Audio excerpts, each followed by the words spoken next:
Yo, what is good, nation? Welcome to day two of the 2026 NFL draft. We about to go ahead and pick our guy at 36. So, without further ado, let's go ahead and kick this pre-draft show off. Here we go.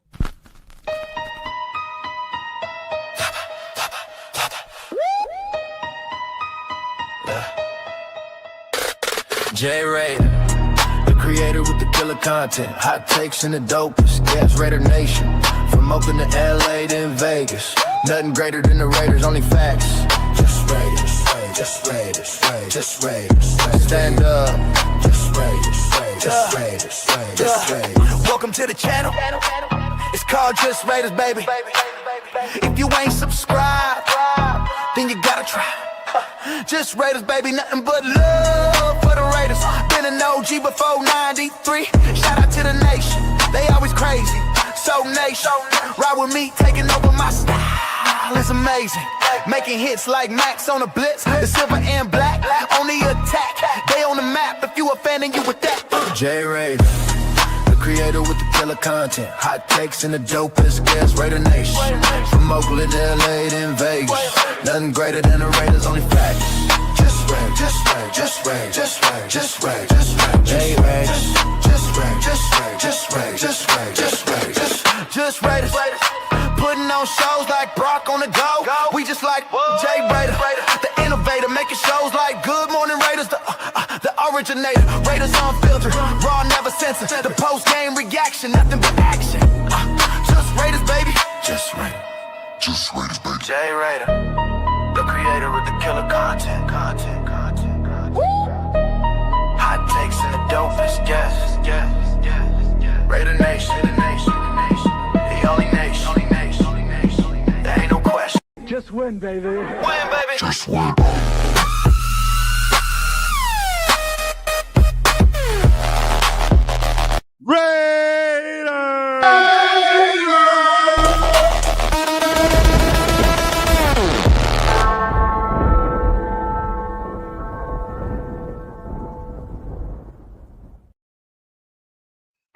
What is good, y'all? Welcome to day two of the 2026 NFL Draft here on Just Raiders Baby podcast. Appreciate everyone pulling up and tapping in with me on this special Friday afternoon. Hopefully, you guys are having a great and wonderful day. If you guys haven't done so again, make sure you guys hit that like, hit that subscribe button, share it on all platforms, especially to my peeps on Twitter, aka X. Make sure you guys go ahead and repost this stream as well. Appreciate you guys tapping in. We are gonna be on the clock in a matter of just about an hour from now. We are at pick 36. So we got some decisions to make at pick 36, literally picking third off in the second round. All right, but we got a lot to talk about from now till then. But I'm going to go ahead and bring in one of my guests. He is Jeff's co-host on Saturday nights. Let me go ahead and bring in none other than my guy, Jason Downs, in the building. What is good, my guy? Appreciate you pulling up and rocking with me on day two. It's an important day. Sir. I know it is an important day. This is the day that's going to go ahead and really help shape out our future. As y'all know, we already got our number one pick. So, and we'll talk about him in just a bit. We got our guy, Silver Black Radio podcast, my guy, Raider Will. He's going to be joining us in the studio in just a little bit as well. And then we got our guy, Raider Primos, is going to be tapping in as well. Possibly my guy, LB Raider 10 Nate, who was with us yesterday, might be able to go ahead and pull up a little bit later on during probably once the draft starts. He might be able to go ahead and tap in and pull up for a bit, or maybe into the third round. All right. But before we go ahead and kick things off, you already know we got to go ahead and do a quick Roll call for my peoples in the building. Shout out to our guy Robert Pena in the building. My guy already with the hold on, dog. He's already with the fucking Raiders. Raiders.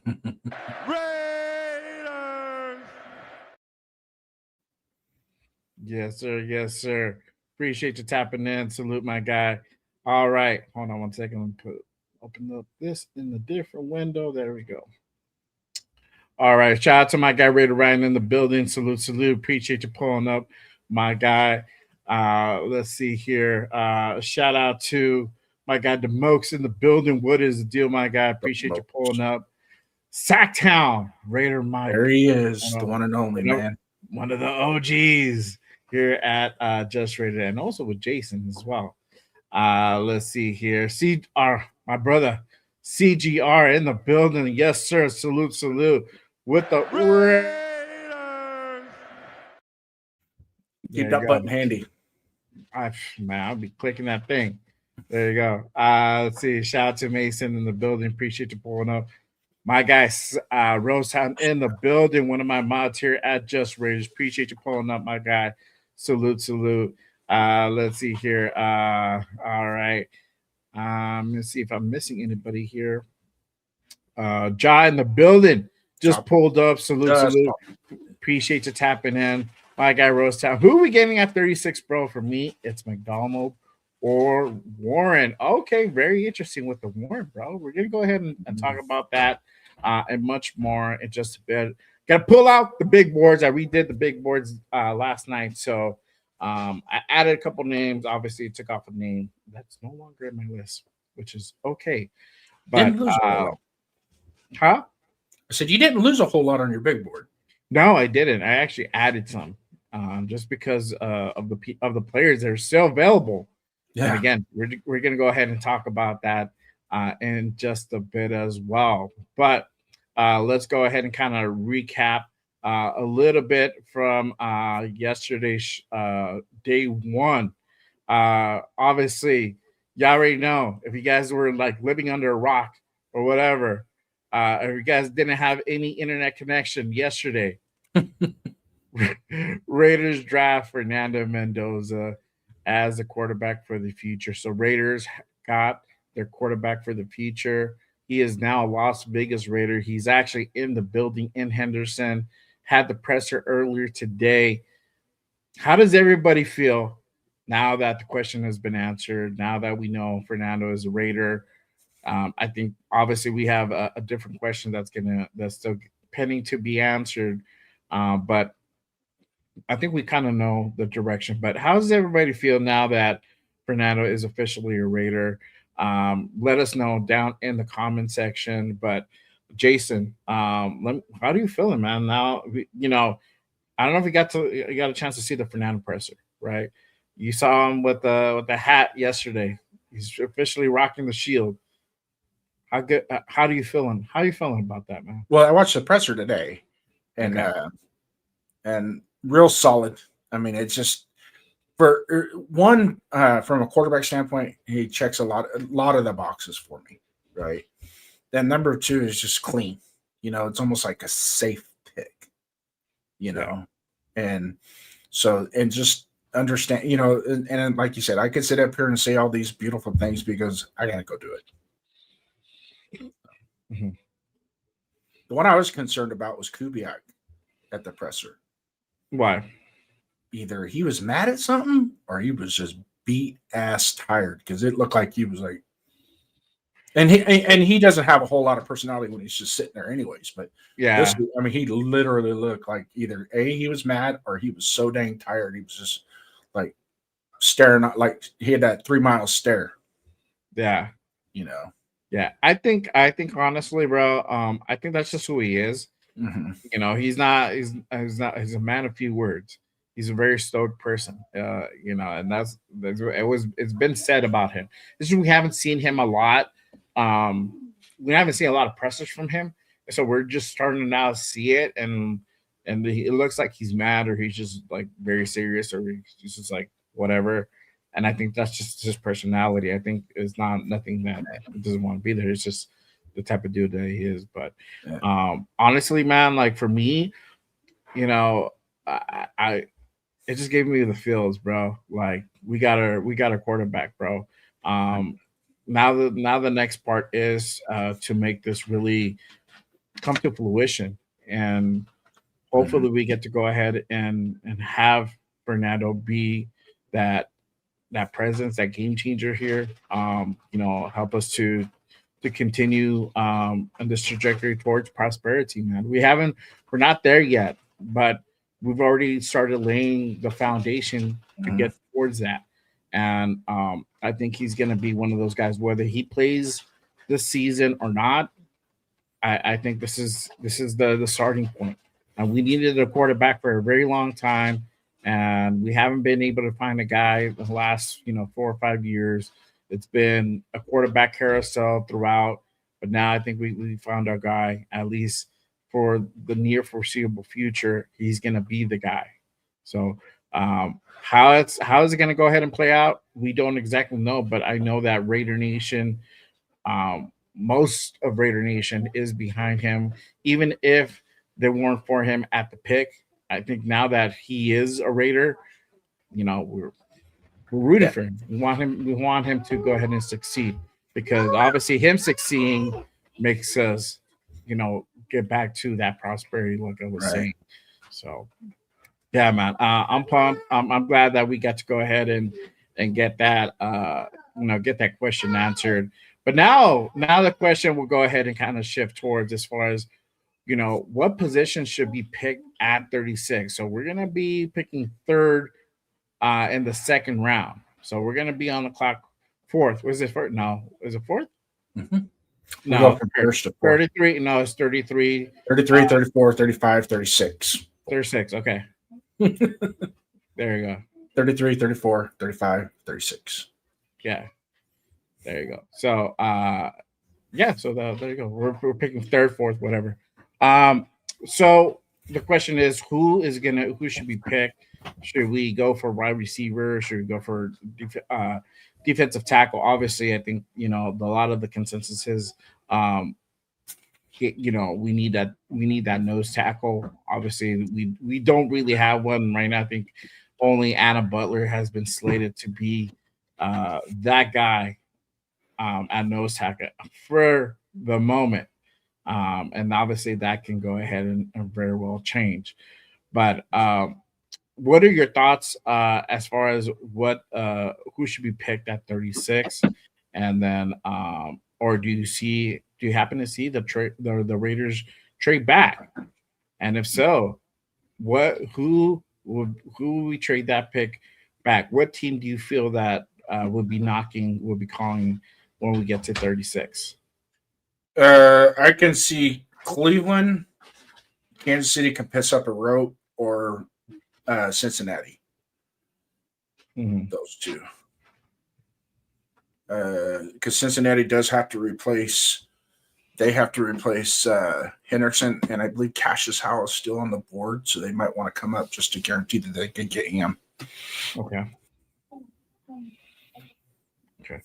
Gotcha. Let's see here. Let me go ahead and go to the chat real quick. Again, appreciate you guys tapping in and pulling up with us on this day 2 of the NFL draft. All right, let's see here. My guy Josh says at 36 is going to be Kaden McDonald. There you go. All right. The Rose Town. Let's see here. Hey, appreciate you pulling up, my guy. Salute. Thank you, man. Eric Raiders in the building. Salute. Appreciate you pulling up. He says Boston or McDonald at 36. There you go. Shout out to my guy Alex in the building. What is good, my guy? Appreciate you pulling up. Let's see here.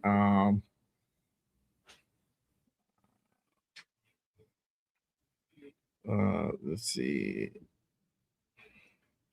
Get some more guys. Sacktown says, I think Spytek's going to trade back the pick at 36. There you go. All right. Okay. It could definitely happen. Shout out to MB. He says Boston is probably going to be the pick.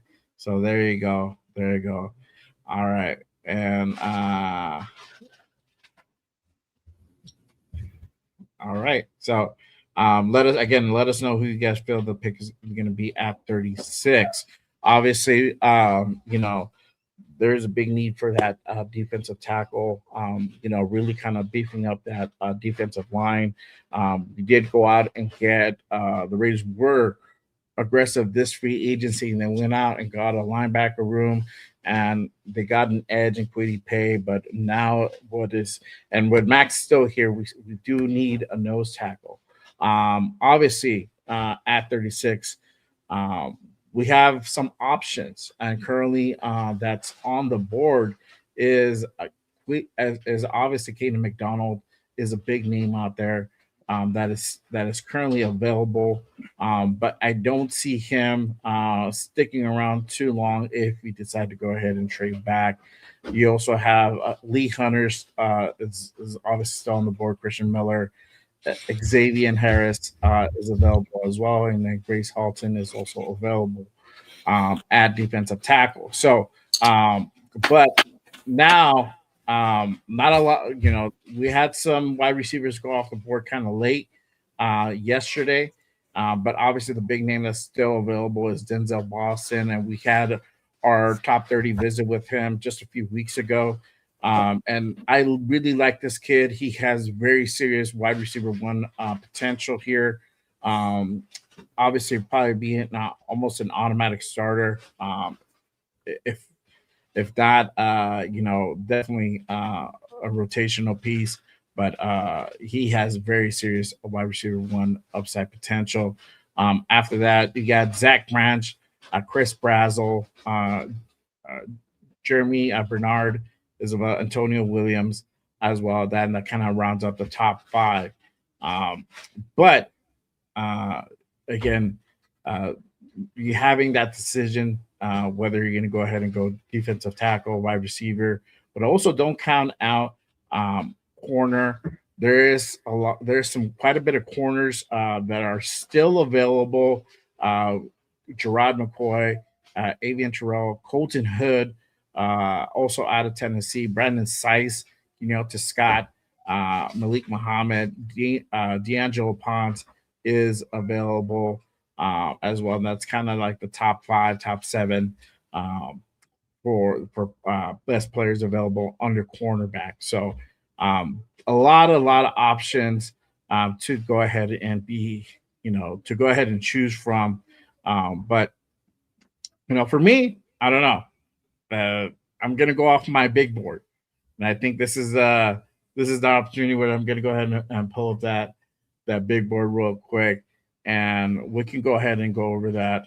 Let me see here. Hang on.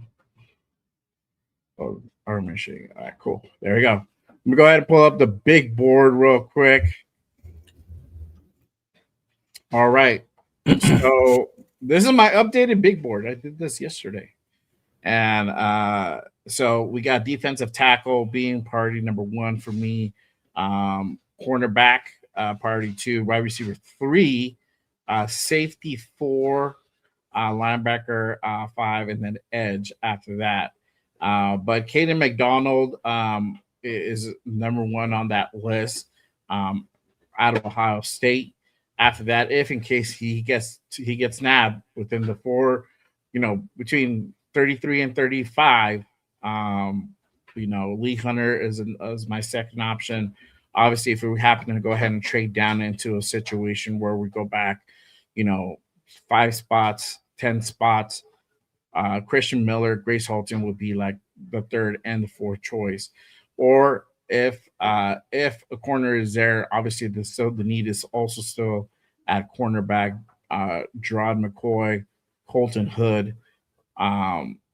If they're still around at 36, if there's no D tackles, or we happen to go ahead and trade back and these guys are available, that's also another option. Brandon Sice, if he's there, corner out of South Carolina, and obviously D'Angelo Ponce in that 4th, and I also threw in Avian Terrell in that mix as well. And then wide receiver, Denzel Boston, and honestly, I would put Boston ahead of the cornerback room in this scenario, and that would just be for him. And this is how high I think of this dude. And then after that, I got Ted Hurst, Jeremy Bernard, and then Skylar Bell. You don't have Chris Bell on there, huh? You don't have Chris Bell. No, I'm sorry, Skylar Bell. Skylar Bell. You don't have Chris Bell from Louisville. Chris Bell already got took. Did he? Yeah, as far as I know, because he's not on the list. He got took last night, I think by Arizona. Hang on 1 second. Yeah, because I'm looking at the list. He is not on here. Let me see. Let's player level because I'm on wide receiver. But even though I never even had him on the first list, I didn't have him on. Oh, he's still there, but I still didn't have him on yesterday. So he's not on my big board, bro. Your big board. My big board. Yeah, this is not the Raiders' big board, but I don't. Yeah, that's why. So these are guys that I feel that we should go ahead and kind of go after. And then after that, you got safety, Emmanuel McNeil Warren, A.G. Halsey, Genesis Smith, and then Tradian Stokes in that safety room. And then obviously linebacker, I think, would be the last kind of towards the end of the priorities, priority 5. Obviously, you've got to put in Jacob Rodriguez, C.J. Allen, Anthony Hill, Jay Golday, in case also if we happen to go ahead and trade back into a situation, Anthony Hill, Jay Golday, if nobody else is available. But I feel probably somebody will be available around that mark. Edge, Zion Young, Cassius Howell, and then obviously linebacker, it would be BPA. But you guys, let me know what you guys feel as far as who we should pick at 36. What do you guys think about this big board? If you guys feel pretty confident that Kaden McDonald, because we have a lot of people saying Kaden McDonald in the chat, do you guys feel he will still be there at 36, or do you feel that there might be a possibility he gets picked up somewhere before that? So again, make sure you guys go ahead and let me know down in the chat below. What do you think about the big board, Jason? It's pretty accurate in comparisons to the what ESPN is presenting best available right now.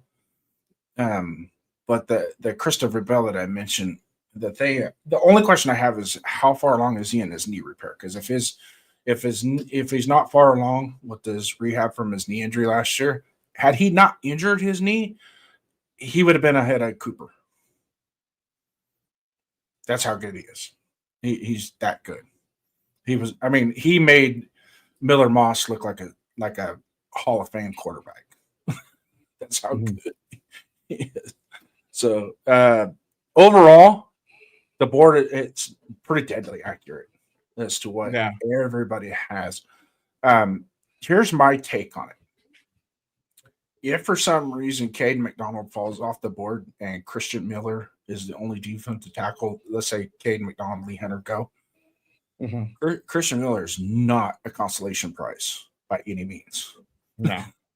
So let's not be. There's no shame if he ends up in our lap, and that's all. Yes, exactly. I would not be mad at that. Yeah. So as far as cornerback, and if you take your priority 1 and your priority 2, your defensive tackle and your cornerback, and then throw Emmanuel Warren into the corner. He's not a cornerback, but I'd put him in that group, and I'd actually put him above Avian Terrell. I would actually pick Emmanuel Warren over Avian Terrell, but what you have there, they're pretty interwoven, which is insane of where we're going to be at 36. That you can, I'm pretty sure if you were looking at Spytek's cluster right now at 36, if he put this 5, because we're the 4th pick in his draft, and he put his top 5 up on the board, I don't think he really cares who goes in front of him. Because the 5th guy on his board is probably going to be just as good as his first guy on the board today. Yeah, that's just how this draft is playing out. Now, a lot of guys in the chat, and I hear you guys, Sacktown, Rosetown, all you guys, I hear you. if we go back, I picked 41. I went past the Chiefs are at 40. I picked the Bengals at 41 because that's that 5 spots back. It's kind of that sweet spot where you don't want to go any farther than 5 back. If we do go back to 41 and let's say we get an extra 4th round pick, or let's say we get 2 picks, a 4th and a 7th.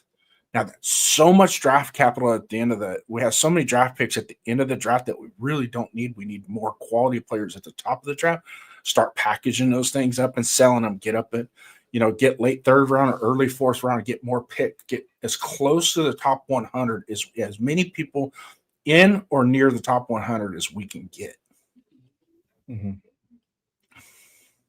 Yeah, no, for sure. Let me go to the chat. Again, appreciate everyone pulling up and tapping in.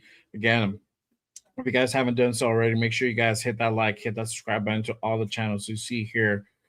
Make sure you guys go ahead and also share it on all platforms as well. Appreciate you guys tapping in and rocking with us this Friday afternoon for this special 2026 NFL Draft Day 2.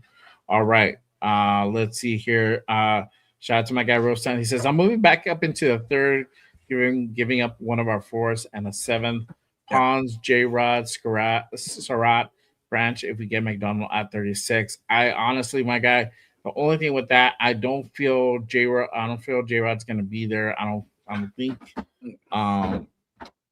think Ponce is gonna be there. There might be a possibility. Yeah, I don't.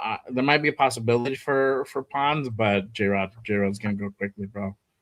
J-Rod's gonna go quickly for sure, 100%. I don't think Pons gets past Kansas City at 40. Mm-hmm. Let's see here. Big John says we don't need a D tackle. Okay. Yeah, we do. Why? Can you explain that one to me? Your reasoning behind that. And I'll just maybe this will help. We need a zero technique defensive tackle. We don't have one on the roster.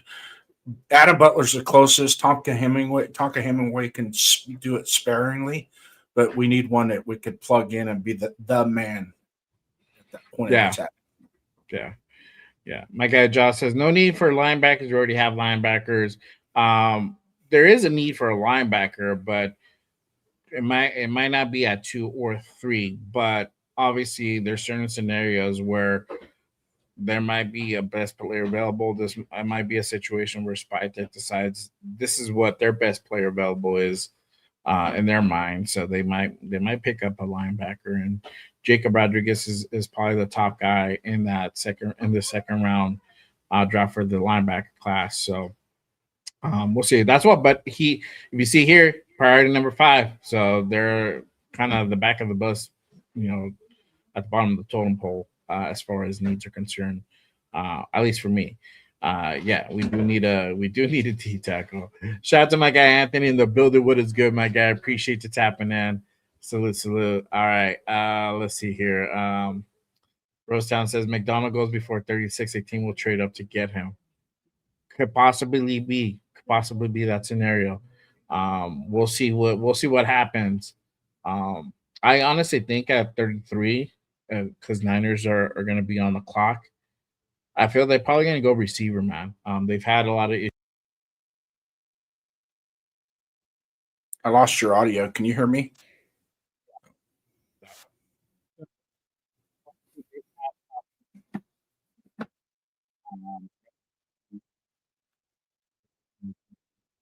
I can't hear you.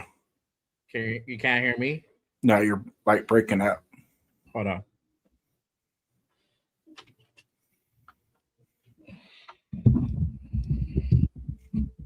All right. Check. All right, my thing is moving, so there you go. Yeah, good. Okay. Good. Right. If people in the chat can give a thumbs up as well. Yeah, I see the little green dot thing moving. But I feel that at 33, if the Niners stay, they're probably going to go ahead and get a wide receiver. With them having issues with their wide receiver room, obviously Brandon Ayuk dealing with injury and contract issues. Jordan Jennings is a free agent. He's still around, but he might go. Obviously, Debo already left San Francisco the year prior. So, you know, they got a little bit of issues in that wide receiver room. So their need is probably more wide receiver. So they might go after Boston and might be that situation. The Brandon Ayuk situation is just that's him. He's, to be quite honest with you, I think he's done playing football. Yeah, he might be. He might because be. he signed. They signed him to a contract. He got his guaranteed money. He signed a contract, and then he never showed up to the facility. In fact, they got him on video driving around the facility and then leaving, not even coming on the property. Wow. So, and he won't answer phone call, not returning phone, and he signed his contract, got his signing bonus and all that. So, yeah. Shout out to my guy. Where's the flag? He says, realistically, any of those top defensive tackles are good. There's a lot of talent out there. I bet even if you trade down or skip a D tackle this round, there's someone that's going to be there. Oh, yeah. We're going to go over the third round in just a bit. Let's see here. Let me go over a few more. Yeah, see. Yeah, you might go to the winners for sure. That'd be a good fit for him. He'd be a good fit for us, too. Yeah. Shout out to my guy, Troy Gill, in the building. He says, I see a trade back happening. Okay. All right. Definitely could happen. And then again, if we were to go ahead and trade back, who do you guys think we would trade back to? Who would be the team that would be the guys we trade back to? That's a very good question. And then you already heard Jason. He says Cincinnati could be one of the teams. Let's see. Shout out to Chronicles of the Black Hole. He says we have the luxury of best player available. There you go. Yeah. All right. Yeah, we're in a good position second round. This is going to be fun. Yeah. This is going to be fun. For sure. And if the same stupidity kicks off in the second round like it was yesterday in the first round, this is going to be as entertaining as all get up. I know. Exactly. Let me go to the third round because obviously we got currently the pick 67 in the third round. Again, I have defensive tackle as being priority number one, Dominique Orange, big citrus to go ahead and really be at the top of the list. Grace Holton, if he's still there, would be my second choice. And then Daryl Jackson Jr. out of Florida State be the third one. And then obviously this is only if we don't select our guy in the second round. We went either to a different position. We traded back. There was no good DTs available in that round where they most likely probably be projected to still be there in the third. There might be a situation where we go defensive tackle, but we probably most likely will get our guy. But after that, this is probably where, and this is, again, us barring we don't trade back into the second and we don't get a receiver. It would be wide receiver. And then I got, obviously, Jacoby Lane up here, Zach Branch, Elijah Surratt, and then Bryce Lance, brother of Trey Lance from North Dakota State, also has big upside potential for him. So that's kind of that receiver room. Cornerback would be priority 3. So again, this is us not selecting a corner in the second round. Julian Neal in that third round. David Igbenson in that for second. Malik Muhammad, Dakario Davis, and then Will Lee in that list. Safety would be priority 4 for me. Kamari Ramsey really leading that list, and this would be a really, really good pickup. But even right behind them, Jalen Kilgore, either of these guys are really, really good safeties, and obviously these guys play nickel, so there would be a good addition. But then you got Bud Clark as well, adding onto that list. Then priority 5, we got Edge, R. Mason Thomas. Most likely probably will be there around the third round. Maybe can go early. Who knows? Then Joshua Josephs out of Tennessee, and then Danny Dennison out of Penn State for edge. Linebacker, again, priority 6 at this point. Still one. So I feel that we still need to go ahead and then maybe add one more linebacker to the room. But still in the third round, I feel like it's a big priority.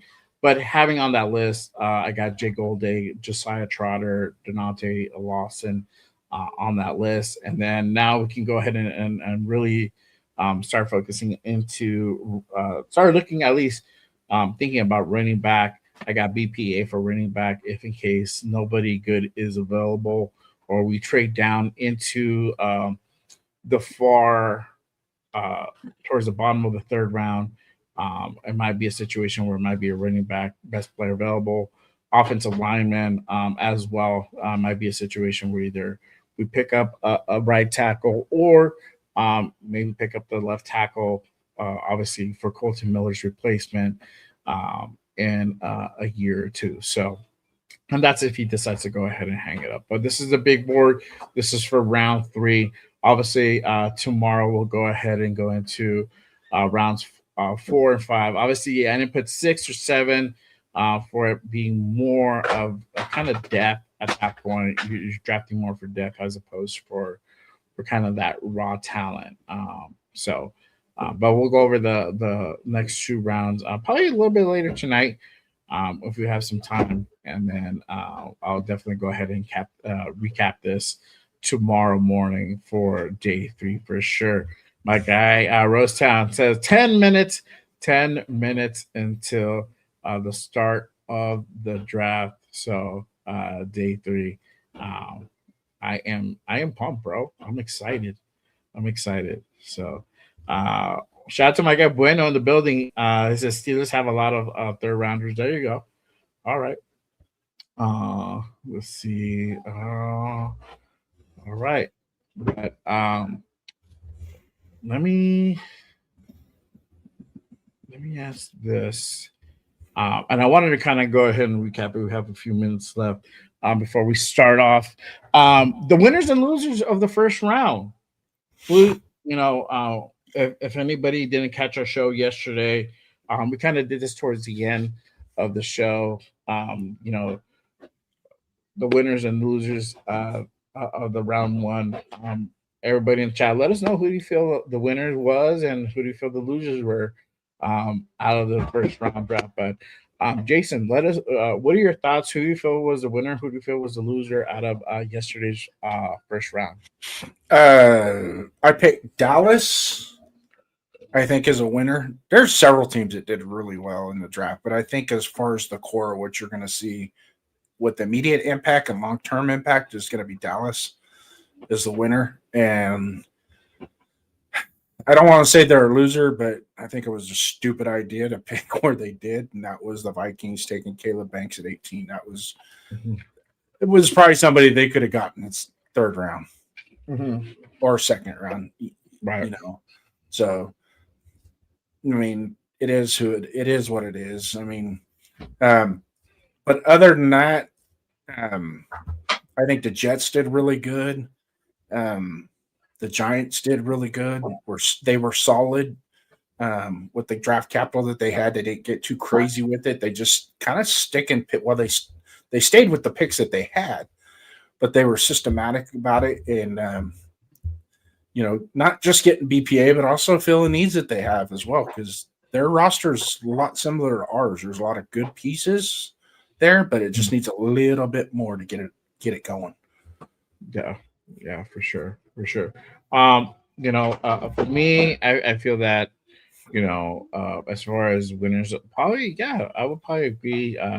Cowboys were probably winners yesterday, and then Chiefs definitely being one of the losers, but also as well, I feel that Minnesota being a loser, they going getting they didn't trade up or anything, but they selected Caleb Banks, which most likely probably would have been there in the second round.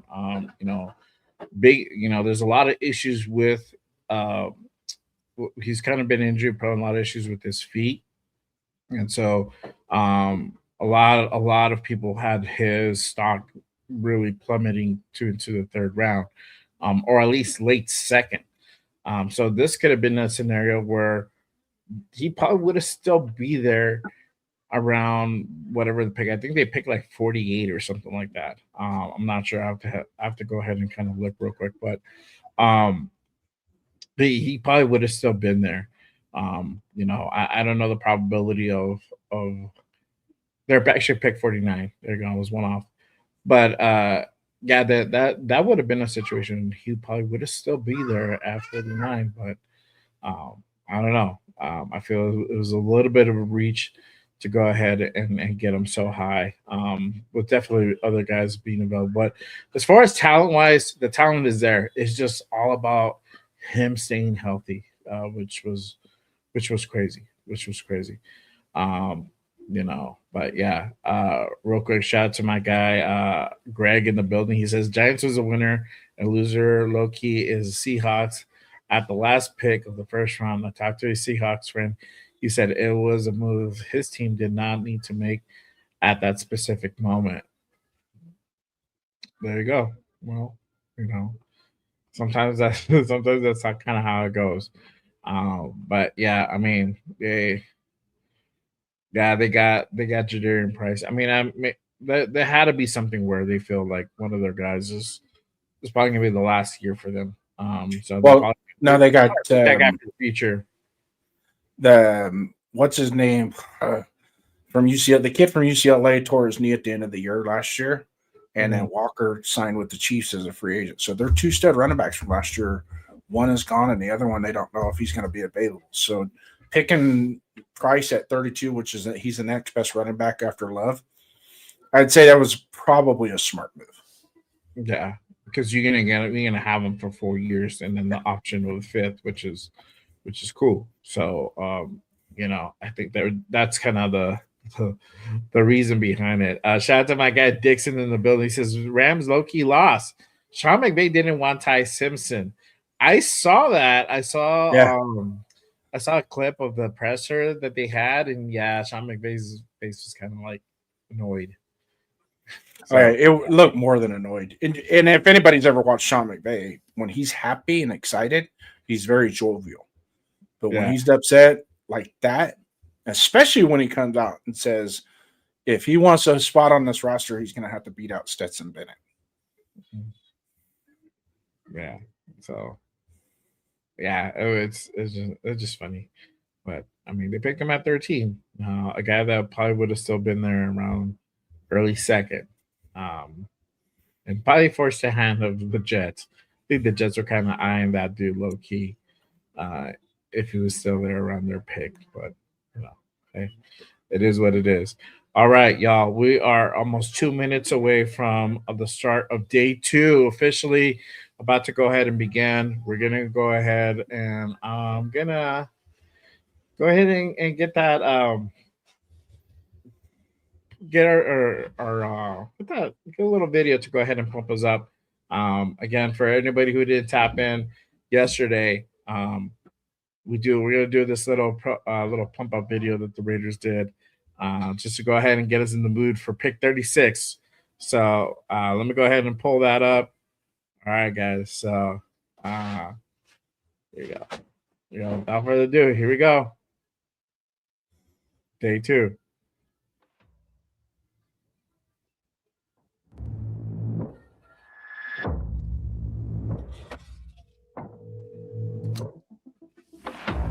The greatest offseason for a single team in NFL history. Not only have the number 1 overall pick, they have taken every single round of the draft.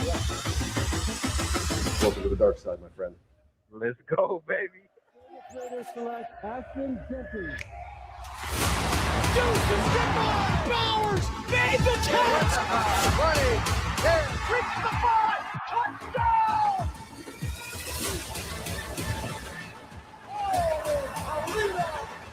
Over the middle, plunged up in the air, and picked off by Bowers!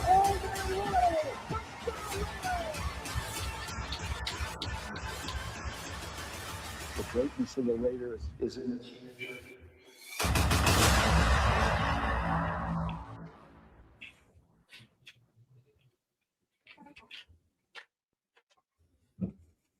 All right, y'all.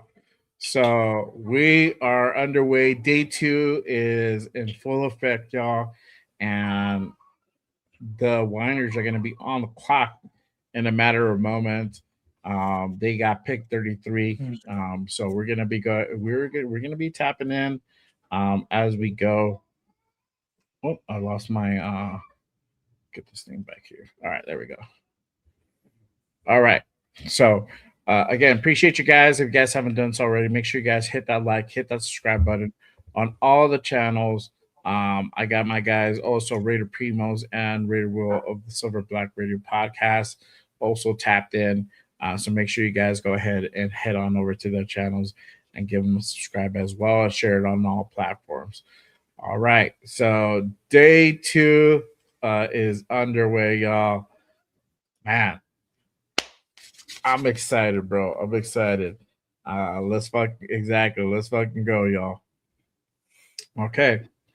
So we're about to go ahead and see San Francisco on the clock in just a bit.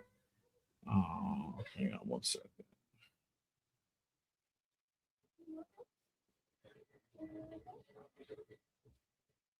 Okay. Getting like stuff sent to me. There you go.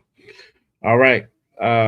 Again, we'll be on the clock in just a bit.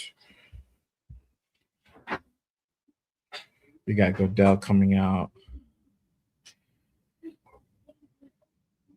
About to go ahead and officially kick this thing off.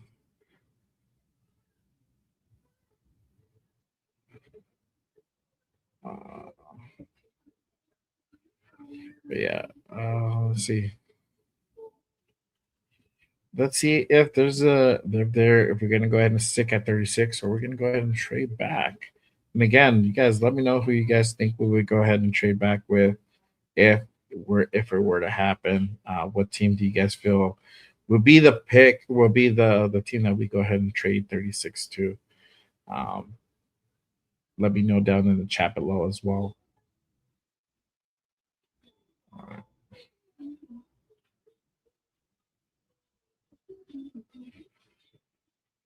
Yeah, Dixon, Sunny South Commander is pretty good. Yes, sir.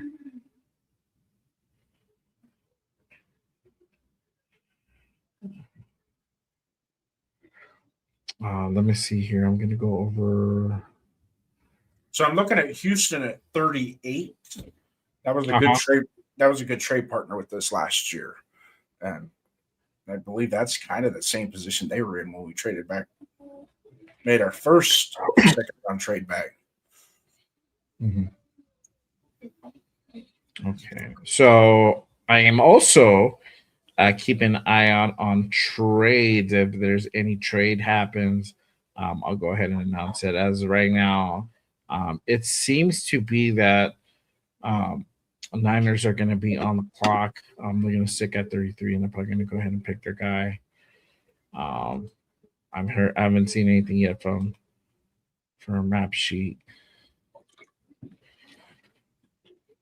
So, but obviously, if something happens, we'll know. And I feel like in this round, we're gonna see a lot of trades, a lot of teams going up and down their draft board, up and down the draft order. We'll see a lot of like Willen and Dylan in this round for sure, and definitely in the third round as well. That's gonna be interesting.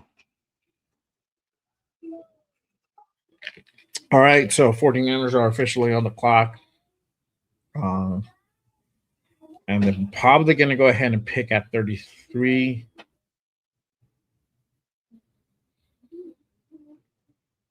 Let's see. Okay. Nothing as of yet.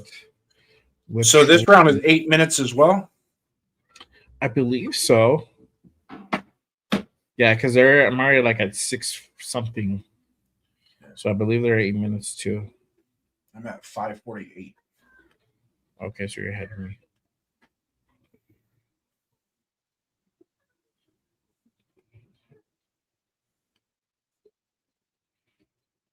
All right, there we go. Shout out to my guy Josh says, let's fucking go. Time to get our guy. There you go. Greg says, I hope Niners take Zion Young or somebody we don't need. Let's see.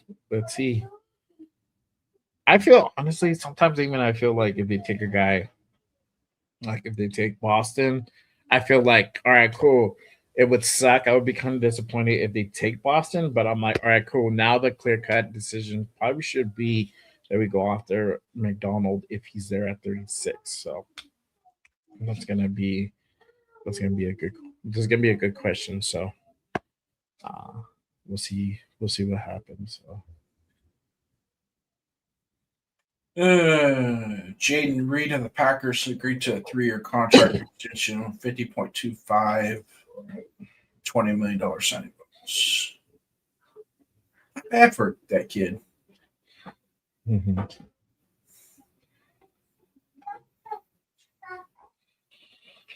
Okay.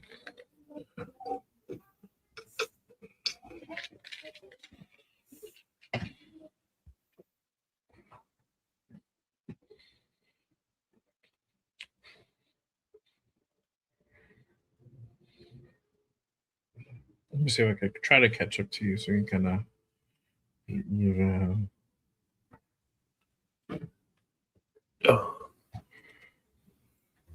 bounce. All right.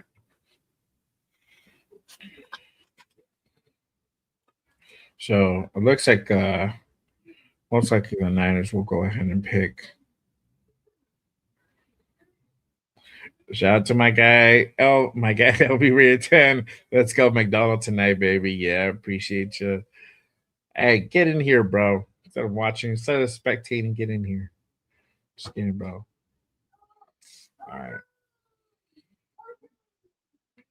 Come on, Nate. Don't be afraid. Don't be afraid. Nah, my guy's probably working.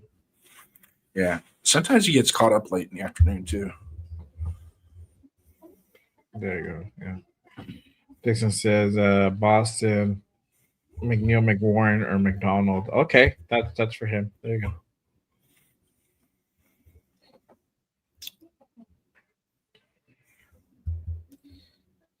So I guess there was a trade option for the Niners, but I think they're probably gonna pick. I'm at about 3 minutes to go.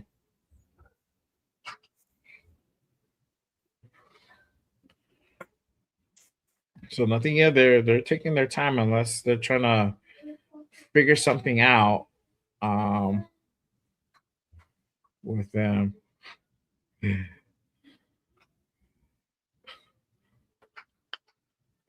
What is this? Well, oh man. Can you even hear me well? Okay, hold on. I'll put you up on screen. All right. Our guy is heading home. He's driving, but he wanted to go ahead and pull up real quick. Hang on. Here you go. There you What up, baby? What's crack-a-lacking? go. Drive safe, bro. Don't crash, dog. No, man, hey. So I'm actually going to tell you, I was just going to go straight audio for a little bit while I drive home, but I wanted to jump on, man. I'm like, things is getting hot. He's cooking. I cannot wait, bro. Day two. Day two. The pick is in. Bro. The pick is in. So we'll go ahead and have you stick around for the pick. Let's see. All right, bro. Hey, like I said, I'll be on straight audio for a little bit. Yeah. Shout out to my guy, Raider E in the building. What is good, my guy? Appreciate you pulling up. Let's see. Help your Niners, Cards, Bills take somebody else. We don't need that. Yeah. We need to worry about Cards because they need a defensive line. Oh, okay. All right. But yeah. So what are you guys feeling like we're going to pick today? I think we're going to get a kicker.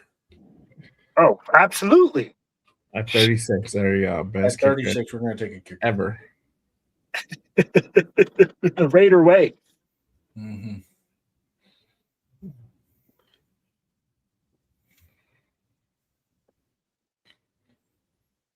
Okay. Oh, where's my chain? I hope our phone is just buzzing off the hook right now.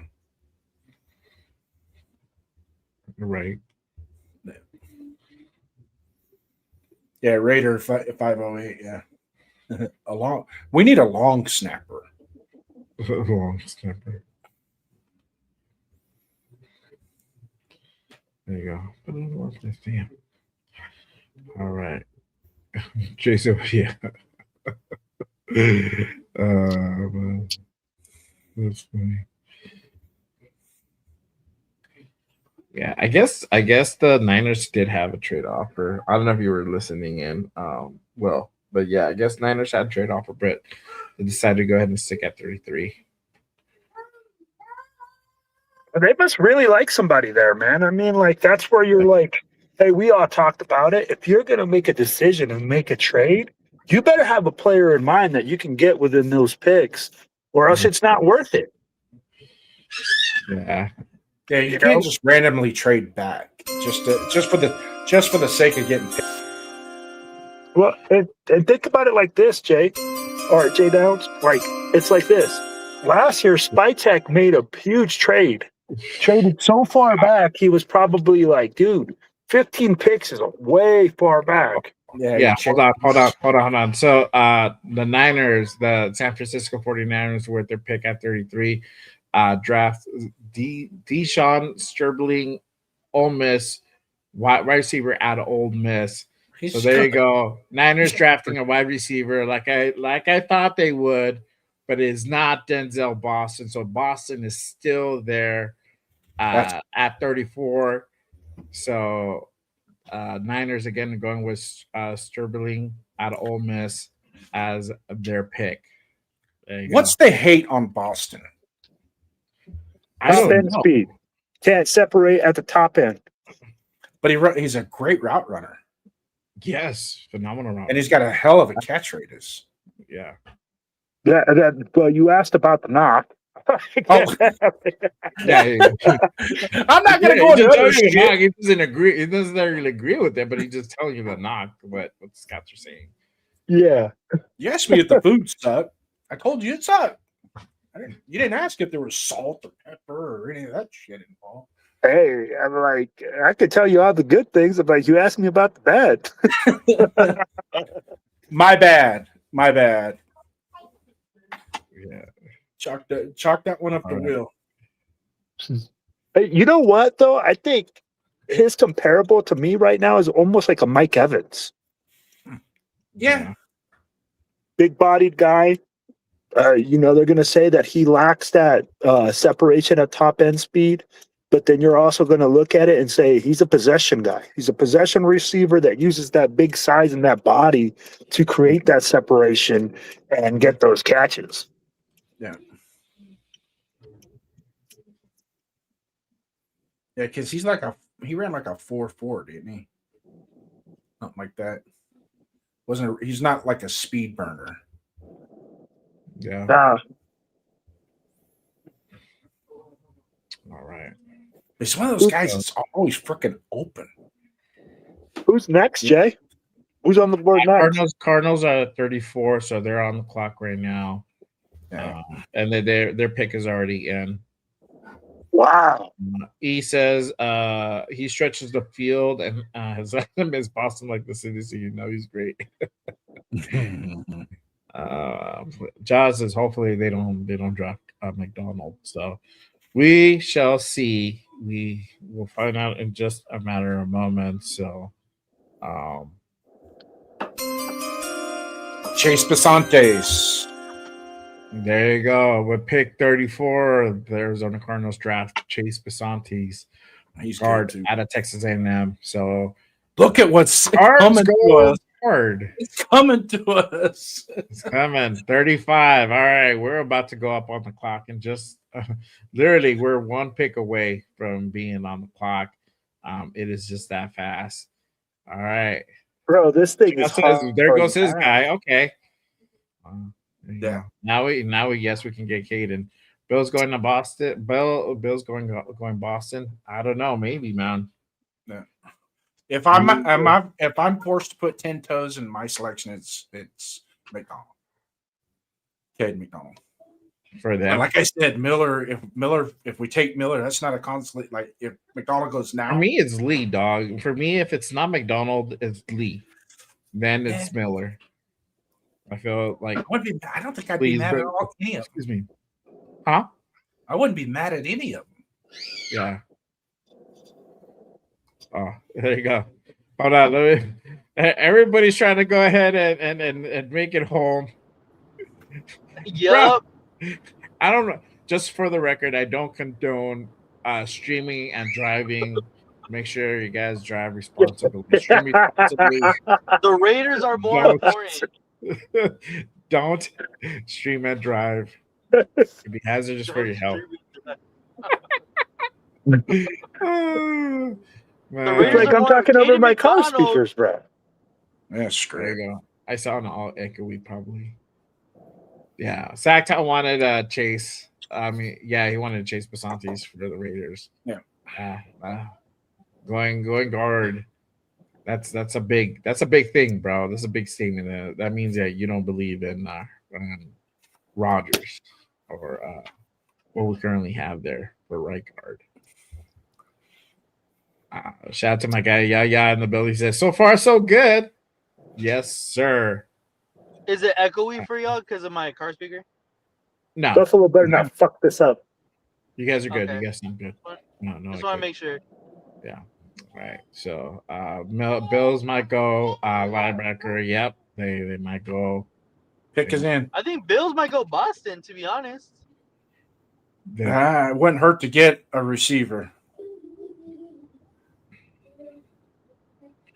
I wanted to be on here for our second pick, at least.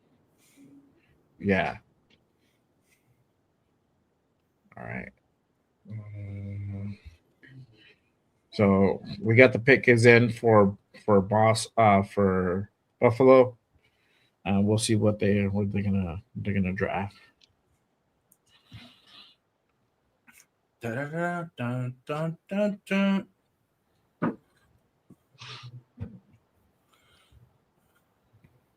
All right. Oh man. Let's see what.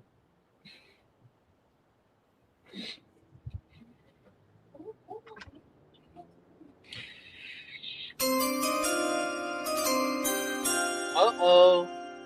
What do we got here? All right. GM Parker, man. Quick. Holy shit. Look what we got to pick at 36. We gotta go. Oh my, we have the pick of the litter here. All right. So again, for pick 35, the Buffalo Bills draft TJ Parker, edge out of Clemson. Let's move down a spot. Look at. Oh my God! Oh my God! All right, y'all. Hold on. Trade? I told you that was a good trade. Yeah. That's a great trade already. I don't care what it is. We're back to 38. What'd we get? Great move! What a move! Yes, we still What can a pick up. great move! Well, I think they were thinking Caden McDonald. Hey Jay, I called that one. Who did we trade back with?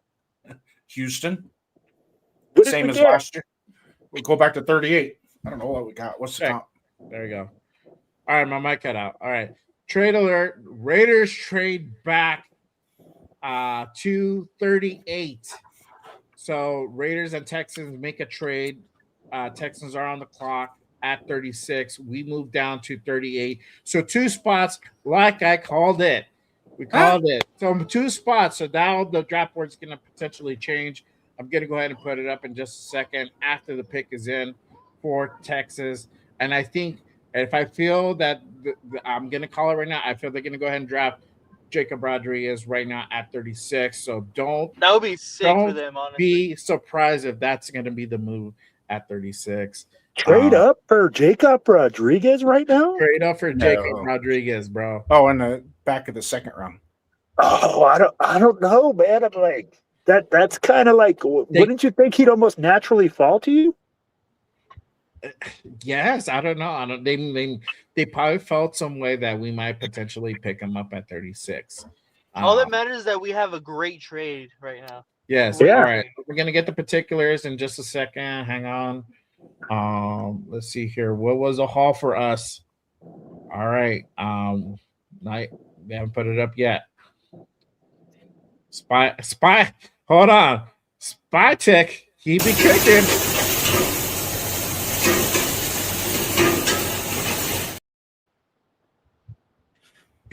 All right. Let's see here. Okay. Still waiting on the particulars as far as what we got. For 38. For giving up 36.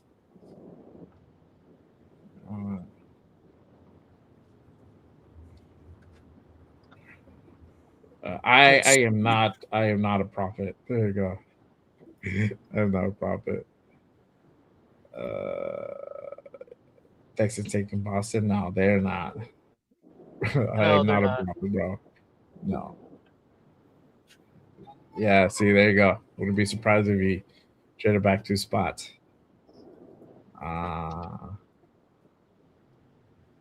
Okay. I'm still waiting on what we got for 36. Nothing yet.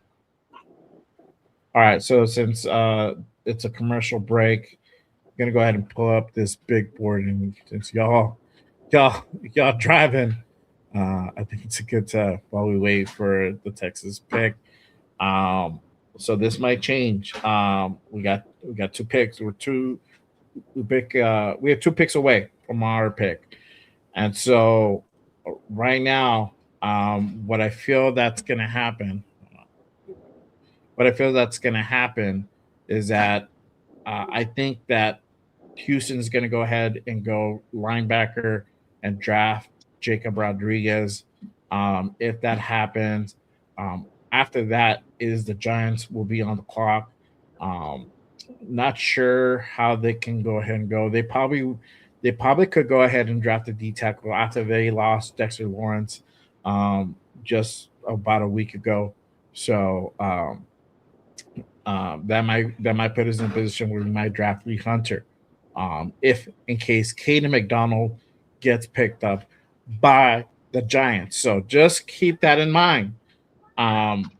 Even if Texas doesn't draft Caden McDonald, you still have the Giants that pick ahead of us, and they might pick up Caden McDonald with them literally trading away Dexter Lawrence just the other day. So we'll see what happens, but this is currently kind of going back to the draft board, and then we still have options. 38 is still a pretty good position, and I'm waiting to see what the haul was for the trade that we did earlier.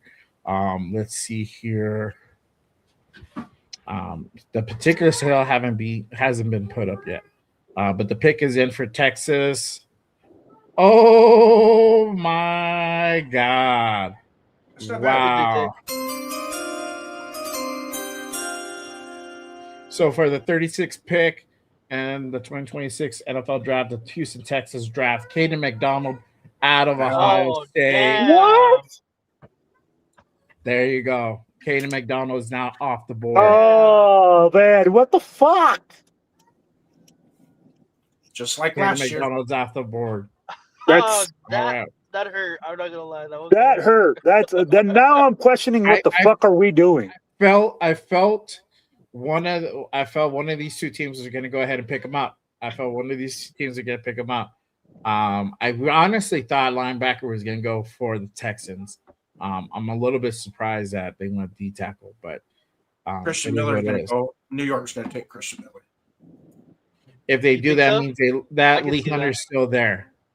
Yeah, Lee Hunter would still be there. Christian Miller would still be there. So we can still go D tackle, guys, and I'm still waiting to see what the haul was for giving up that 36 pick, essentially giving up Caden McDonald. All right, so nothing as of yet what the Raiders are getting. All right, let me put this below here. Crazy things happening out of Henderson. But again, Caden McDonald has gone off the board. He was picked by the Houston Texans at number 36. The Giants are now on the clock. and we're at pick 38. Again, I'm trying to see what the haul was for giving up pick 36. I don't know yet. Let's see. It's not. It definitely not is in the. It's not in the second round. All right. So we give up. Hold on 1 second.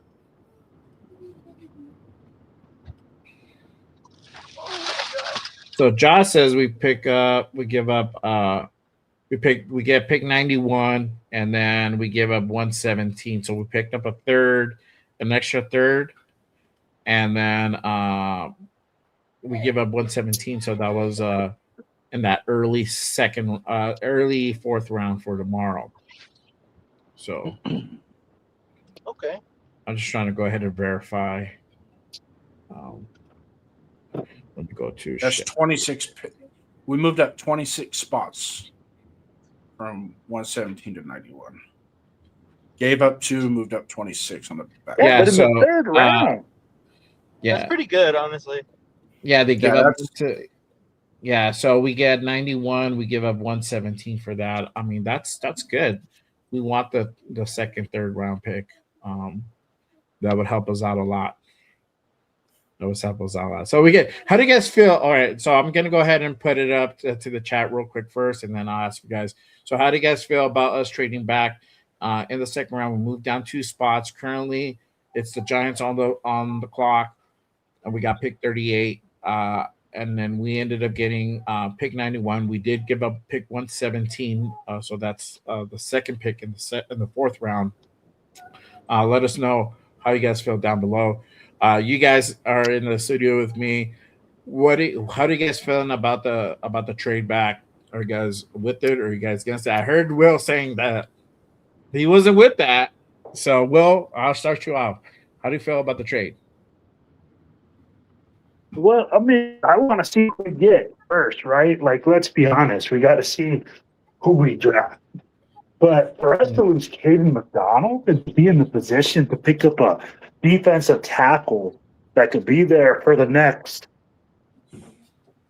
decade, I'm like, that's tough. So for me, I'm like, I really want to see who we draft and who we pick up.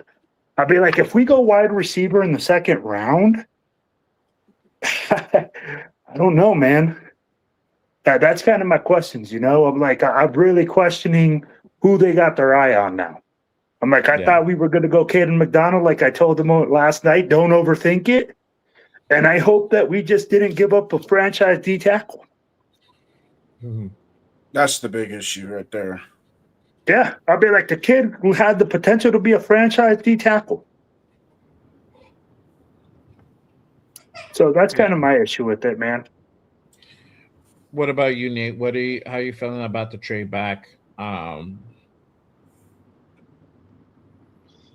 Honestly, I mean, like initially I was like, damn, that's such a great trade. But then the hit of, McDonald going there, it's like, fuck, like now we should have just stayed and picked. Like that's my initial reaction. But then like hearing the return, like that's pretty good value. Considering even the board still, like there's still a lot of great talent and we're only a pick away now. I can't be too upset about it.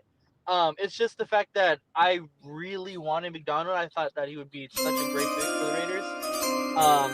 So we'll see what we pick, really. Colton Hood, the New York Giants. Okay, cool.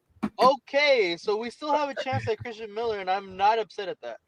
Nope. All right, so the Giants pick at 37 is Colton Hood, corner out of Tennessee. We're on the clock officially, y'all. So we are gonna either pick or we're gonna go ahead and have another trade back situation. Could also potentially happen. We shall see. I'm gonna go ahead and check to see if it does happen. Let's see. I wouldn't be upset at the corners on the board either, in all honesty. Yeah. I really like McCoy and I like Terrell as well. Yeah. Yeah. And I mean that's cool. They went Hood, and that's a good pickup for New York. Let's see. Ardell says how linebacker. Greg wants Boston. Josh says to trade back again. I don't know how much. Yeah, I don't know how much more you would trade back though. It just depends. I think 2 spots is cool. If you do 3, it just depends how far back, and who you trade with at that situation. It has to be somebody who probably is desperate for a position and can definitely go ahead and afford 38. I mean, you got if we trade back again and it's more than 5 spots from here, Spytek's getting bullied by other GMs. Yeah.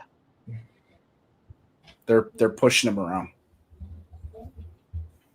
That's if it happens. All right, y'all. So the pick is in. The pick is in. All right. So we'll know in a matter of moments who we get.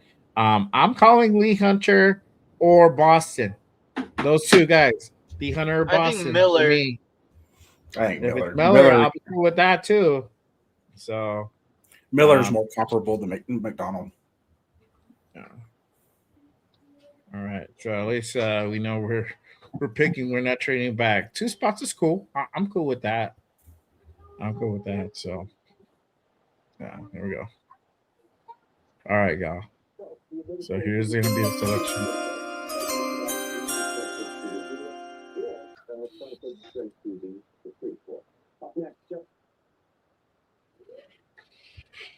All right. So for pick 38, the Raiders select Tradian Stokes, safety out of Arizona. Wow. He's a fucking beast. Fuck. He's a beast. I'm not gonna lie. He's a beast. Yes, I like him. I like him, but wow. I know it's completely off of our board. McLaurin over a D tackle over Denzel Boston. That is insane, bro. This is stupid. Well, we need a nickel. On paper, it's stupid until you see this kid fucking play. He's a monster. I'm not gonna lie. But it was not on my board at all this high for a safety. Right. Exactly, bro. It's crazy. So Raiders draft Tradian Stokes out of Arizona. He is the pick at 38. Crazy. I honestly didn't see them getting a safety at this point. No, they could have traded back a couple more spots. Fuck. We might as well trade back. We should have traded back. I know. We should have traded back. We could have got him way later. We could have got him probably later, yeah. That's I'm a little bit shocked. I'm not saying he's a bad player at all, but it definitely we could have got him probably a little bit later. But I don't know if we would have gotten him in the 3rd round though. I think he's gone by the 3rd round. He's definitely gone by the 3rd round, but I think Ramsey could still be there. But Clark is gonna be there. Like, there's other safeties. I mean, he's really good. He's a monster. I'm not gonna lie, but like, I feel like there was other positional needs, and I don't think. Okay, let me ask you this, Nate: who's a better player, Kate or McDonald, or this guy? McDonald. Yeah, McDonald for what we need. No. So So that just proves a fucking point that I've been trying to say all along. Is whenever you start doing this, we need more picks. We need more picks. Bullshit. You pick where you're at, and you earned it. So if you stay where you pick, especially in the first 3 rounds, just don't over fucking think it. Just pick.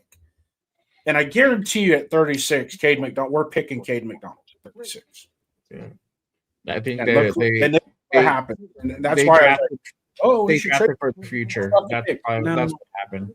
They drafted for the future. So they drafted a safety. They know that they can't keep Chin for much longer. Well, the back end of our defense sucks anyway. So yeah, at least take a gamble that Butler and Tonka Hemingway can fill the need if necessary, and just get back after, work on the back end, get that secondary locked down. Yeah. Yeah. Dixon says, I don't know how he feels. Silver's like, you were tripping. And again, for me, it's just, he's on my board. You guys can see him on there. Yeah. But I had safety as priority 4. I didn't have it as that important. I feel that D tackle is more important than safety. But I don't know. Yeah. My only knock on him is he can be a little over aggressive when he doesn't have to be. And he can get himself in bad positions. Other than that, he's a football monster. Yeah. He's a hitter. He's got great football instincts, but sometimes he does that ad-libbing, I guess you can say. He ad-libs a little bit and gets himself out of position because he thinks he's gonna undercut an out route, and all of a sudden it's a double move, and it's like, shit. Yeah, that's what happens. Pounder though. Greg says that was a reach. Yaga says or Big Citrus. And Big Citrus could still be on the plate, bro. Like, I think we can get Big Citrus at 67 and then maybe get Branch at 91. That could definitely be the way that we're probably gonna go. Why not package 67 and a 4th round and come back up to 50 or something? You could, and there's a couple other teams that have extra picks. You got the Bears, Texans. You can probably go back and revisit a deal with the Texans at 59. Let's see who else has an extra pick, or it doesn't necessarily have to be another team that has an extra pick. You can go ahead and make a deal with almost any other team as well. So we shall see. We shall see.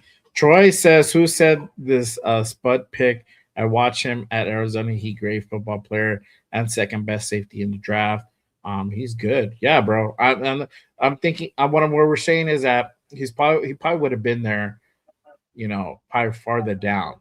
And if we could have traded back, that could have been a guy we probably got later on.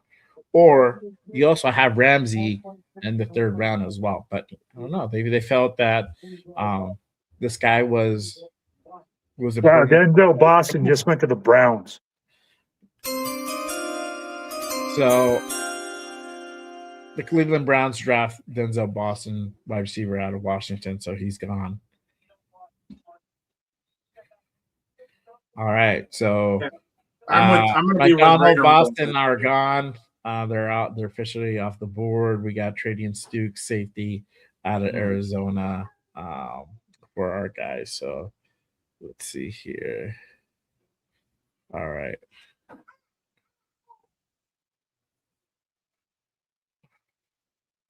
I'm gonna go ahead and put up a poll in just a bit as well. But let me go ahead and take some comments from the chat. Money Check says A.G. Halsey is a better player. Silver Smoke says McDonald's only good against the run. Let's see. E says he's a slot. We don't have a true corner. We do have a true corner. We have Porter, bro, and we still have Stokes this year. Jason says no tackles aren't taken high. Well, you got Caleb Banks who got drafted at 18, bro. You got what's his name out of Texas Tech, Dave Bailey, who got drafted pretty high. I think was it 2. So yeah. Let's see here. Good player, but reach from you. Better players out there. Yep. I feel that was a bit of a reach. Ray Ryan says Banks, Boston, Hunter's still out there. Well, they were. Boston's gone. But yeah, Hunter's out there. Caleb Banks is not there. That's a fucking Damon Arnett move. I'm sorry.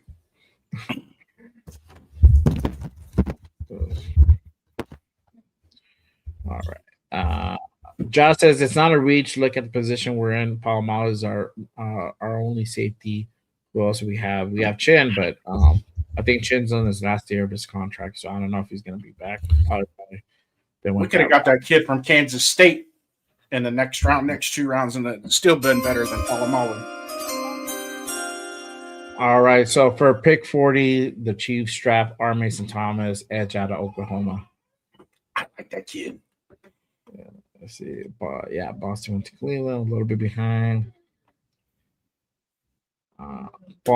Jason says Paul Miles sucks, but Stokes should have been available later, being 25 in my opinion. Never know.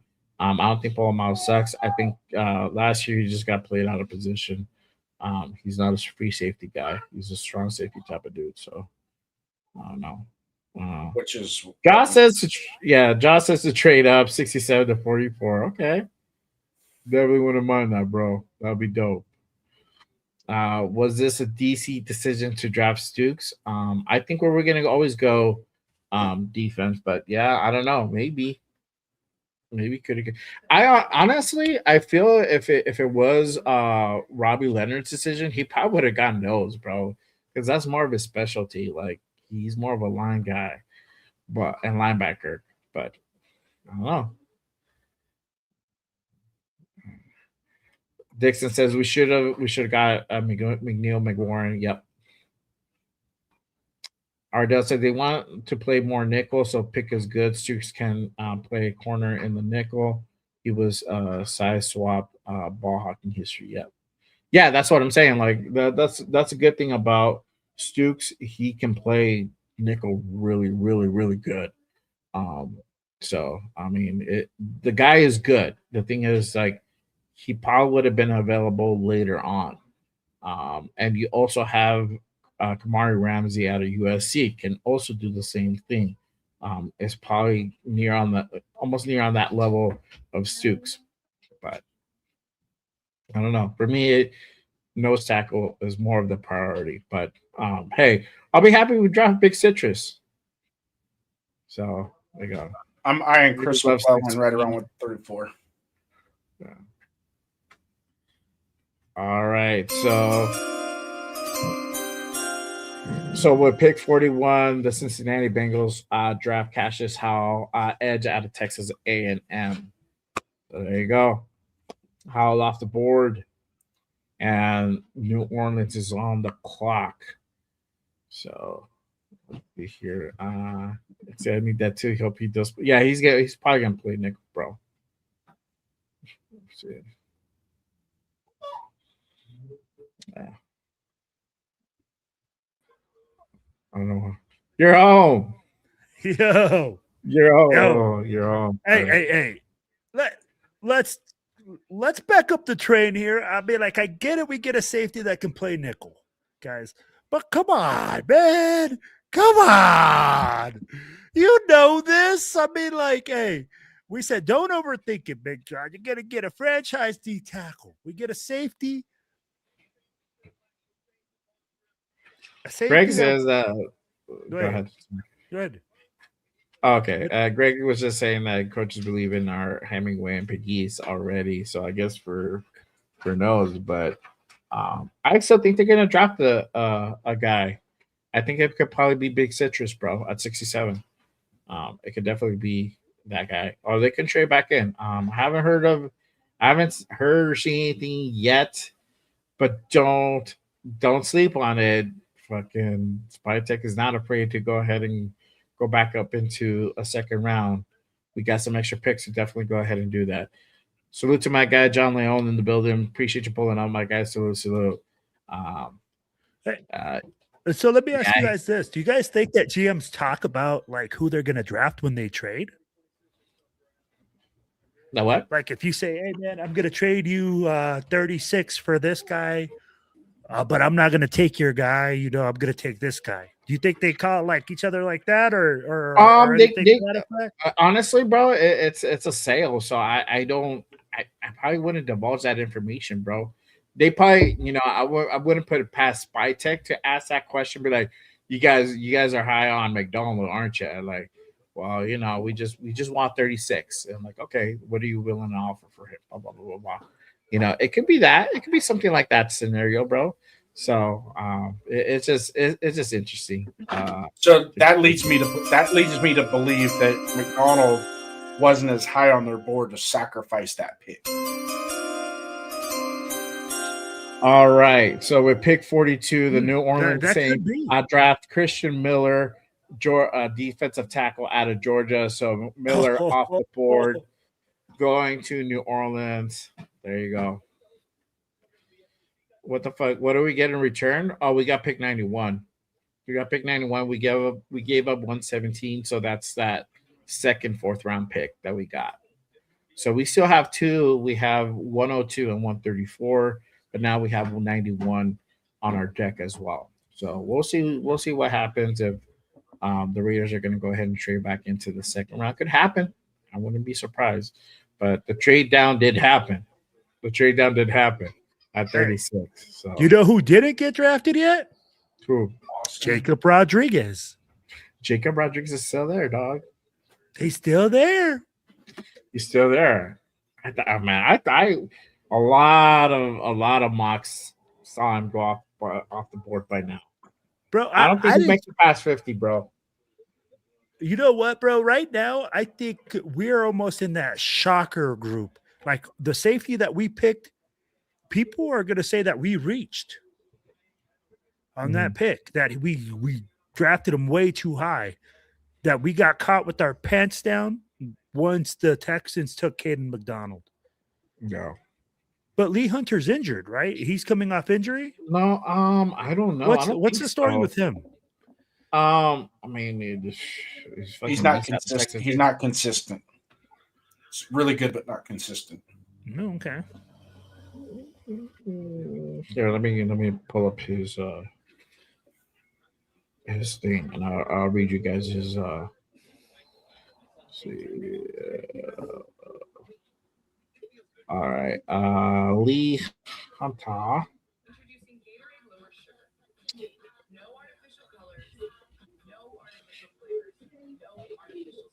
His strengths. He wins at the point of attack, violent hands, a natural anchor against combo blocks, thick, powerful base with a 6'9" wingspan. Let's see. Fires low off of his stance with bursting burst, gaining ground before blockers can set. Run defense tape is consistent, impressive. 58 run stops over 2 UCF seasons confirms it. Gap integrity forces opponents to devote extra resources, opening clean lanes for linebackers and edges. Wraps up finishes near the line of scrimmage, playing through contact with his chest plate. 3 years of meaningful power for production across 51 games. Weakness, gets tall when fatigue sets in, losing pad level and letting linemen getting underneath him. Pass rush, essentially one move deep. Bull rush only with no counters or hand variety.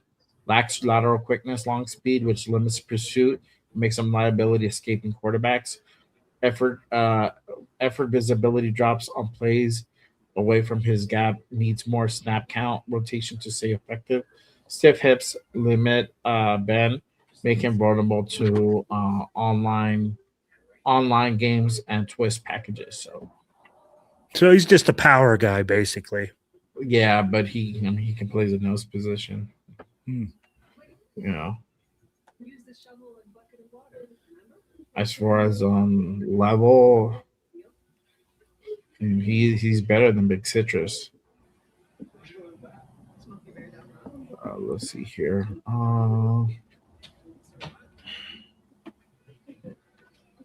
Yaya says we need to get value at 67.91. Otherwise, I had his board upside down. Greg says low key my D tackle that I did like from the combine is Caleb Proctor from Southern Louisiana. Okay. All right. So, all right.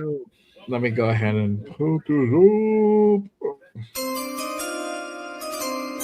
What is it? Is this your thing, or what the heck is going on? Yeah, this is my thing, bro. Trade alert to Detroit. I think traded back in. Let me double check. But it Well, looks Dolphins have their pick in. the Dolphins have their pick in for sure.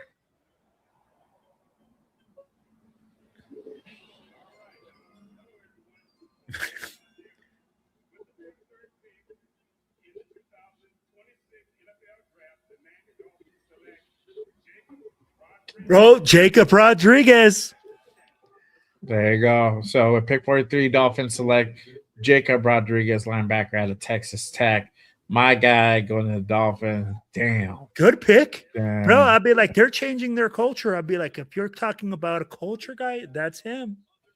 All right. So the trade alert is the Cowboys are trading for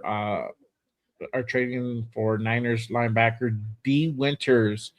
It's a 5th round pick for D Winters. That is a trade alert that just happened. So I guess Detroit was already there at that spot at 44.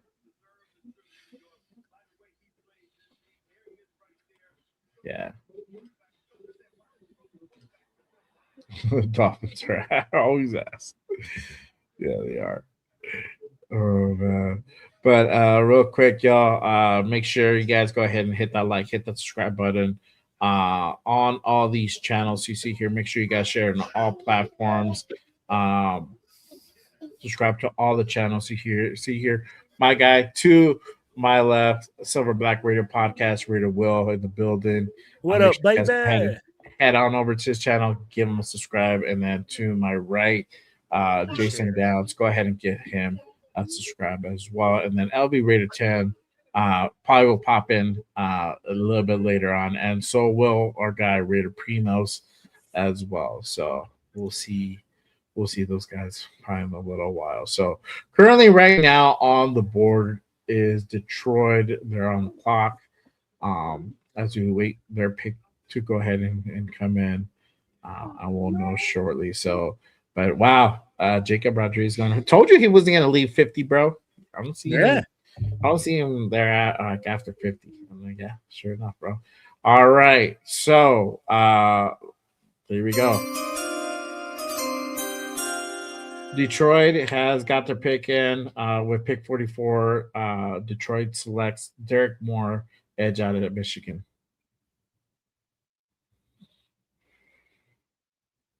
Salute Daniel Berry. Appreciate you pulling up. That's a good pick right there. That kid's legit. Yeah. Yeah. That's a good pick. All right. So now the little pigeons are on the board. Baltimore's on the board at 40. I'm sorry, on the clock at 45.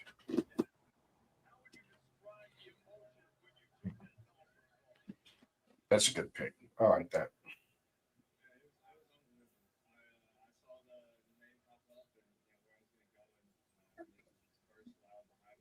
All right. Let's see here. Wow, that's crazy. We're actually starting to go pretty quick here. Yeah.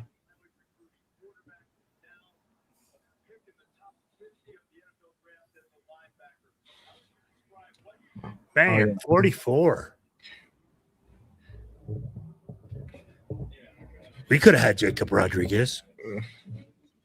Yeah, but we don't need Jacob Rodriguez. I love the dude, but I don't feel like we need the dude. You know what I mean? Oh. Hey, you know what? Why is it every single time that we pick in the second round so far with Spytek, we're scratching our heads? Last year it was Jack Besh. This year it was a safety. Yeah. I don't know, bro. I mean, I don't like the trade back. I'm okay with. The problem is that with Stokes getting him at 38, I feel it is a little bit of a reach for him. You know, I feel like he's a lower second round guy, and I feel that having a safety class, we could have gotten somebody at 67. But hey, it is what it is. What happens is a lot of times they overthink their trade back. That's what happens. They overthink it. Hey, what did I tell Johnny Spytek yesterday?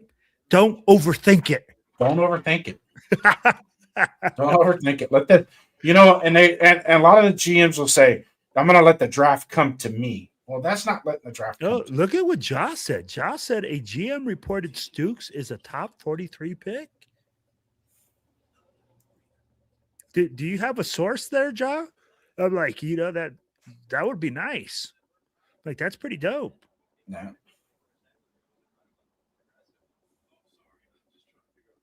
He says he bets anything. I like the analogy, though. Dan Orlovsky said he talked to a bunch of GMs and said Ty Simpson's better than Fernando. Problem is he didn't talk to the fucking coaches because apparently that's what's going on with the Rams right now. They forgot to talk to the coach about evaluating. Do you really think it's like that, though, bro? Like, did you see his face? But you know how, bro, the Rams ain't no fucking slouches at drafting. No. And you said it last night that they don't care about their first round. No, I don't know why. I don't know why he would be mad at them getting Ty Simpson at 13. But you could obviously tell Sean McVay was not happy with that pick. Dissension in Rams land? Yeah. Yeah. Yeah, right, Jay? I'm good, bro. Are you good? You're busy, I don't know, bro. Busy. You look busy. You're busy. I'm always busy, bro. I'm waiting for these damn commercials to get through. Yeah. Yeah. Signed Trey Hendrickson to a 4-year, $112 million contract. Traded Max Crosby to the Raiders for the 14th pick. Fucking dicks.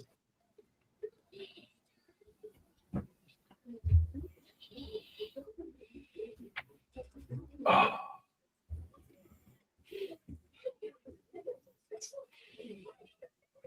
Yeah, Ardell, the Niners and Cowboys trading. That's kind of weird. Right. There's a big couple of in-division trades. Well, they're not in the same division. They're just natural rivalries. That's right. They're both in the city.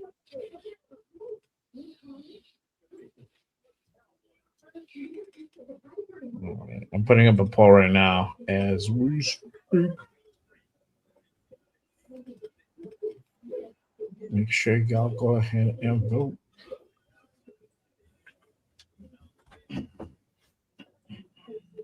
Three options. All right, y'all. So I put up a poll. You guys go ahead and head on over if you guys are on my channel. How do you guys feel about drafting Tradian Stokes at pick 38? Yes, I like it. I'm okay with it, or no, we reach. Let me know you guys' thoughts, how you guys feel about that at, again, pick 38. All right, so looks like the Ravens have got their pick in. We're going to go ahead and go to that. Let's see. It's about to go ahead and be announced. Barking and talking to shit.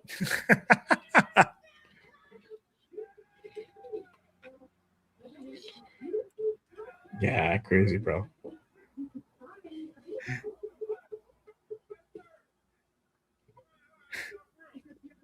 I'm just going to drop the wide receiver at 38. Okay.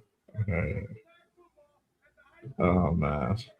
Can I just preface real quick? I'm not mad at the player. I love the player. I don't like the way they went about picking him.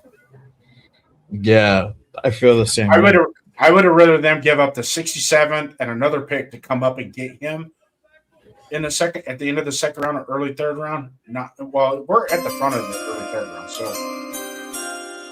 yeah.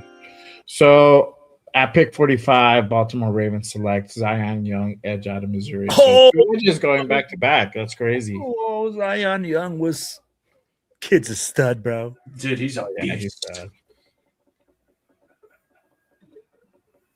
Who drafted Caden Proctor again?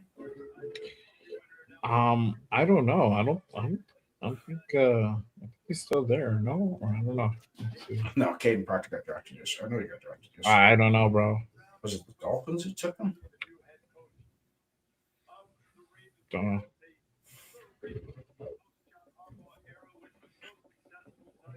Yep, the Dolphins took him with the 12th pick. There you go.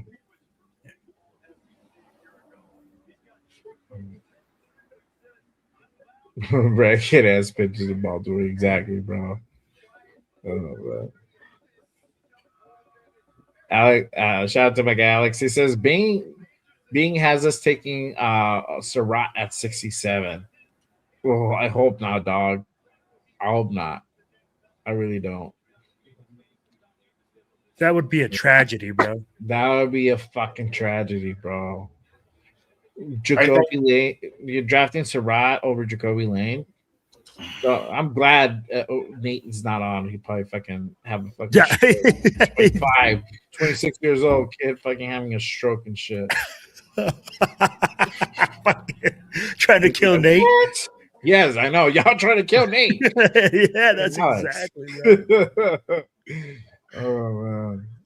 Like Josh says, this job would be okay if Lee Hunter sips us. Bro, that would be a fucking steal at 67.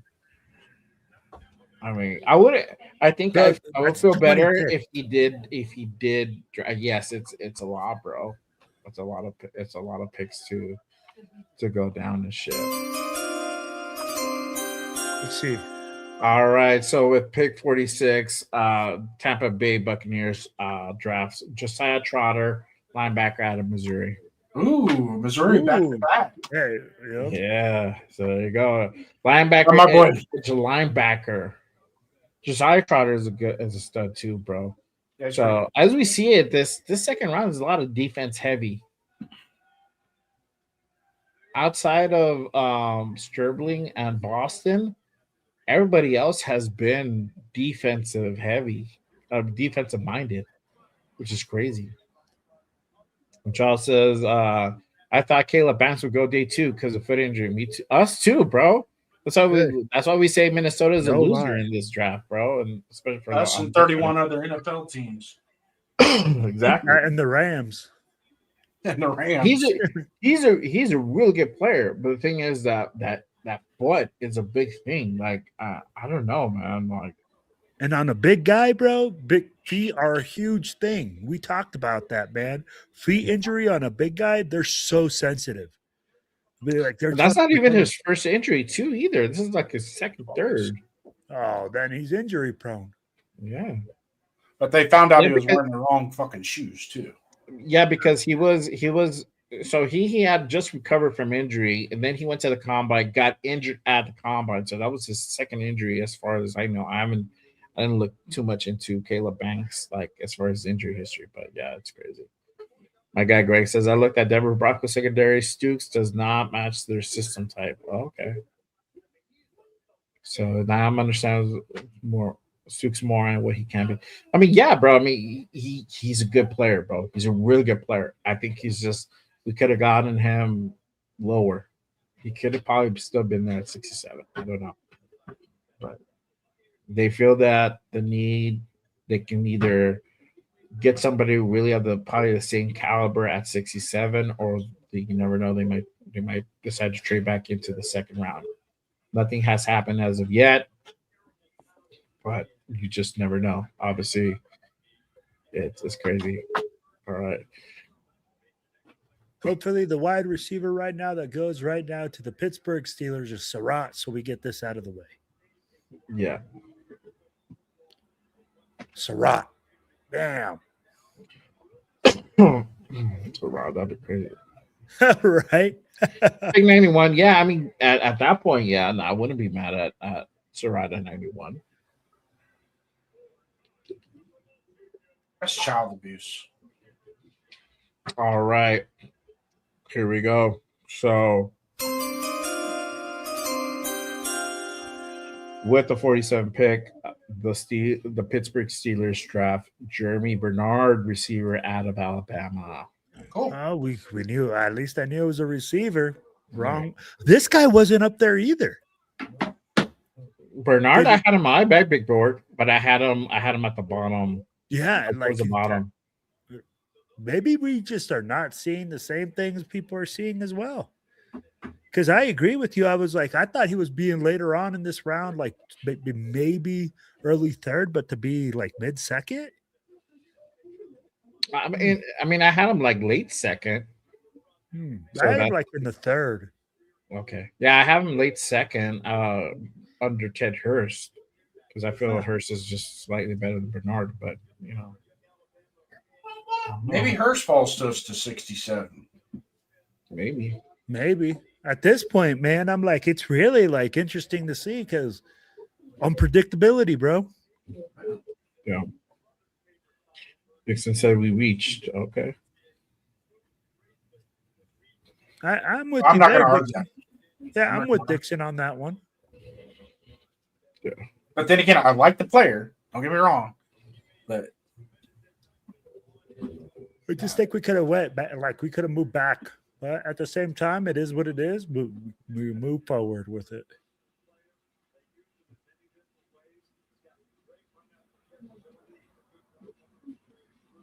it could be a situation where Spytek just spade the call because he wasn't going to take a chance moving back again.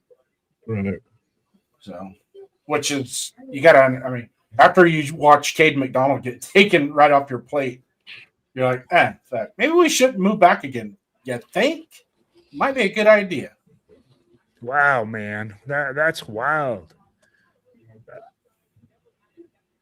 They better believe in the safety.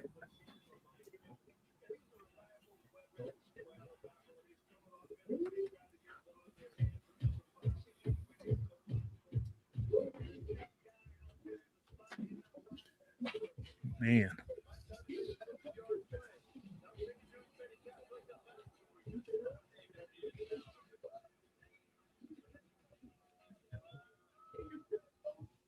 All right. So right now, Atlanta is on the clock, waiting for them to go ahead and get their pick in. But let's see here. I like what Ardell says. He says he has 6 years of senior leadership. I'm like, how the hell are you 6 years a senior? But I'm like, I get what he's saying. I'm like, he got 6 years of leadership at that position. I'm like, could be, man. I'm like, at the end of the day, I'm like, it's different to lead college guys than it is pro guys, and to come into this room and do a different thing. Yeah. All right. So I got to pull up again. I'm asking you guys, how do you guys feel about drafting Tradian Stokes at pick 38? Right now, currently on the vertical stream, it is 43%. They like it. 57% say no. We reached with 7 votes casted so far. No, 0% whether I'm okay with it. So if you guys haven't done so, make sure you guys head on over and cast your vote. I'm gonna go ahead. Let's see what the horizontal crew has so far. Let's see here. All right. So over there, it's 50-50. It's yes, I like it, and I'm okay with it. All right. It's only a couple of votes over there currently. So you heard. Okay.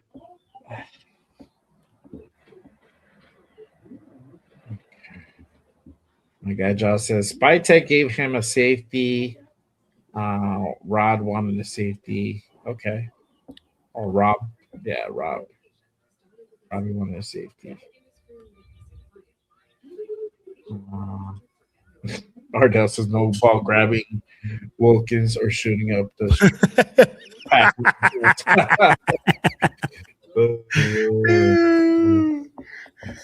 Dixon Center says Spytek Script is a second round. Yeah, that's what it feels like. I don't know, bro. Well, you know, the thing is, how much of last year was Pete, bro? Like, in the sense where we didn't get to see Besh take a lot of targets, bro. I was screaming at one point for them to really utilize Besh more. I mean, we especially once Jacoby left, I was like, fucking feed that dude. This is an opportunity. You drafted a replacement for Jacoby Myers, which that's what he was. And so like utilize the dude. But and I'm there with you. I get what you're saying. I'm just like, for me, I'm like, lots to be proven still, right? Like, hey, he can come in and like tear it up this year. But like it's hard because we can't really say like what it was. I'll be like, yeah, we know it's bad coaching, you know, but I don't know how good the player is, or I didn't go to practice to watch him. So this year is really going to be a year that we're going to see what Jack Besh can do. But for right now, everybody's going to be like, he's a bust, right? Because you know how Raider Nation is. Shit, we're calling Ashton Jeanty a bust because he didn't get 1,000 yards last season. Mm-hmm. They're like, oh, he's a bust. I'm like, are you kidding me, bro? Right. Oh, man. All right. So with pick 48, the Atlanta Falcons draft Avion Terrell, corner out of Clemson. There you go. Interesting. Terrell off the board. And it's like you said, man, but defense heavy. I don't know about this Auburn Sports dude. I feel like he's more of a like parody type of account, but yeah, I mean, it make in a sense it makes sense to go ahead and pair him with Palpable as a safety. So he'll be there for a long term. The second round as a safety, that speaks volumes, bro. So yeah, as far as Stokes, can get a lot. I think he's gonna be an impact player, bro, for sure. I think so. I think our thing is that he just would have been there later on. So we could have utilized that 38 pick for something else. I'm hoping he outplays his grade and lives up to the Stokes? 30 pick. Stokes? Yeah. Oh yeah. Me too, bro. And I guess they feel that he would, if they went up and got him that high, and literally bypassed a nose tackle for him. Raider E says Thornton will be used. We'll see, bro. The thing with Thornton is that he needs a lot of work, bro. He needs to improve his route tree. He needs to improve his catching ability. I know we had Gino, bro, but there was a couple times Gino put it on the numbers for him. He couldn't make the fucking catch. Yep. The way he attacks 100%. Yeah, the way he attacks the ball is also something to go ahead and kind of mention. He waits for the ball as opposed to going up there and grabbing the ball. So educate the people, Jay. Educate the people. You need to go attack the football, baby. That ball's in the air. That ball is mine. Guy's 6'4", dog. He should just be fucking like jumping over dudes and just like snatching the ball out of there, bro. Yes. Yeah, I agree with you. I don't know if he's a Megatron, but no, I mean like literally, bro, like leaping over people. You're 6'4". You should be going and attacking the football at its highest Come point. on, dog. But that doesn't say that you're not going to be better. You can be better. I believe in you. But I'm just letting you know. I'm just calling how it is, my guy. Hey, go eat a fucking Raider, sandwich. it's unfiltered, bro. Already got them stone heads. Right now he does. I think he that's the thing. That's something you can improve on. That's totally improvable. That's something he can go ahead and get better on. So I think he just needs to put the wrench time in, man. That's it.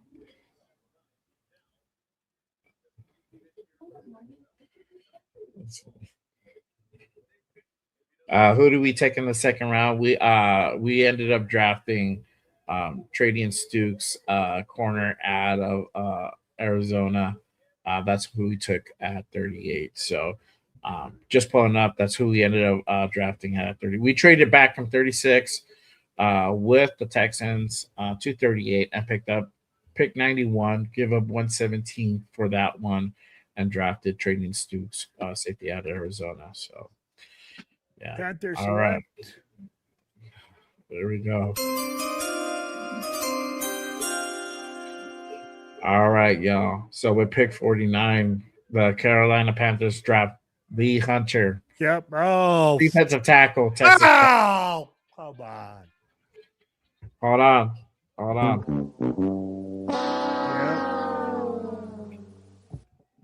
Yep. Exactly. I feel. Yeah. So that kind of changes things up from a draft board. Man. McDonald gone, Hunter gone, Miller's gone too, right? I believe so. Yeah, Miller's gone too. So that leaves slim. Leaves a little bit of slim pickings for next round. But let me pull that up real quick while you guys are doing that. All right, so this is the third round. So if no D tackle, I got Dominique Orange, top of the list. Grace Holton right after him, and then Daryl Jackson out of Florida State for D tackle. So 67, we still can pick up D tackle. These guys are still available. So we'll see what happens with that. And then priority 2 would be wide receiver. So now we got pick 91. Either wide receiver, corner could be the guys. Jacoby Lane, Zach Branch, Elijah Sherratt, Bryce Lance as the bottom of that list for wide receiver has potential to outlive his draft stock, but he needs work for sure. But obviously, Jacoby Lane, potential for wide receiver 1 there. Zach Branch, speedster and special teams guy. So return kicker. So that could definitely be a possibility. And obviously, I already know Elijah Surratt, got to put in that continuity, right? Not my first choice. I got him on number 3, but I wouldn't be mad if it did happen at 91. So could go corner as well. We still need a corner. Julian Neal, David Ignason, Malik Muhammad, Takario Davis, Will Lee the third for corner. And then obviously we're good on safety, so we're going to go ahead and cancel that. But this is why I feel that also too, Tradian Stokes is a little bit of a reach. Having Kamari Ramsey also can play that position very similar to Tradian Stokes. I think I was almost on that level as him. Probably just a little bit, just slightly under Stokes, but would be a really good addition if you were looking at safety. Kilgore is another guy as well, but that is not meant to be. So I put the safeties off, and then I would probably go to edge. Mason Thomas is already off. I believe Joshua Josephs. I think he's still there. He's still there. And then Danny Dennison out of Penn State could be a pickup as well. Trotter's gone for linebackers. Golday's still there, and then Deontay Lawson as well. So we'll see what happens in the third round. We can still pick up a DT tackle at 67. Dominic Orange, Grace Holton, Daryl Jackson still there available. So we shall see. All right. Let's see here. Again, appreciate you guys pulling up and tapping in on the Friday afternoon special 2026 NFL Draft Day 2. Let's see. Ardell says he did have Gino throwing to him. Thorin could ball out with Church Crew, Mendoza, Mr. Like that. Yeah. He just needs to improve that thing, bro. So he needs to be able to go ahead and create separation. That's the biggest thing. That's improving your route tree. Shout out to my guy Alec M in the building. Appreciate you pulling up. Says Stokes, a good player, but we passed on a ton of good player D tackles and such. Yeah. Stings a bit. It wasn't you weren't expecting that. That's crazy. We were expecting. A lot of us thought that a trade back could definitely be in the works, but to pick up a safety that far high up with other positions being more important, we believe, in our opinion, safety was kind of a thing. But I guess they feel that they can pick up somebody really good in the third round, picking pretty early as well.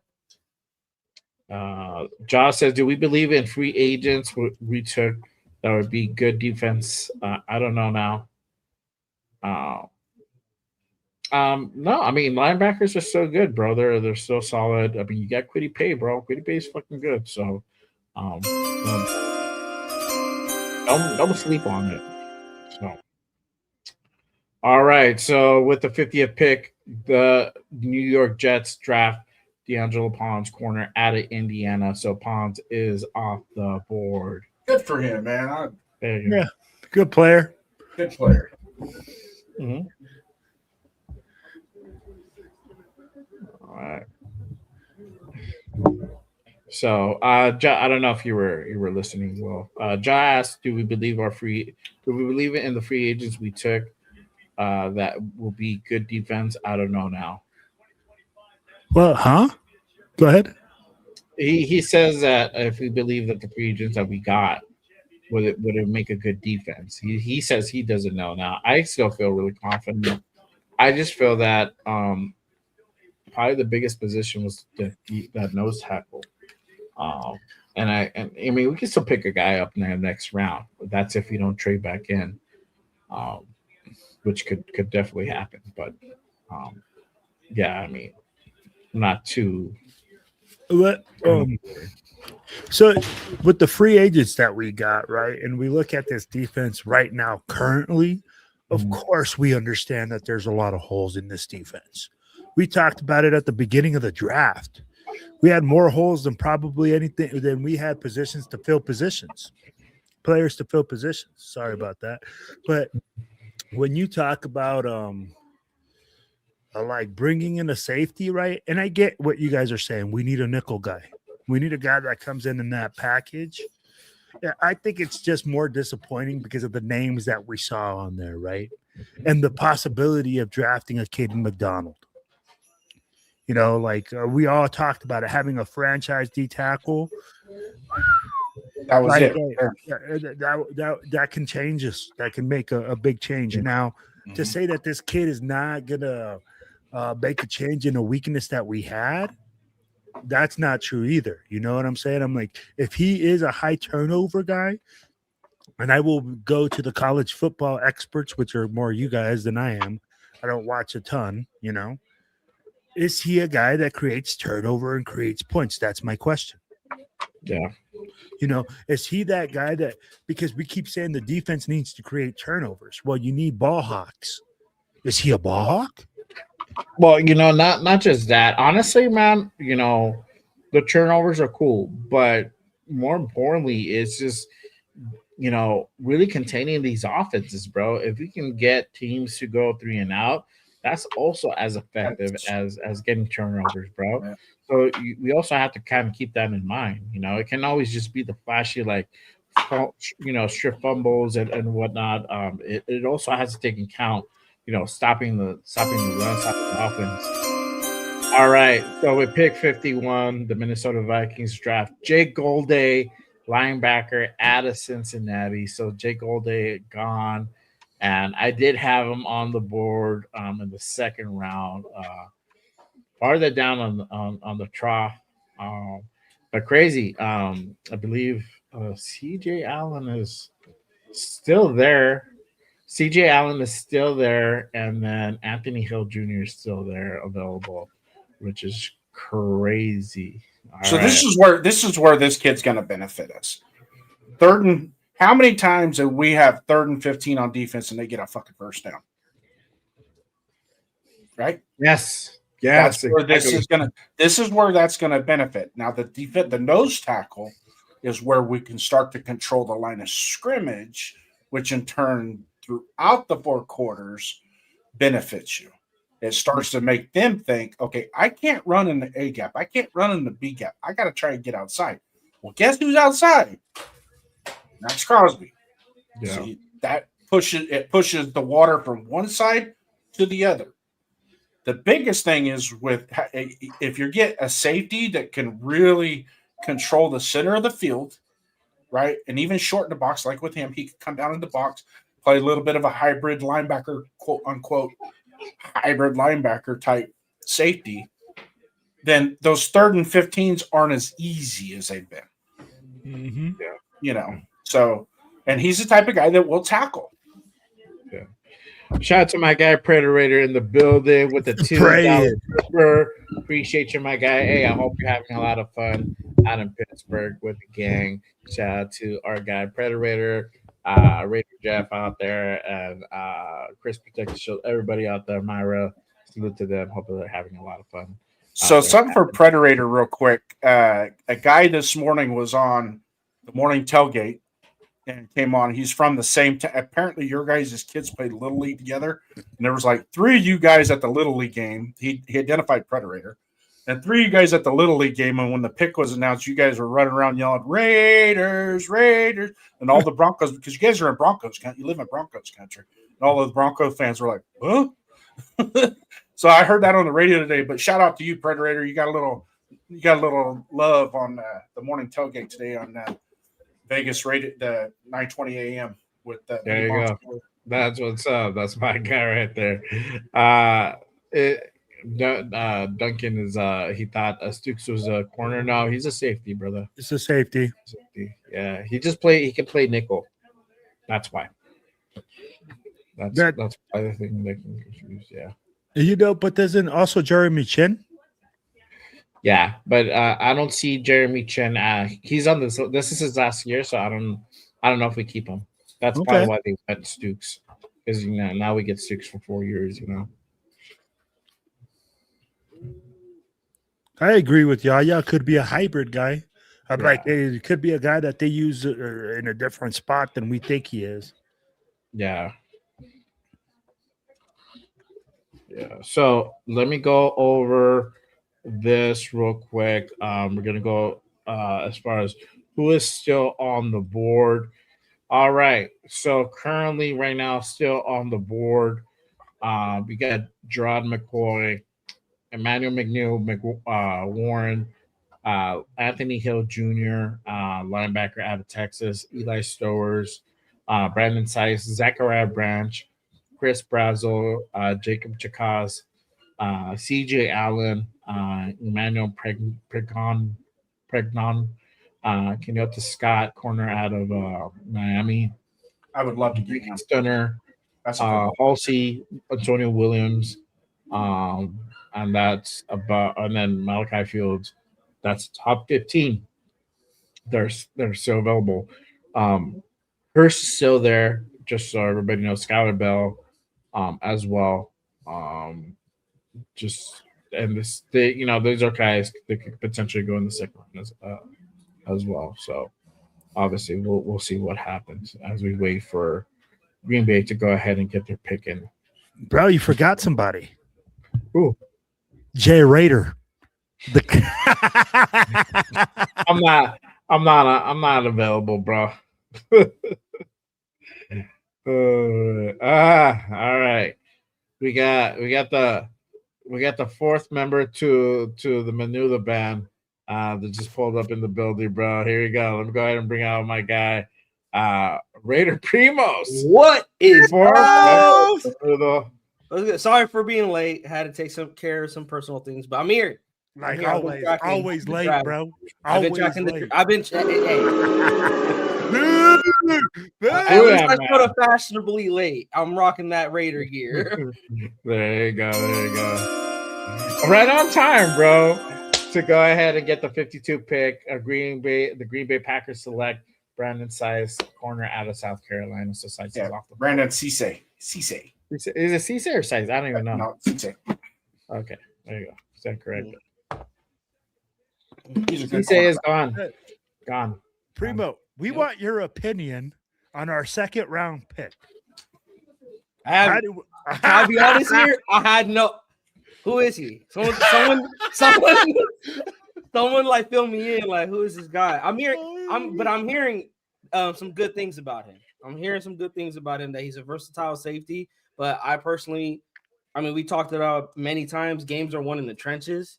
You have one of the best defensive tackles there. I would have personally went McDonald there, but they get paid the big bucks. They must know something that we don't, and it's a wait and see with this guy. At least for me. Yes, 100%, bro. They might feel that they probably could get a quality nose tackle, a really good nose tackle in the third round. So And they got two picks to do it. They do. They do. Let me go ahead and kind of give you guys a bio on Stokes real quick. Hang on 1 second. We'll just do that. Let's just do it.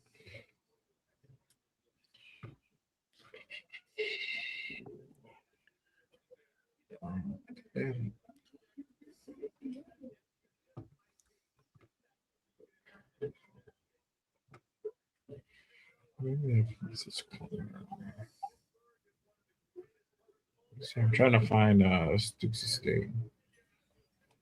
I think that was this.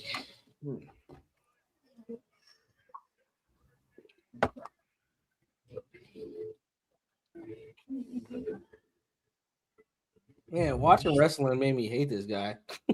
Pat McAfee. They're like, fuck that dude now. Oh, for real. Like, I love like as a commentator, loved him, but then I was like, what the hell? All right. So with pick 53, you got Pat McAfee coming in and try to go ahead and give the pick, tell the pick. Hold on. I thought I would get it by now. Let's see. I'm taking a sweet time. So he just came out to say their first round draft pick was Sauce Gardner.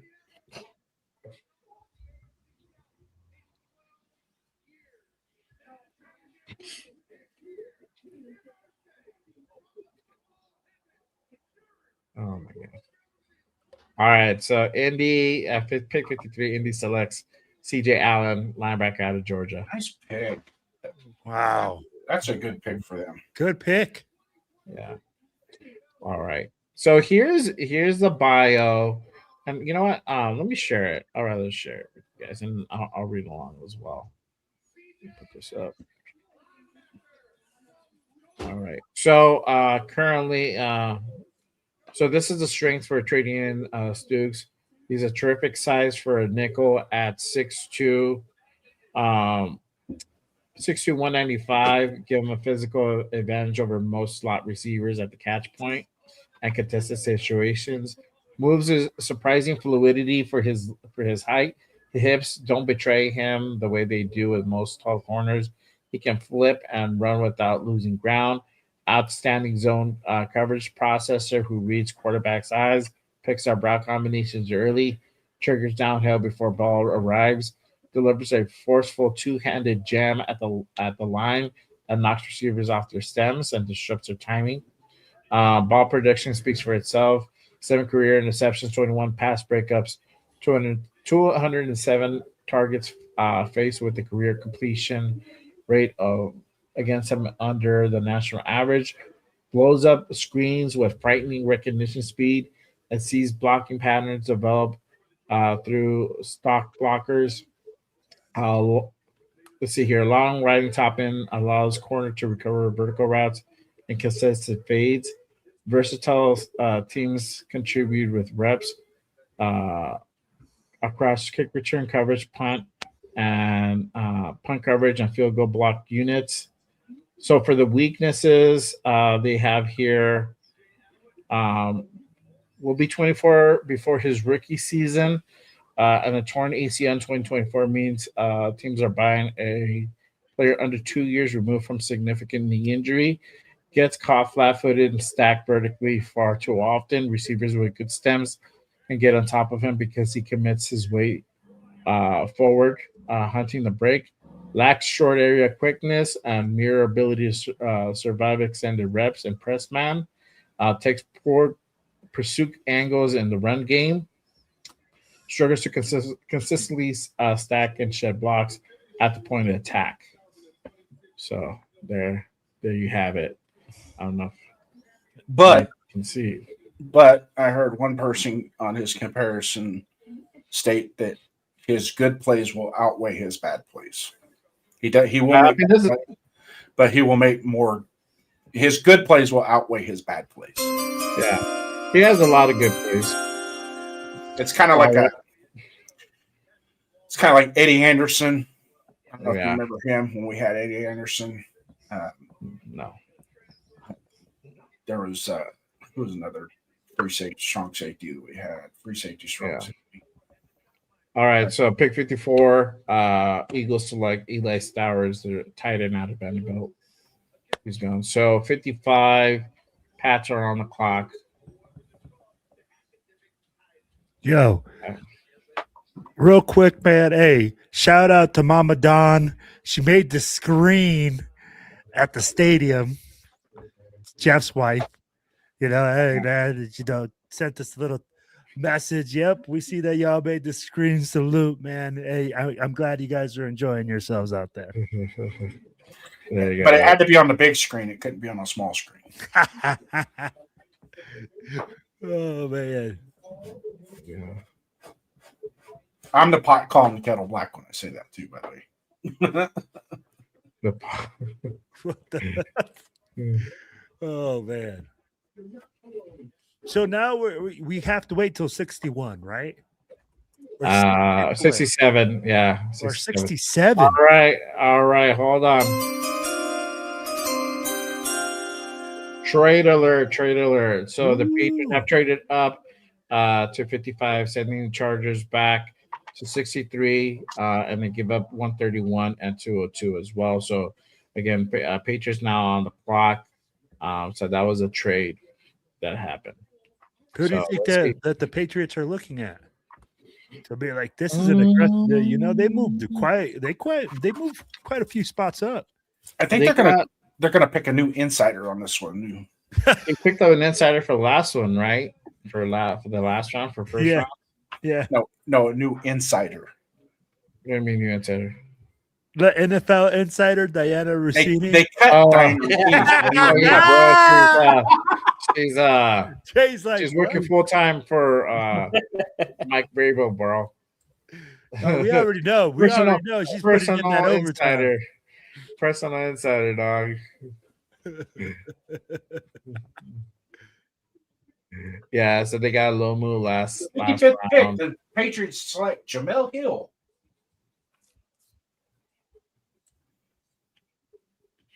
New NFL insider. No. Actually, Jamel's more basketball, huh? Alex says they have several needs for Pat still. Fuck a bunch of silent people up there on the board. John, you just missed it. I just read the bio of Stokes. Essentially, I mean, this kid, he's good. He's not. It's not a back. The reason why we say like we feel that it's a reach because he would have been there a little bit lower. Mm-hmm. So I don't know if he would have been there at 67, but you probably could have traded back in that situation. He probably would have still been there and got more draft capital. And we traded back from 36, and at 36, Caden McDonald was drafted. Yeah. Oh, Jesus. But for Stokes, I mean, he can play safe. He can play nickel. He's a really solid nickel. The guy he's a ball hawk. He's very versatile. So it's a good. I mean, we needed a safety essentially. I mean, barring aside from Paul Mao, the chin's on this last year. But I feel like we could have gotten, if we wanted a safety, we could have gotten one in the third. Kamara Ramsey, I believe, would have still been there in the third round. So, Jay, those big old sexy war daddies up front don't grow on trees, baby. You don't find animals like that just growing on this. Bro, that's why when you see one of those sexy beasts as a coach, you go like, oh my goodness. I'll be like, come on, man. We got plenty of safeties, wide receivers, and special guys.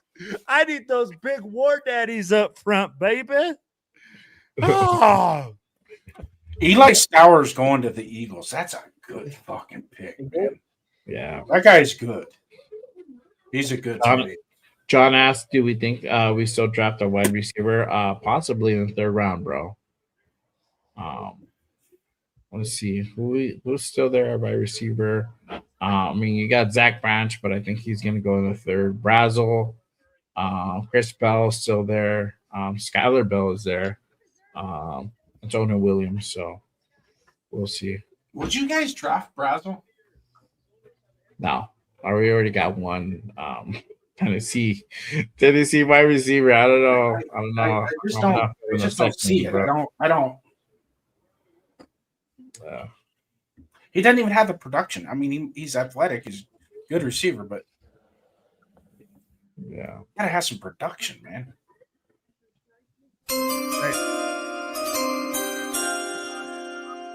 All right. So we're gonna hear New England's pick in just a second.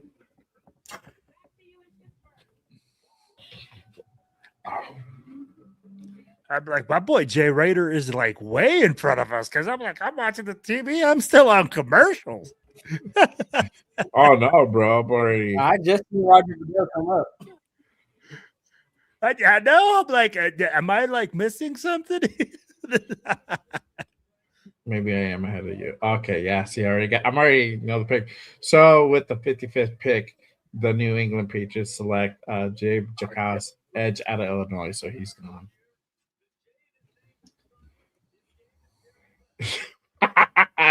Ardell says you're running rabbit ears, dog.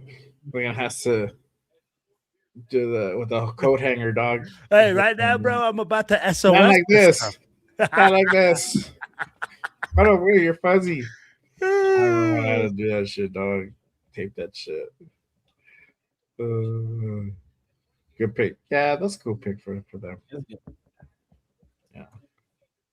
New England is starting to bring their defense back. They're still trying to build that defense up. Essentially, that's really what got them to the Super Bowl, if you think about it. Yeah. Yeah, and you're right, bro. What helps a young quarterback? A really good running game and a really good defense. He's an edge rusher in Illinois. I had him lower in the third round, or third round, maybe late second. So I don't know if it would be a necessary reach because we're getting towards that end of the second round. So 56. Go ahead. I want to know who the Vikings selected. Maybe they selected somebody that was supposed to be picked in the 6th and the 2nd. It's like because Caleb Banks, bro. They took 19. They took Caleb Banks at 19. Caleb Banks was ranked to be in the third round. They got Golday.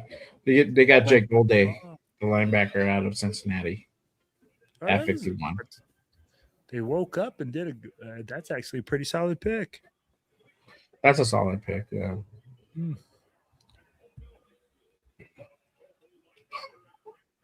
Yeah. So, yeah, Duncan. Yeah, Duncan's right.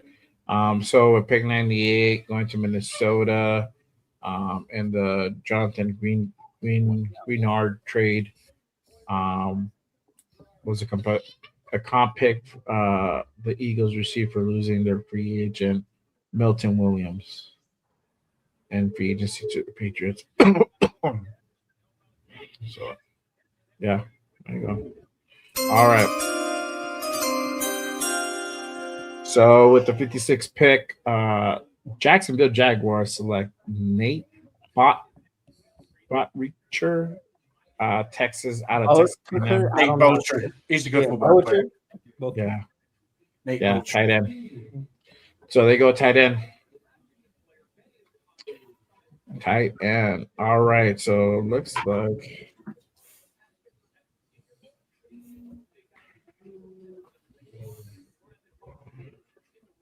Bo Kutcher.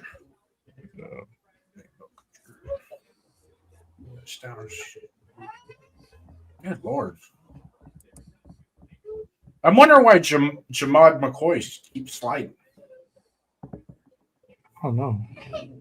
Blocking tight end. Yep, he's a blocking tight end. Oh, towards that is a good question, bro. Like I honestly don't know, bro. But he missed the entirety of last season because of a torn ACL. In 2024, led the Volunteers with 13 passes. So he didn't even play last year. That's why. Okay. Yeah, I mean, like if you didn't play the whole last season, I'd be like, what really are you evaluating? A year ago's tape, and then you don't even know if the guy's good to go, bro. Why would you even take a risk on a player like that? I'm also wondering why McWarren hasn't been drafted either, bro. Oh, I don't know that. Yeah, he was like a projected top of the second round. Yeah. Some people, well, his overall ranking was 21 on ESPN. Who? McWarren. Yeah, so we're already at pick 57, and they still haven't been took. How many more? 1, 2, 3, 4, 5, 6, 7, 8. 8 more picks until this round is over. What position does McMorrin play? Safety. So that's what I'm saying. Like, I'm surprised that you didn't get him if we were looking at safety. So there must be something. But I think it's just because Stokes plays that nickel. That's very appealing. So if you're looking for an area of where we might be, some players to keep an eye on, Keontae Scott, Jennings, Dunker, Halsey. We just took a safety, so he's probably going to be off the board. Williams, wide receiver from Clemson, Malachi Fields, Xavier Harris, and Max Clare, tight end, so he's going to be off the board. So I like Xavier Harris. It's just he's going to be a little light for defensive tackle. He kind of got pushed around against Miami. He's a good ball player, don't get me wrong, but when they played Miami in the college football playoffs, he kind of got beat up. Duncan says teams are probably worried that McWarren is too raw. Maybe, bro. Could be. Yeah, they did. If Pregnon, Scott, and Pregnon, Scott are there, I would Joe trust any dude named Duncan. Baggins. Baggins. Bag that. Let's see what we got here. Jenny Dunker.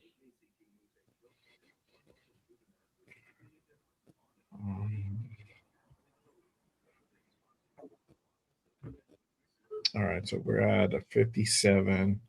We're ready for the pick to come in. I am gonna go ahead and take a quick break. I'll be right back, y'all. So that you guys kind of. But I know we did a lot of work on Ted Hurst. A lot of work up on Ted Hurst. So don't be surprised at 67. That's that who we take. What the? Hey, there we go. We're all three on stage. We got it together. All right. We're brothers. We're friends. Let's see here.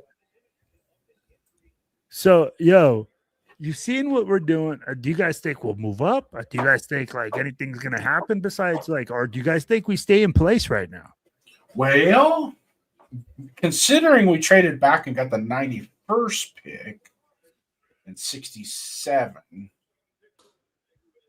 I myself would probably take some of that back in, drop capital, and come back up in the second round or third round, early third round. So, I mean, right about now is when I would probably pull the trade. You think if there's going to be any trade, you'd pull it now? I'd pull it now. I'd trade up right now. What'd you think, Primo? If there's a guy on the board, you might. Yeah, I mean, there is talent there. Like Emmanuel McNeil-Warren, you guys were talking about it earlier that he's sliding, and we all thought he would go in early in the second round. Do you think there's a team if you like him, but you think that this fall is not going to last? He's not going to be there until you pick. Because so far, the board has been falling in the Raiders' favor. It seems like for them to trade 2 spots back to go get Stokes. Now, if you think McNeil-Warren is not going to be there and that board is not going to fall, then you make the trade. But so far, I would personally just stay and wait and see because it seems like the board is falling in your favor. If you do not feel the need to trade up because he is dropping some really good teams that can utilize the safety, There's a reason for it, but again, and Spytek has said with all these picks, he's done his homework. So that's my pick. But if he doesn't go there, then there has to be something more to Emmanuel McNeil-Warren that we're not, we don't know about. That we don't see. Yeah, I'm with you. Let's So, see. as much as everybody wants to give Spytek credit for going to the championship game to watch Fernando, there's another guy that's still available that he went to watch, and that's Deontay Scott. So keep your eyes on that. There's just all right. Logan Jones, center out of Iowa. Yo. There you go. Dude, they had 3 All-Americans on that offensive line. Dude, I think this is a hell of a pickup for the Bears, man. I think this guy's probably one of the best centers that you can get. I really like his game. Damn, is the next pick already in? Whoa. Trade alert. So the Browns have traded up to pick 58. They are also receiving 152 from the Niners for pick 70 and 107. Whoa. Yeah, so Cleveland is on the clock. Ooh. Cleveland is on the clock again. Traded up to 58 from the Niners for picks. They give a pick for pick 70 and 107. Yeah, they give a pick 70 and 107, and they got 152 and 58. So we'll see. Josh says they might go Chris Bell. We'll see. Didn't they just take a receipt? They took Boston in the second round. Huh? Didn't they take Boston in the second round, the Browns? Hold on, let me double check. Yeah, they did. They took him in the second. Yeah, so they'd probably be corner. Let's see. That Josh said that before the trade came in. All right, here we go. Nice. So there you go with the McNeil Warren safety out of Toledo. So he's gone. So McNeil McWarren does not escape the second round. He gets drafted at 58. He did fall pretty good down, pretty well down towards the bottom half of the second round, which is interesting. So currently right now, the Texans are on the clock at 59. So we'll see what happens. If there's any other grades that come along the way. Very interesting. But yeah. I was listening to you guys. Well, yeah. We didn't talk too much about you. Where you going? I heard you. I heard everything you said, bro. I'm gonna call you out. No, I'm just kidding. I agree with Primos, bro. I think we're gonna go ahead and kind of chill and see what happens, bro. We can go ahead and stay put, man, and we'll see what falls to us, bro. I don't think at this point we're in a bad position. I think that Spy feels he can go ahead and pick up a D tackle in the third round. I think it might be Big Citrus. I don't know. If I had to go ahead and kind of try to read a little bit of the room, maybe that's my take on it, but probably wrong. Yeah, who knows? I mean, I could see it. I could see them going, Big Citrus there. Mm-hmm. And I mean, the way it's looking like he could fall right into your laps. I'm thinking, Texans already got McDonald, when we traded with them, so they're not gonna go back to back defensive tackles. I think he's gonna fall right into our lap, and I would love to take Big Citrus. We gotta make that oh, bro, that would be phenomenal. Merchandise, bro. The merchandise I would hope they put out. Yeah. You could do it. There you go. So with the 59 pick, Texans select Marlon Klein, tight end out of Michigan. Wow. Okay. There you go. So interesting pick by the Texans. They select a tight end for their guy. All right. So Tied and trade alert. There you go. Trade alert. Trade alert. All right, so we're getting some movement. Texans are now on the clock. They're at pick 60. They traded back with the Bears, receiving pick 69 and 144 for their haul. So Titans are now on the clock. Crazy, crazy. All right, I wonder who are they going to go ahead and get. Maybe they get a receiver. Wouldn't hurt. Who's still on the board that like supposedly is like the best players available? So still on the board here and here, I'll just let you guys know. So Gerard McCoy, Anthony Hill Jr., Zach Branch, Chris Brazel, Emmanuel Pregnon, Kenote Scott, Jennings Dunker, AJ Halsey, Tonio Williams, Malachi Fields, Xavier Harris, and then Max Calera, he's a tight end out of Ohio State, and then Malik Muhammad, Mike Washington, Ted Hurst, receiver out of Georgia State, and that routes top 15 that are still available according to ESPN. So I'm kind of curious with Hurst because we did a lot of work on him. Yeah. With the all 30 visit. So I will tell you like this. That's true. Marcus Banks is fired up for this pick. Nice, Marcus. So I'll tell you like this, Jay Downs. I'm like, sometimes those top 30 picks, they use it to just like, you know, bring in a guy to like get somebody sent off some other guy. So that way they'd be like, oh, they want him. Well, maybe we should be looking at him, right? A top 30 visit doesn't necessarily mean that team is, you know, invested into that player. But add what they did at his pro day. What's that? Add what they did at his pro day. They sent a contingent to his pro day. They sent contingents to a bunch of pro days. Sometimes, I mean, you're absolutely right in the whole run. But if you add the two together, and that he has that relationship with Hugh Jackson and blah blah blah, and there's a lot of insight to it. You kind of. That's just my opinion. I'm not. If I was a fucking expert, I wouldn't be sitting here talking to you guys. I'd be sitting next to John Spytek right now. So, no, I get what you're saying. You know what I mean? I'm just going off the. I just pick up tea leaves and I try and put them all together. Gray says, "Keep reaching until the Raiders are back on." There you go, bro. I know I didn't think the Texans were going to fucking select the tight end at 59, but okay. Carson Beck, Gary Newmiser, Cole Payton. Damn, like best QB still left. Drew Alar still left on the board too. That's who we should take. We should take Drew Alar with the 60. Hey, Mike Washington Jr. out of Arkansas is still left. You know, we talked about a 1-2 package at running back. But not in the third, bro. We get him in the fourth. Zachariah Branch. I like Katron Allen, bro. Katron Allen out of was he out of Michigan? Got phenomenal, bro. Ooh. Out of Penn State, my bad. Penn State, yeah. Oh, I was about to say, it's like I don't see.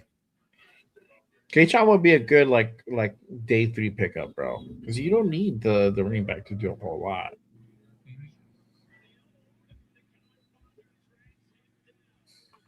The pick is in. No. Ardell says needs linebacker, D tackle, offensive line, wide receiver. I would switch that D tackle with linebacker, bro. My Washington could still be all pro, special team talent. Yeah. Our running back room is light too. So. Every room is light in the at the Raiders. They're I'm talking about volume, not quality. Well, I'm talking both. I'm like, you can't say that about the linebacker room. I would probably. No, I mean, like, there's yeah. But like, you got starters, but do you have anything after that?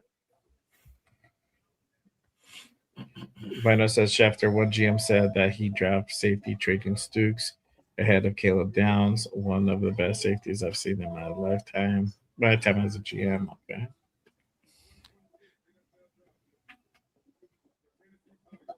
Reed, running backs, Devin doesn't. Okay. All right. So here we go. With pick 60, the Tennessee Titans select Anthony Hill Jr., linebacker out of Texas. There you go. So congratulations to our guy, Marcus Banks. See, they picked up a linebacker. Yeah. That's what's up. Jeffrey Simmons is freaking huge, bro. I like that Hill kid, man. He's a good player. Oh, yeah. Him and that R. Mason from Oklahoma, I really like watching how they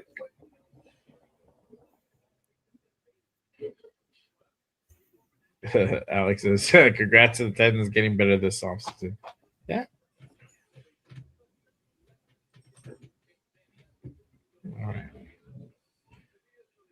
All right. So Rams are on the clock.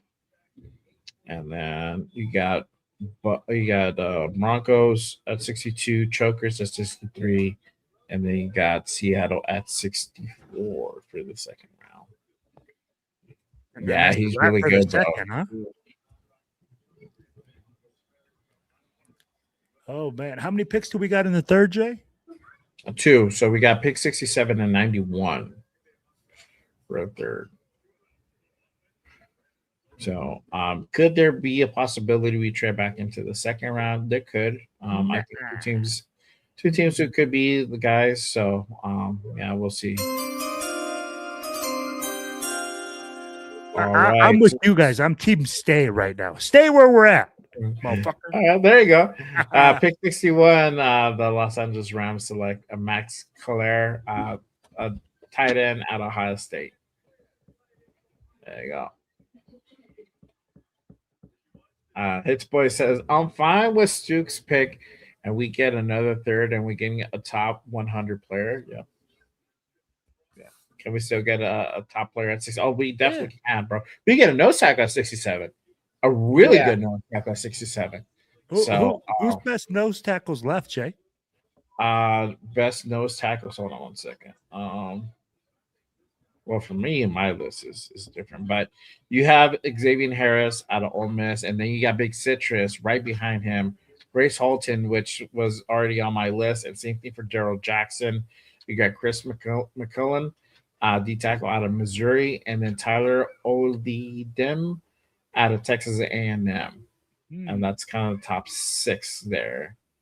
Some of these guys that I see on this list, they can go farther down in day 3 and probably in the 5th and 6th round guys, maybe even 4th. You can put them in probably 4th round guys, but yeah, Citrus is definitely a guy that I would definitely keep my eye out on.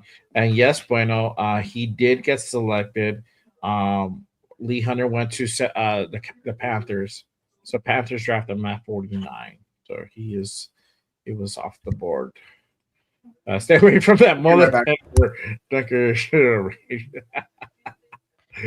Oh man, that's funny. All right, let's see what we got here. All right, here we go. All right, so trade alert: the Bills have traded up to 62 with the Broncos.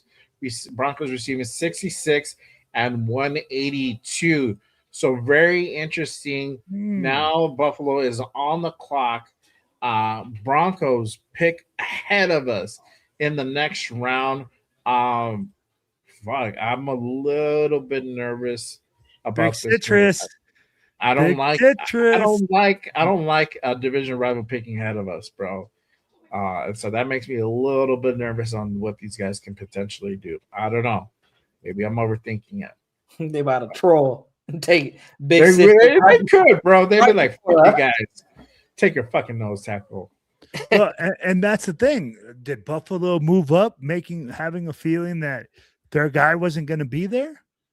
You know, I'd be like, obviously, because I'd be like, you moved up only 4 spots? Yeah, man. I don't know, man. I think this is a receiver though, for some reason. Maybe trying to give Josh Allen more options or something. Yeah, I definitely could. Let's see as far as receivers still available. Obviously, you got a guy Zach Branch, Chris Brazo, Antonio Williams, Malachi Fields Hurst, Skylar Bell, Chris Bell, Surratt. I don't think they would take Branch. I think they'd probably take a taller receiver. You also have Raider Primos on there, but that guy can't catch a cold. I'm more like a lot of these short. Hey, He's like, I'm a DP, bro. I'm a DP. Hey, my excuse is always I had Geno Smith throwing it to me. Then he flipped you off. Yeah. I do agree. I think the Bills go with a big body here. They got playmakers. I feel like they got speedsters. Mainly, I feel like Shakir is like really their deep threat. If you could give a big body to Josh Allen in the red zone, I think that is going to be. I can only imagine Josh Allen throwing those back shoulders in the red zone to a big body receiver, and Malachi Fields provides you that. And I hear he's a good run blocker, if I'm not mistaken. Yeah, I like. Yeah, I mean, you got Cooks out there. I mean, he was really the reason why the Bills were really in a lot of games, kept that running game going. If you could get a wide receiver that not only can catch you the football, but also can block for you, and he's a big body receiver, I think that's the perfect thing the Bills can want right now.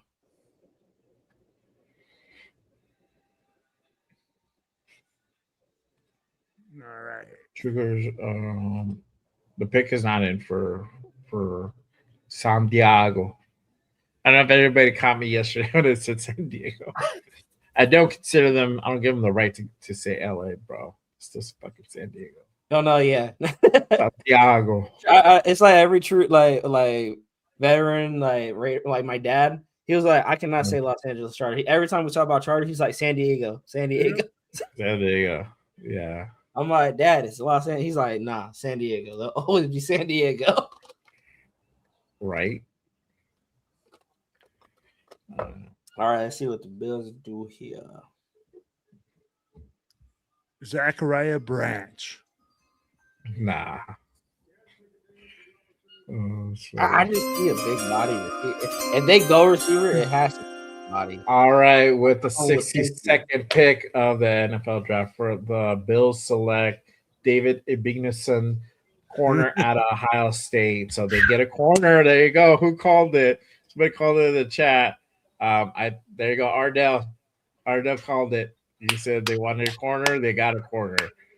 Hey, congrats, bro. You got it right, bro. That's awesome. Alex says you're a compact linebacker, dog. There you go. I can play nose, bro. I think I have the size over, man. Now. Jay Downs is our nose. What are you talking about, bro? You got that covered. I ain't playing nose tackle, motherfucker. I'm playing quarterback.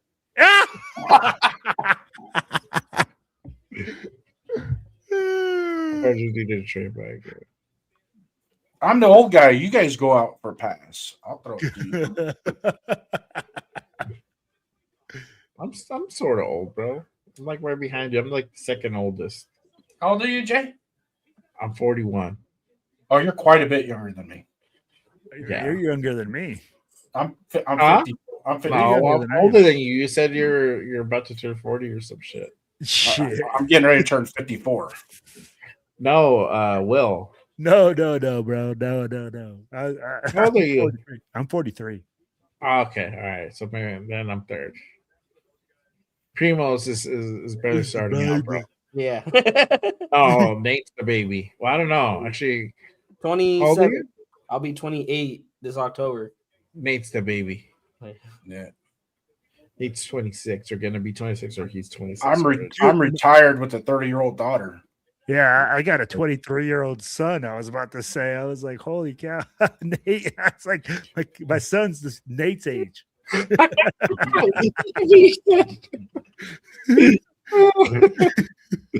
Oh, man. That's how my son's 23 too.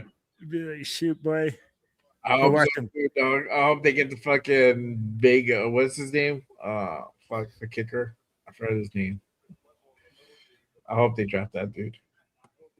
Bro, the Chargers, I don't, as much as I hate them, bro, I know they're going to make a solid pick. They fucking, gosh, with fucking Harbaugh there, bro, that dude turned shit into gold. Yeah. You think they go O-line here? And he might, he's notorious for doing that shit. Yeah. He goes offensive line, defensive line, super heavy. They I like was to about run to the bring ball. that up though. That on NFL Network it says Justin Herbert sacked 54 times, third in the NFL. Yeah, then they probably will go linebacker. I mean, lineman. Because you gotta, as much as I hate it to admit it, Will, you give Herbert time in the pocket. Oh, dude, that dude is a fucking. Oh, he's a menace waiting to happen, bro. I'm pretty sure they go Emmanuel Pignon, or maybe they go Dunker, bro. Maybe they go Dunker. I can see Dunker. I can see Dunker. I could, yeah. Oh, Jeff is gonna freaking die if Dunker goes. Oh yeah. All right, here we go. All right, so we picked 63. The San Diego Chokers select Jake Slaughter, center out of Florida. Ooh. Nice pick. Got to reach. Yeah, Slaughter. Yeah, they did reach on Slaughter. Yeah, a little bit of a reach for sure. Yeah. All right, guys, we're on the last pick, pick 64. Seattle is on the clock currently, and that will be the last pick of the second round. And looks like we're going to go ahead and stay put at 67. And so we're going to pick third in the third round. So my thing is Denver are picking ahead of us. It's a little bit worrisome. I don't know. Maybe I'm just being paranoid, but I think so. I think Denver doesn't have the same needs we do. That's true. Yeah. Right. They got their defense set. Yeah. All right. Let me go ahead and pull up the big board. Third round. And so with third round, I still have D tackle as priority. Again, my note was there was no D tackle taken in the second. This is where it comes into effect. So now this big board becomes a little bit more functional. I got Big Citrus, top of that list, Grace Halton, Gerald Jackson. All three are currently available. Then since we do have the 91st pick as well, so we get to pick again in the third round. Wide receiver is, for me, second priority too. Jacoby Lane, Zach Branch, Elijah Surratt, Bryce Lance. I see Jacoby probably getting picked up around 70-ish, 80. I think he's gone before 91. Zach Branch will probably be the second guy, and Zach Branch, obviously, y'all know, Raider royalty. So don't be surprised if that's the pick at 91. Corner could still be an option. Julian McNeil, Ibignason is gone, but then I got Malik Muhammad, Takario Davis, Will Lee in that list. We already got our safety, so I would bypass that edge. R. Mason Thomas is gone, but Joshua Josephs, Danny Dennison, they're from Penn State. Linebacker. Golday and Trotter are already gone, but Donate Lawson is still available. And then you got offensive line, BPA. So whoever is the best player available, offensive line. And then running back could be also a move that we might make at around 91 and be best player available at that point. So we'll see what happens. But Zachariah Branch. Do you guys agree with this big board kind of more or less? Or you're like, bro, you're full of shit. You're tripping. You're smoking. You're so full of it. Jeez, Jay.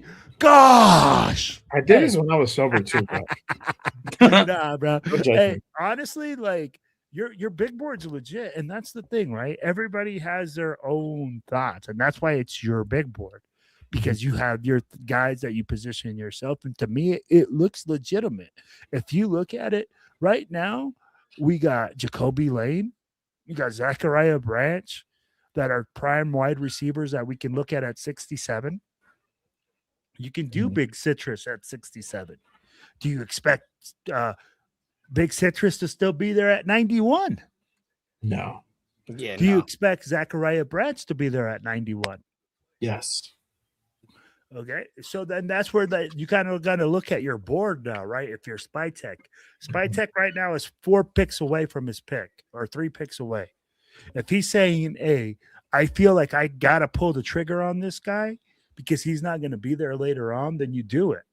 Mhm. But I mean, like again, I'm like, I think your big board is legit, bro. Yeah. John, bro, this is not an active big board. This was something that was already drawn up. So that's why I said Golden and Trotter were already drafted. That leaves Donate Lawson still available there.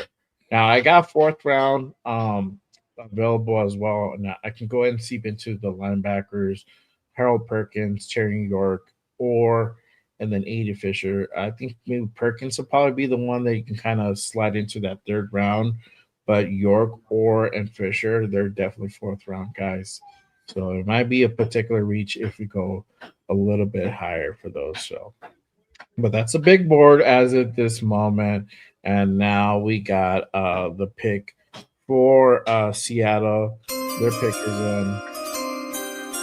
Ending the 2nd round. 64, the Seattle Seahawks select Bud Clark, safety out of TCU. So Bud Clark is gone off the board. That is crazy. And that concludes the 2nd round, y'all. So what do you guys think about the 2nd round? Let us know. We're gonna go ahead and do a quick winners and losers for this round. Here, let me go ahead and create the little quick banner here. All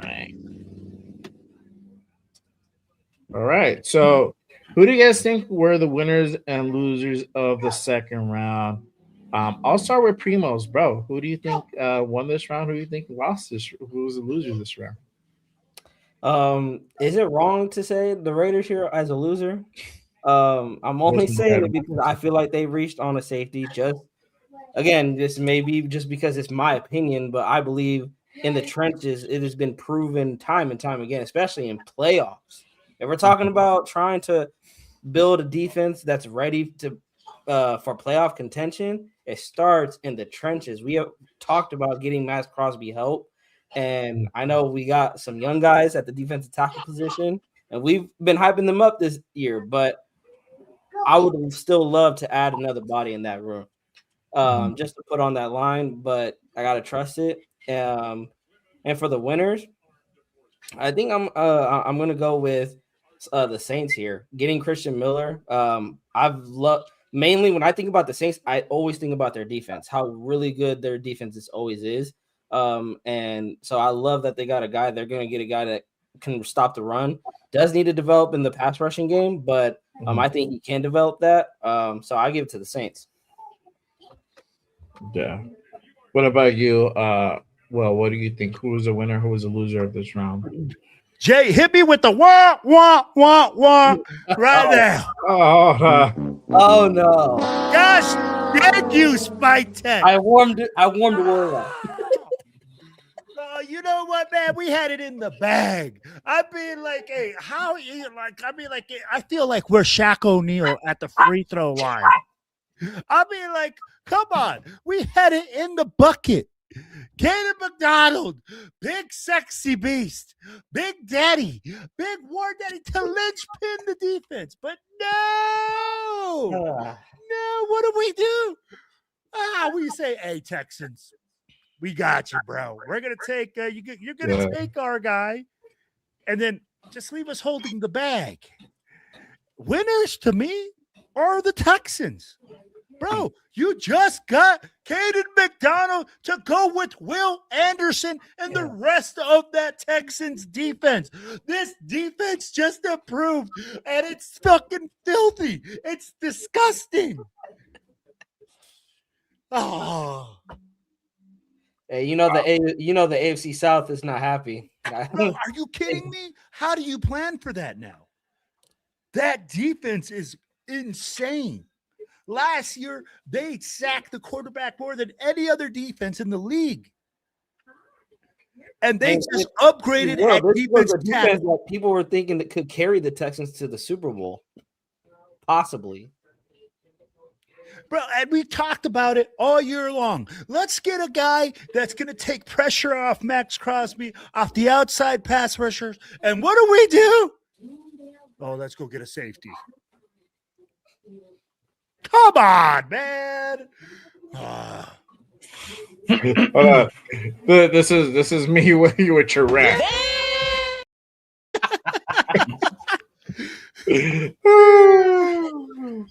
Jason, it sounded the same when you said it. What? Obviously, losers are us. Trading back 2 spots on a guy that we could have just stick and pick. Caden McDonald's going to make an immediate impact on whatever team he goes to.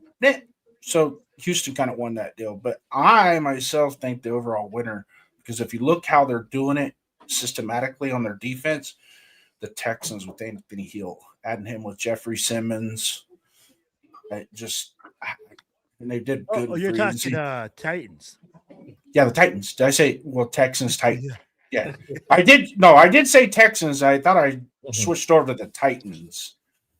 I got you. Because I wanted to, because you already picked the Texans, right? Yeah. Let me add a little different flavor to it. But I think the Titans, actually, they'll be my winners. That Anthony Hill's a good football player. Make this a little spicy there, Jay Raider. I need some spiciness added to the menudo. I don't know, bro. Look, so the winners, I do think it was the Texans. They went up and traded with us for McDonald. McDonald is an immediate impact player for sure. I know everybody wanted Katie McDonald. I wanted Katie McDonald, and so for them to go ahead and make that's, I get that move, and partly I was always okay with McDonald going there because as much as I wanted him, it was just hard for me to think that we were actually going to be able to get him. It just happened to go ahead and play out this way. Do I see us as a loser? Partly. And the reason being is that we did trade back 2 spots. We did get an extra 3rd round pick. That's the upside. The downside is that I feel that Stokes was kind of a reach. Not too much of a reach, but a little bit of a reach because most likely he probably would have still been there. Cardinals just took Carson lower. back. He probably would have still been lower in the round. So yeah. But I don't know. I don't give it. Don't put us complete losers in this one because that is Stokes is really good, and we do need a nickel, and we do need help in that position. So who's the loser? Partly loser for Jay Raider. Yeah, that's why I said partly us. If I had to go put somebody else on there, bro, I don't know. I don't know about Well, I don't know. The thing is that I don't know about these tight ends, bro. Since we don't need tight ends, I don't really push up on them, But I mean, for Texans getting Klein, I don't know. Maybe that's a little bit of a loser, but yeah. Everybody else's picks have been really pretty solid, man, this round. So, I don't really see like an overreacher so much. Probably, I guess the Chokers probably be a loser on that one. Selecting Slaughter, they overreached on that one. So there you go. Okay. Us and the Chokers being the losers of this again. Losers. All right, so it looks like the pick is in for Denver. They're about to go ahead and announce their pick at 66, and we're about to be on the clock. So with the 66 pick, the Denver Broncos select Tyler O'Daynam, D tackle out of Texas A&M. So they went D tackle, but just wasn't the D tackle that we wanted. Well, I don't know. Maybe Spytek did want him. He wasn't on my board. To be honest with you. So I don't know if I feel like this is an overreach by Denver. So that means we are now on the clock. Raiders are on the clock at pick 67. We're gonna see what happens. I'm gonna go ahead and look to see if there's any potential trades that happen to go down. If the phone is ringing in Henderson, we're about to find out, or if we're gonna go ahead and select a guy. Everybody in the chat, let us know, who do you think the Raiders are gonna go ahead and draft right now at 67? Is it gonna be D tackle? Is it gonna be a wide receiver? Is it going to be a linebacker? Is it going to be a corner? What do you guys think? Or are we going to go and flip the script and go ahead and get ourselves a lineman? You just don't know, right? Let us know down in the chat. Appreciate you guys tapping in and rocking with us on this draft special. We are now in the third round. We're at pick 67. We're on the clock. We're about to go ahead and find out who we're going to go ahead and draft, or if we're going to go ahead and trade back. As of yet, nothing has been said. The pick is in. The pick is in. All right, so we're gonna go ahead and pick somebody. Let me get my thing here. Who do you got, Primo? Who do you got? I'm gonna go off my big board though. Oh! Wow. Okay. Y'all ready? Y'all ready? Pick 67. The Las Vegas Raiders select edge out of Auburn, Keyron Crawford. Keyron Crawford, edge out of Auburn. Wow, that is crazy. I even have him on my list for that one. Wow, okay. Wow. This guy was so bad, I didn't even have him on my list. No, because I saw him as a 4th round pick. Like somewhere in the 4th, bro. I have him on my Madden franchise. What there you the go. fuck is going on? Josh says it's a good pickup. Okay. All right. All right. Yeah, So he was the number one edge. He was the number one at his position that was available, according to ESPN. But all right, dude, so we got Max end. Huh? We signed a defensive end. We have Malcolm Kuntz, who we re-signed as Malcolm defensive end. We have Max Crosby, who we have as defensive end. I'd be like, how many defensive ends are we going to have on the field at the same time? What's going on? Well, I think Pay is not going to be here more than a year. So, but he signed a 3-year. I don't know. I got to look back at the contract. I think there's like a second year. We can get out of it second year. We got Tyree Wilson at defensive end. I'll be like, bro, we got more defensive. Tyree, bro, really? You're saying Tyree? Come on now, stop it. Hold on, wait. Hold on. I'm gonna use this on you. This is what. Stop it. Get some help. But it's the truth, bro. That's what he's listed. Tyree, dog. He's listed at defensive end. Yes, but I mean, like we know what Tyree is, bro. Come on now. A1 number 1 bench warmer or like cut player. That's about it right now. Oh man, he can be. You weren't serious with that. I like what Raiders draft Keyron Crawford, edge out of Auburn. He is pick 67. So we went edge. Interesting. But we're not done yet. We still have one more pick left in this round, pick 91. So we'll see what happens. We could still potentially draft a nose tackle in this round. Make sure you bring up that 5th round big board, because that's what we're. I know, dog. Looks like we're fucking or my shit's like completely off then. Okay, appreciate you guys pulling up and tapping in with us on this draft special, day 2 of the 2026 NFL draft. We're in round 3 right now. Make sure you guys go ahead and head on over, hit that subscribe, hit that like on all the channels you see here, all the way to my far left, my guy Raider Primos, at Raider Primos. Next to him, Raider Will from the Silver Black Raider podcast, and then on to my right, Jason Downs. Make sure you guys go ahead and head on over, hit that subscribe button on my guys. You know what this draft was telling me the last 2 rounds? And it's not just us. I don't really think GMs give a shit what the media says about draft picks. They're just doing their own thing. Yeah, that's 100%. They shouldn't. Yeah, well, that's what they always do. Yeah. Yeah, they shouldn't care what the media says. I mean, like if you're evaluating off what the media says, Well, you're no, because a lot fired. of people go on YouTube and say that it's all the media, the media. No, I don't think so. I mean, they have, obviously media has influence. We have influence on some of these things, right? You know, obviously the last few years was a lot of fan base driven, but you know, I think with this guy with Spytek, I think he just runs a different way, man.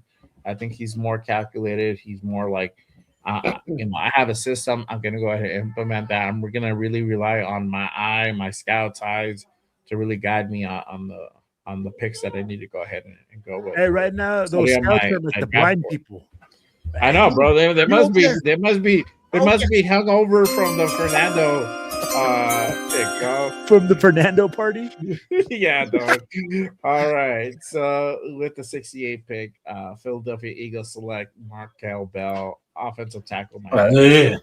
Oh man, that dude is a mammoth. That's a big boy. Dude, holy cow. He's got concrete feet though, man. Yep. Yeah. He's the left, right? They say his comp is Trent Brown. Well, I'll tell you what, at the Eagles, right there. At the Eagles, he can sit a year or two. They're deeping us on offensive line to go and like take him on. Hey, but they always like those big offensive linemen too. Yeah, well, they got one. That dude's massive. 6'9", 6'9", bro. Shaquille O'Neal in a football uniform. 324. Holy smokes! Hey, Will, I need to get around him and get to the quarterback. Hey, bro, I heard when he stands up, he blocks the sun. Jesus. You're always playing in the shade when you play against that Did guy. you guys see that clip of him, what he did to D'Angelo Pons? Bro, D'Angelo Pons probably had a deer in headlights. Did you see his clip at the Senior Bowl? Oh, he got his ass whooped too. I mean, like anybody can get their ass whooped, but I'm just saying he's I mean, I never judge off of one rep, but that's an ass whooping. That was that's one where your mom says, "Don't even fucking come home."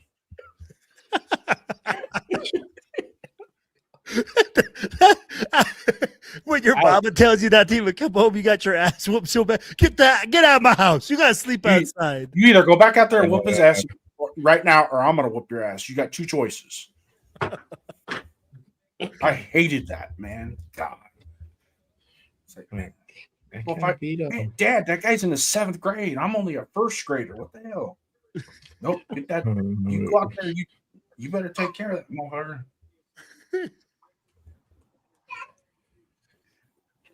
Okay, I don't know how we got to that money check. Sometimes I wonder if my dad started more fights in the neighborhood than what I did.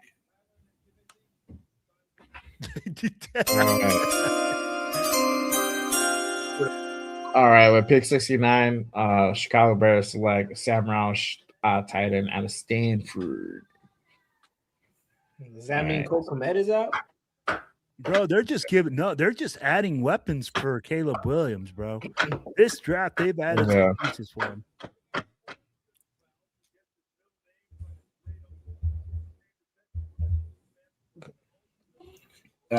Yeah, you know, with Loveland though, I think they could probably Chicago. We're talking about Chicago, right? Yeah. Yeah, that's who they picked.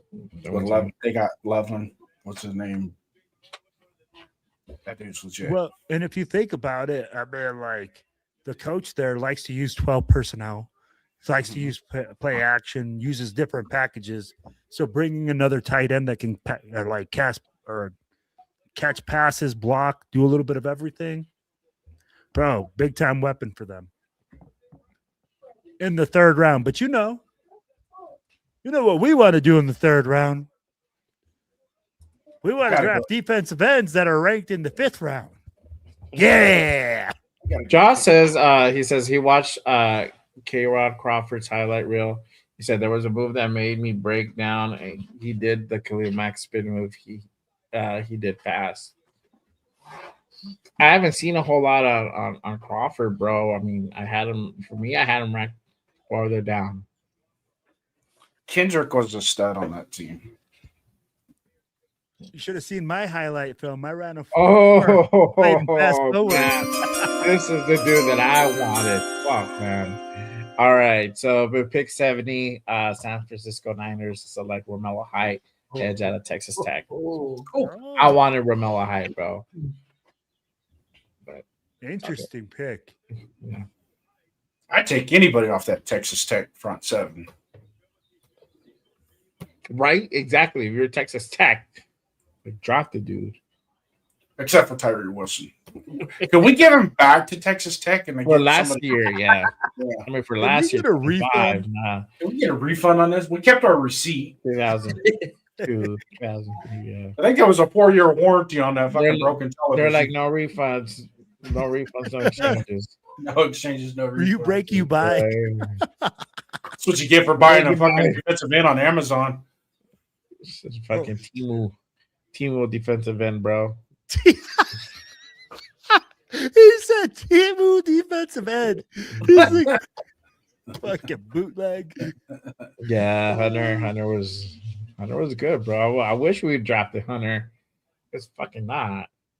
So Big Citrus is still available. That's all we can hope for in 91, bro. And I don't know.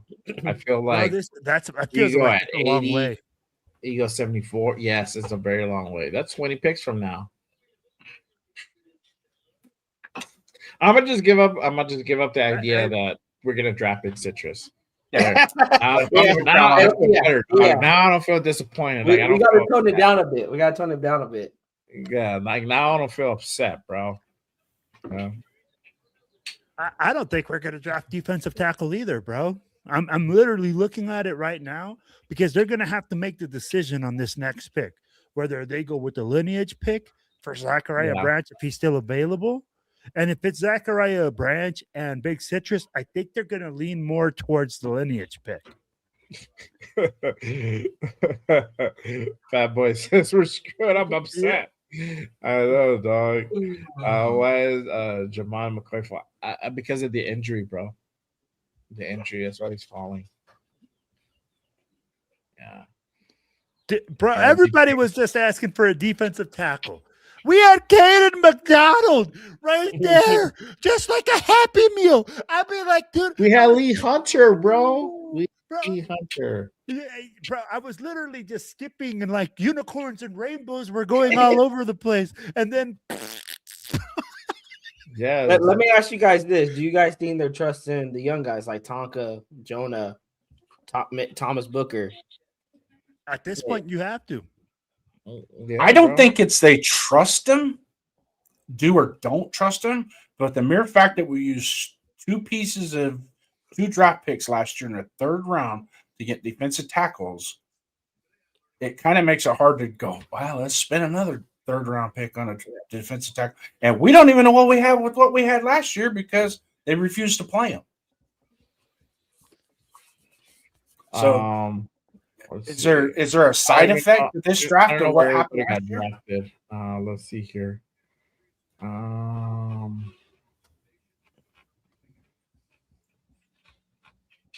So actually, I think Tonka went in the fourth. Right, it was Tonka went in the fourth, and then Pegues went in the sixth. Yeah, that's right. It was Grant and Tonka. So they might feel something for Tonka, that Tonka might have something. He showed flashes last year. The little bit of run he got, he showed flashes. I think he had 5 sacks. So Tonka, let me read his kind of bio. So he played 61 games. He made 28 starts, recorded 17.5 tackles for loss, 9.5 sacks, 11 pass breakups, 19 quarterback hurries, and 6 fumble recoveries.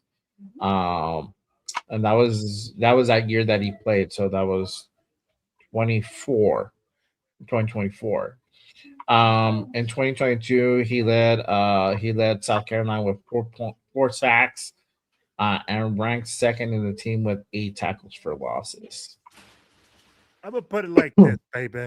If I'm gonna get a straight out sexy war daddy that is a 2-gap, A-gap plugger, okay, I'm good with it.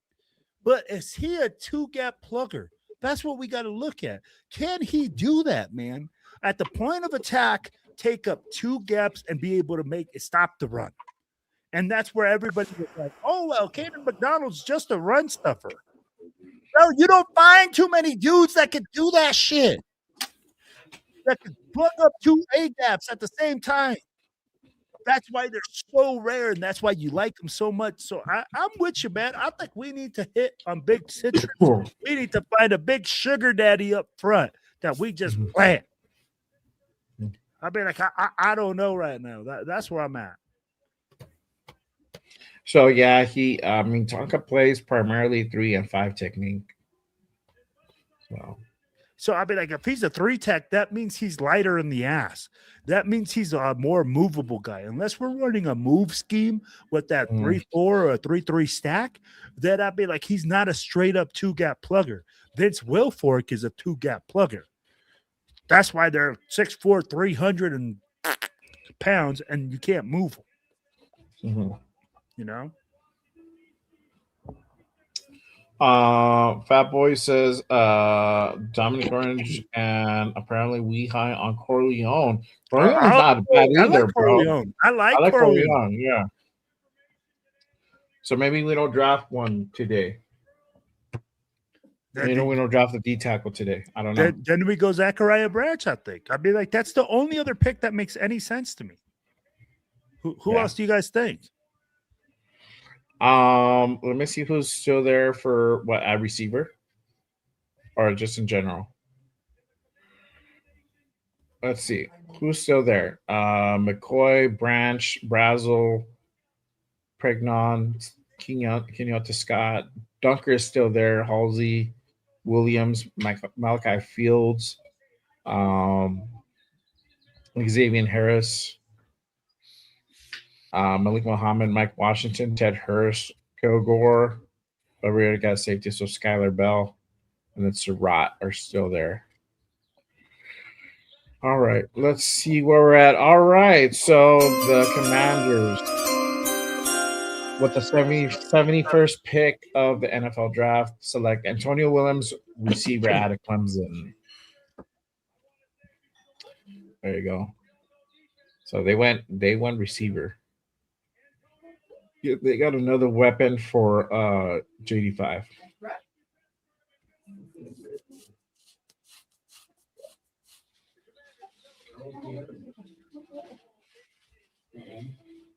It's funny. Let's go to prep sheet.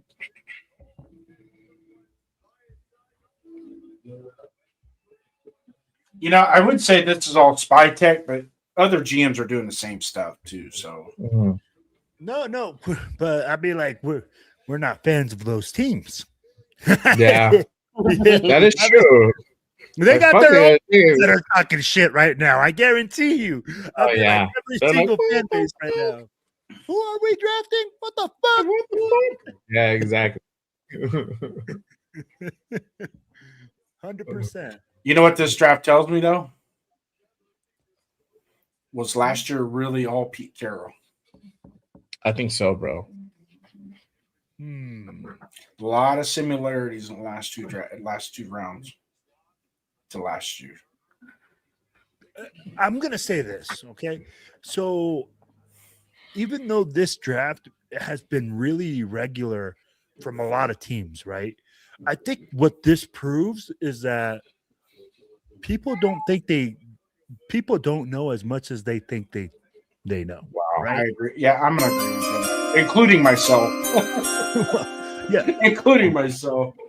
Like especially like the media and all that. But go ahead, Jay. Pick 72. Takario Davis, What? corner at Washington. Yeah. That's a great fucking pick. Why couldn't we pick up Mario Davis? but I feel like I feel he's too. I feel it's too high, bro. I feel that's a little bit of a reach. Yeah, well, we picked the safety in the second. I feel like it's a reach for them, but whatever. I mean, it's not my team.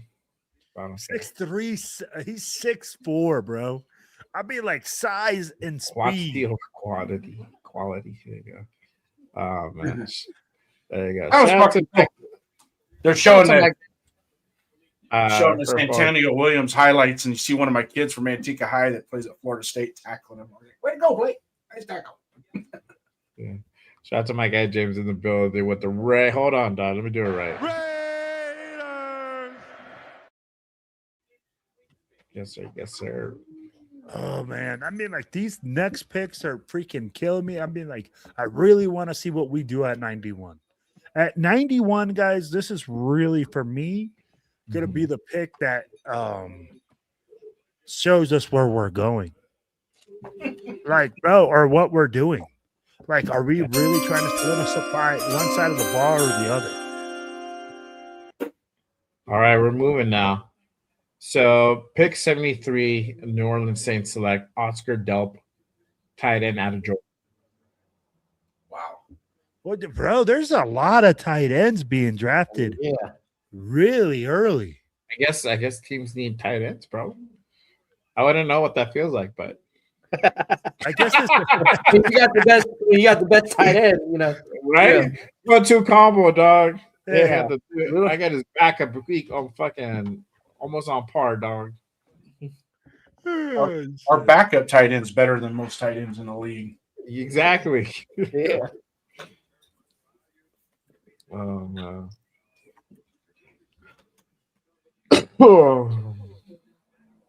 All right, so Giants are on the clock now.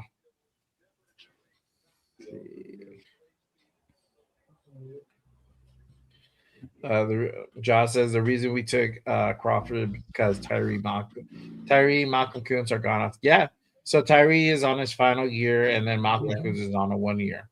I can see that. Barring that Kuntz literally just like just literally does the second year ACL turnaround. Barring that, I don't see him here next year. So we'll see. I don't see Tyree here either. I mean, All like right. for me, I'd already kick his ass out the door, bro. I already freaking said, like, don't. Trade alert. All right. So Giants get up on the clock at 74.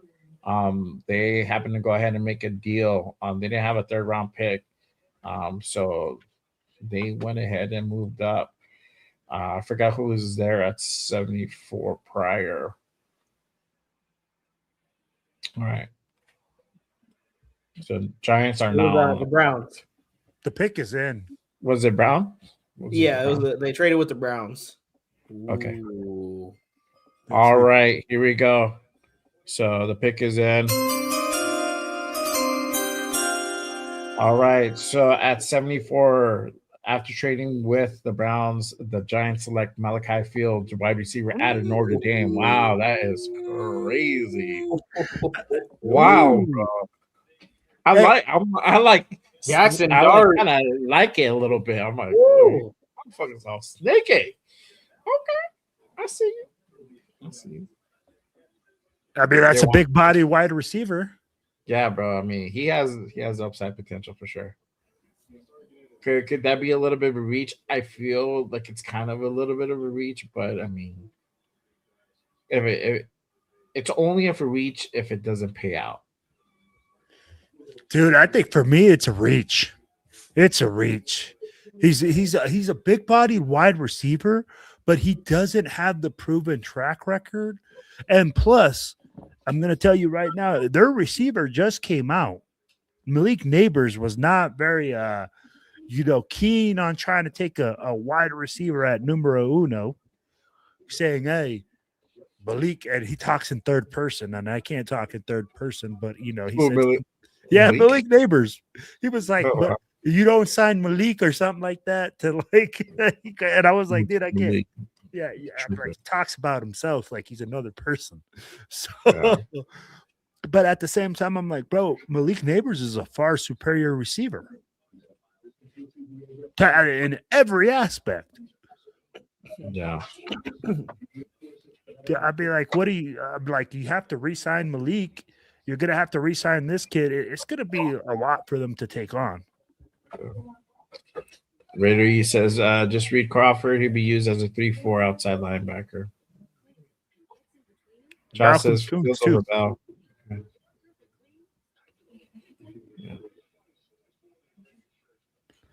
So Malcolm Kuntz is going to be an outside linebacker. Max Crosby's going to be an outside linebacker. Tyree Wilson will play defensive end because he's a defensive tackle. That's where I'm like, bro, where are all these players going to play? Because we got Snowden. I'd be like, I'm kind of like perplexed that we're super loaded at outside linebacker. I think we got like 8 guys that play outside linebacker right now.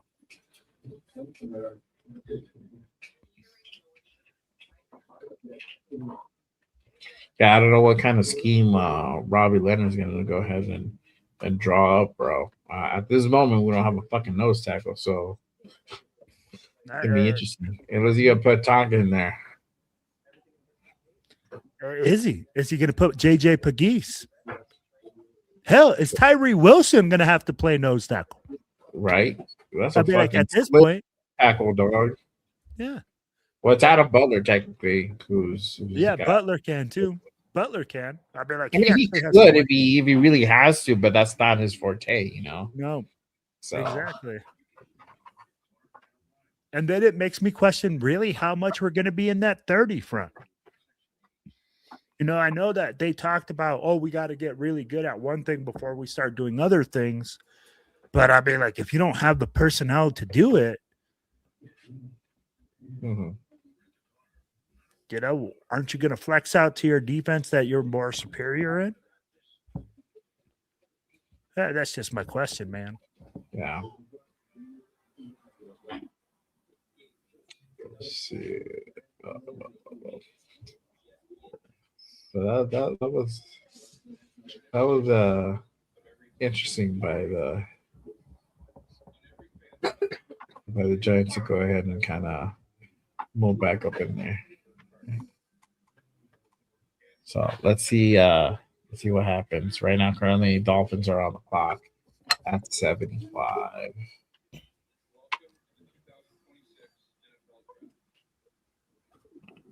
All right. So again, appreciate everyone pulling up and tapping in. Make sure you guys go ahead and head on over, hit that like, hit that subscribe on all the channels you see here. My guy, Raider Primos, all the way to the far end at Raider Primos, Raider Will from the Silver and Black Raider podcast. I know what it is. All right, Jason Downs. Make sure you guys go ahead and give them a subscribe. And then obviously this channel, make sure you guys go ahead and share it on all social media platforms. Salute to everybody on Twitter, aka X. Got about 50 strong there. Appreciate you guys tapping in and rocking with me on this day 2 of the NFL draft. All right, we're waiting for Miami to go ahead and get their pick in. We'll go ahead and know momentarily what they went ahead and selected, which is now. All right, for the 75th pick, the Miami Dolphins select Caleb Douglas, wide receiver out of Texas Tech. Ooh. Hey, this is what? What the hell going on, man?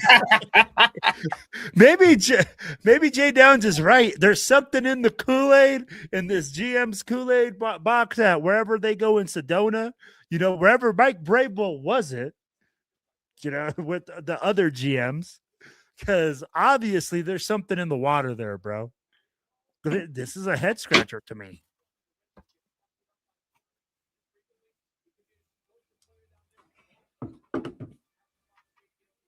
I think wide receivers pick the pick at 91. I think they're gonna go Branch. Who? The Raiders. Oh, the Raiders at 91. Yeah, I think they're going to go for the lineage pick. I mean, like, they're going to feel like they can Yeah, it get could big definitely be citrus that. later. Huh? It could definitely be that. Yeah. I mean, like in Jay said it, it's not going to be an overreach. If you get them at 91, people are not going to say, "Oh my gosh, no." They're going to say, "Oh, you know what? We probably could have got him a little bit. He could have probably gone a little bit earlier." And they're going to say that he was a solid pick at 91 because he was supposed to be right in there, right in that time frame, right, Jay? Which one, I'm sorry? Branch, Zachariah Branch. Yeah, he's about there.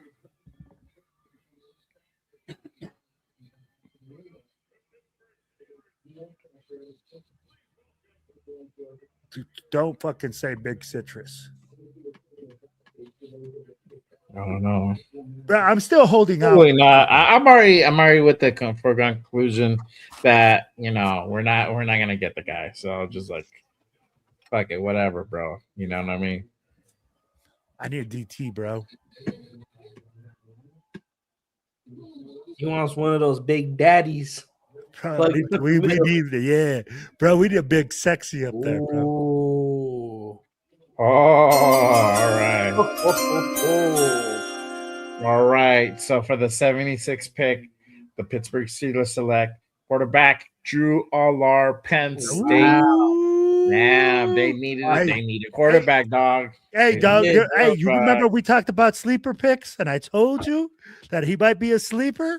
Wow. There you go. Interesting, man. That's fucking interesting. Yeah.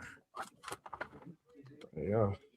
It makes sense to me. I mean, like, I don't know why, but I'm like, hometown kid.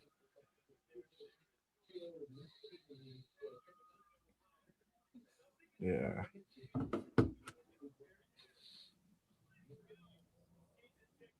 You got to give the Steelers credit. At least they try and draft quarterbacks. They might not hit on them, but they keep fucking trying. But they're a good enough team around that they can do that, man. I mean, like that team, the Steelers are not freaking like a sucky franchise, bro. No. They don't really suck for very long. Well, yeah, they're always 8-8. It seems like they're always 8-8. Yeah, 8-9. And always. That's a terrible season for them. And we're sitting here at 8-8. We're like, woo! We had a fabulous season, man. We're on the up and up. We're going places. We're going to the Super Bowl next year at 8-8.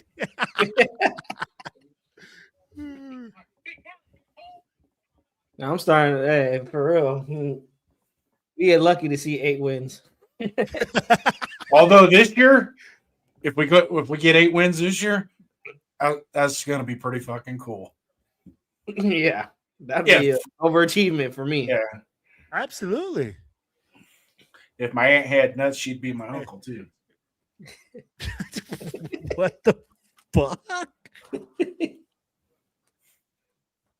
Oh my god, you must have a pretty hairy aunt there, bud.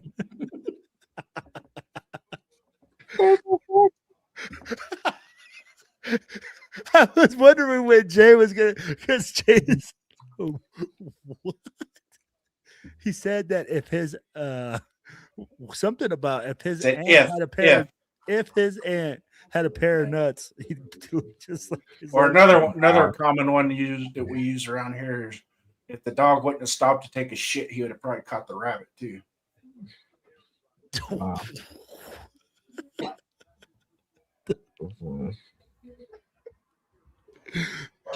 Jay Down sayings. I got more. Hang around. Yeah, make sure that you guys hit that click, like, and subscribe button if you guys want some of those Jay Down sayings. Bam. There you go. I don't charge for euphemisms. Yeah, they're free. I hand them out free. Shout out to Patriot with the. Yes, sir. Hits boy says DT Max, nose tackle Pay, linebacker Quiddy,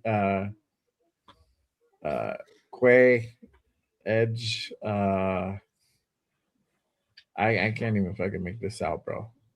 So it says defensive tackle.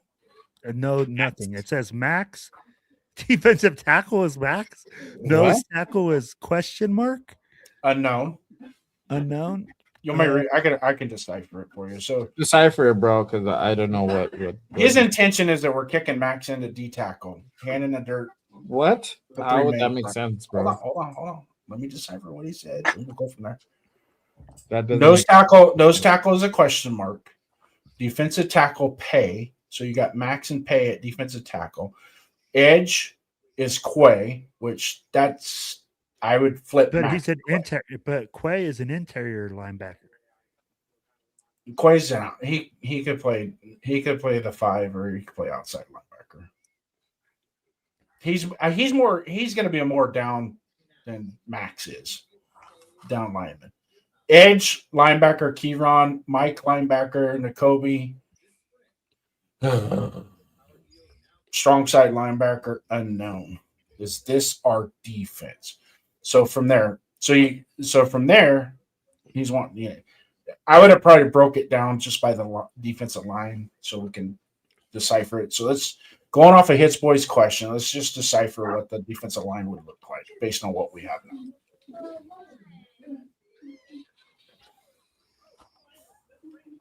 Oh yeah.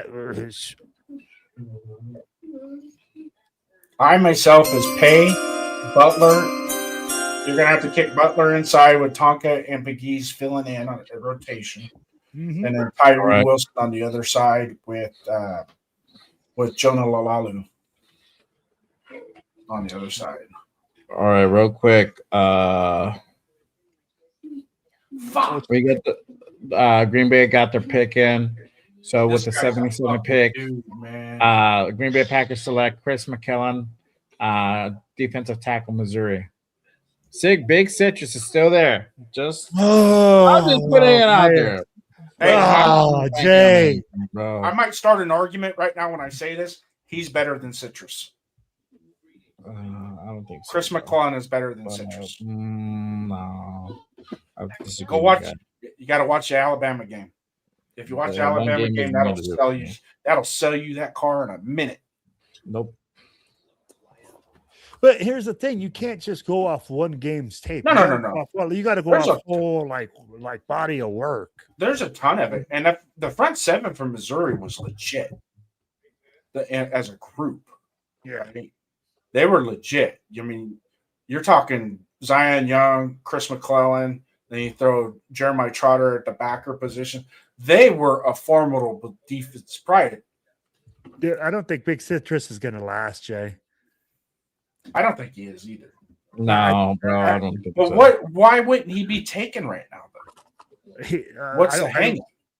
The only reason you're passing up on him is because you don't run the scheme or because you already have a guy. Yeah. And my only kickback with us taking Chris McClellan is he's more of a 4-3, not a 3-4 type. Because he plays with a higher pad level.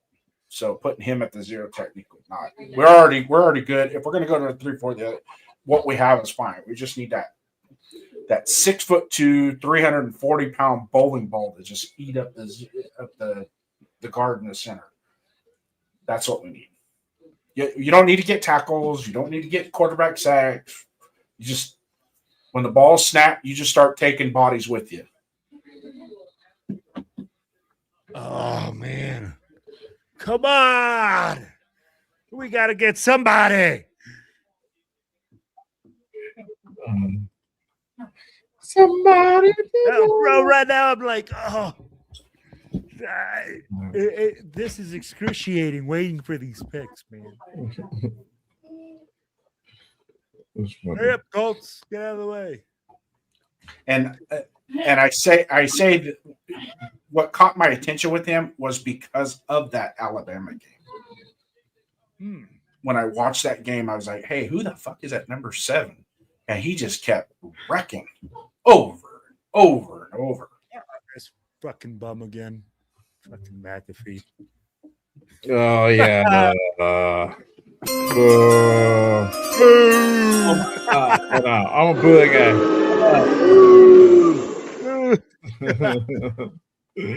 All right, y'all. So Indy picking at 78. They are selecting. McAfee ends up shutting up. I liked McAfee before. Now I find him annoying. He's feeling his own hype now, bro. Yes. I think he got too into the WWE character. Mm-hmm.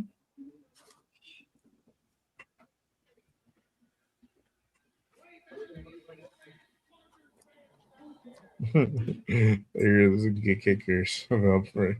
Right. All right. So for the 78th pick, the Indianapolis Colts select AJ Halsey, safety out of LSU. That's not that's Ooh, look like what John Rader just posted. breaking news: drama in Big Apple. Kavion Thibodeau wants out of Giants. John Harbaugh's carrying players away. Okay. Go figure. Thibodeau. Maybe we trade a third. I don't know, bro. I feel D tackle is not in our cards this round for whatever reason, dog. Don't you rain on my parade, Jay Raider. Don't you rain on my parade. You let me have I'm my gonna go ahead and shit in your cereal, bro. Sorry. Oh, man. What are you eating today? Cacas.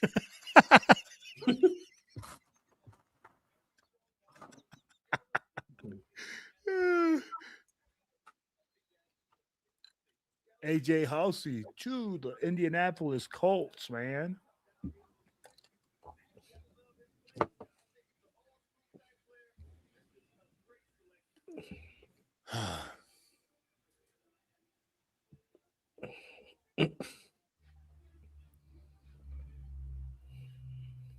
The only thing I like about Pat McAfee's new show is they don't edit him.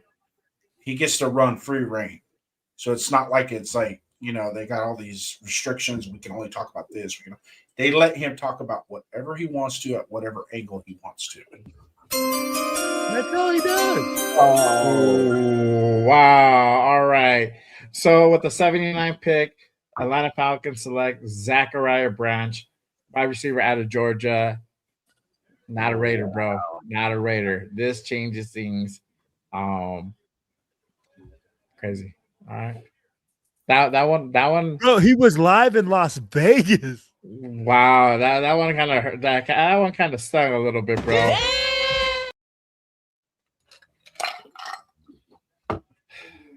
Man, Falcons always taking people from us, bro. But it's all good. There's still some wide receivers out there that I think they can get.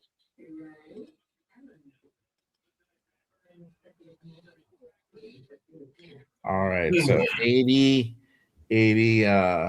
it's the Pigeons, Baltimore Pigeons. They're on the clock. We'll see what happens. Shout out to my guy John Raider. Sorry, Mobile Raider in the building. What is good, my guy? Appreciate you pulling up, tapping in. They might take a rap from Indiana. No.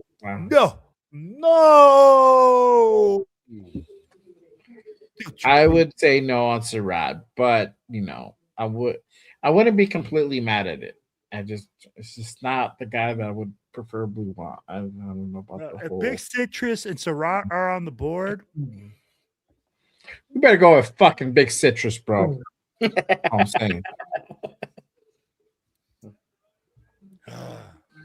We might even want to look at trading up in order to ensure that we get this defensive tackle.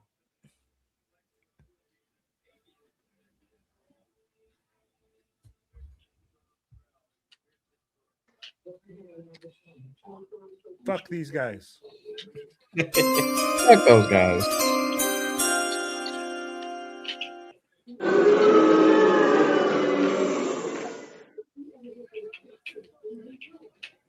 And if I might boo that man.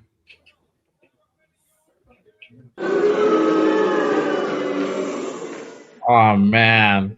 So at pick 80, the Baltimore Ravens select Jacoby Lane, receiver out of USC. All right, bro. That's a hell of a good pick.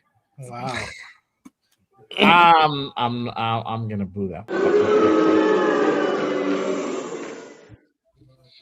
Just as we're getting Sorry, Jacoby Des. Lane.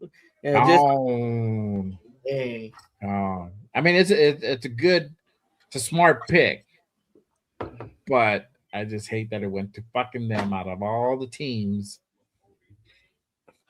I know Nate's probably like hating it. Slap in the face, bro. Slap in the face.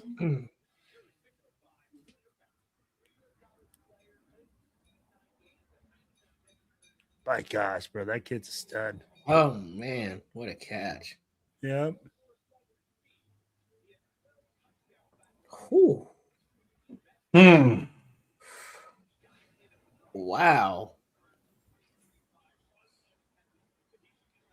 And all these catches are contested that they are in his highlight film. You know, that's what makes it so Yeah, interesting. bro. I wanted that dude for like a receiver. I mean, Ooh. 91, it would have been hard for him to be there. We're still like 11 picks away from us selecting. Bro, Jags are on the clock. Oh man, this is Yeah, yeah, Ted Hurst is still there, and he is on my draft board. So yeah, he does look like Crabtree, dog. I'm looking. That would have been sweet, dog. Come on, man.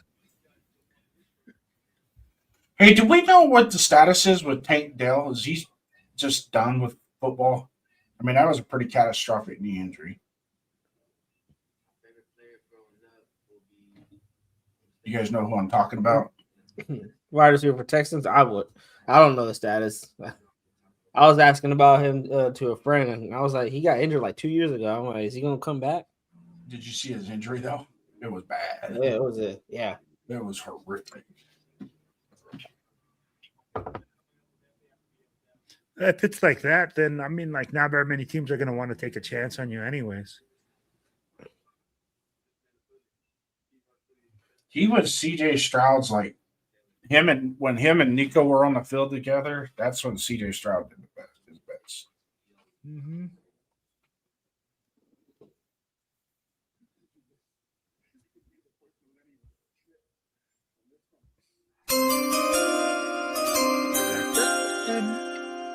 Jaguars select Albert Regis, defensive tackle out of Texas A&M.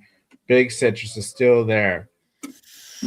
How much you say that? I don't know. Hey, like, what the fuck are we doing? No, bro. It's like I'm pretty like I trust Spytek, but the last moves, I don't know, bro. It's just okay. We go safety. We're seeing something that we just don't know what the fuck is going on behind the scenes to explain like all these moves. Unless they feel you won, they can get Big Citrus and like they're like, all right, cool. Like we good, bro. You know what, Jay? I'm with you. I think if we get Big Citrus, I'm gonna feel a little bit better. Yes, I'll feel better about day 2. Yeah. Right. That's a makeup pick, right? It'll make the last two not so bad. Well, it makes it make more sense. Yes. The value's there. There's no doubt about it. The value's there at 91. Mm-hmm. And that's the thing. There's so no it doubt makes it about make that. more sense. It's like Jay said. Right now, we have so many questions because we don't have all the pieces to the puzzle, right? So as fans, right now, we're all like thinking like, oh my gosh, like, hey, how does this all going to fit and go together? They have their thoughts in mind. But if you solidify certain picks, then it starts making more sense to us. And you can say like, oh, hey, you know what? We really worked on our defense. Like we added a safety. We added a defensive tackle. You know, we added this. It starts making more sense. Mm. I like Mike Washington too, man. Yeah. I like and I mean, like, he's a freaking stud too. Still a lot of quality players. Primos, you're quiet over there. I know, bro. What are He your looks like he's thoughts? about to die. What are your thoughts? What are your thoughts on everything that's gone down, dog? Because I feel like I'm in the war room because like my heart is like beating. Like, bro, like are they? Is your heart breaking? Is that why? I'm seeing there could be a run on D tackles and wide receivers. So now like it's like if I'm Spytek, am I thinking about trading up and taking Big Citrus there? Like you still got a long ways until it's your pick. Are you how much can you bet on Big Citrus being there still? We need a true nose tackle that can plug up the middle. You put him next to Max Crosby. If you put a good enough defensive tackle with Max Crosby, think what he could. He's done such amazing things without help with a true defensive tackle. We may have seen a little bit with Christian Wilkins while he was here. Max was getting freed up and causing chaos. You gotta address that defensive tackle position. So I'm hoping they trade up for him. But if they feel that he can fall to 291, then I'm not mad at it. But I'm getting nervous that there could be a run on defensive tackles here. Oh my gosh! Don't you say that, bro. Grace Hush your mouth. Chris Holton is still, I think, available. I haven't seen him off the board. And you know what? If Big Citrus goes and it's Grace Holton, I'm cool with that. I'm not gonna be like, oh fuck, or Daryl Jackson. As long as we fucking do some type of tackle move. Unless this is gonna be a move for the mañana, so I don't know. Yeah. That's really what the question is right now. So yeah. Jay, what are you doing over there? I'm trying to get a no Jay Downs. Like I got like he's like bro, like he's like looking at a whole different my TV's moved back over into the original spot than it was yesterday. So I'm I was like, plus it's a Row.com commercial, man. Old folks need to fucking pay attention to this shit. Let it be so Row.com. So we gotta keep up. We gotta keep in tune with what's necessary, right? Got you, big dog. The guard is up there, Ja. All right, let's see what we got here. Fuck! God damn it! With the 82nd pick, the Vikings select Dominic Orange. Oh, come on, man! That's to make up for the Caleb. No, we suck again. Oh, man! God damn it, bro! I'm upset. I'm upset.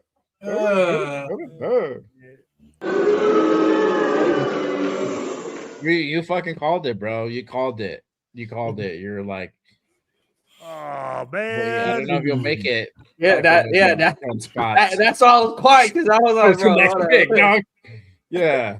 So wow. Okay. So I mean, this will tell me you're going wide receiver. Who? You have to probably go right. No, you don't have to. I mean, either that or linebacker. You said, Grayson Hall. He's still up there. He's still there, but we're 9 picks away from getting there. All right, let's see. Let me go ahead and pull up. I was trying to look for this damn clip, but it's all right. Right now, currently still on the board is Jermad McCoy, Chris Brazel, Emmanuel Pregnon, guard out of Oregon, Kenyatta Scott, corner out of Miami. Jennings Dunker's still there. Xavier Harris, D tackle out of Ole Miss, and then Malik Muhammad. Hold on one second. I'll come back to this in just a moment. All right, so Carolina Panthers select Chris Brazel, wide receiver out of Tennessee. No, well, somebody took a chance on that. Yeah. Giving T-Mac, trying to give T-Mac a partner. Yep. All right. I think there is a move that was made. Let me just double check this if this is accurate.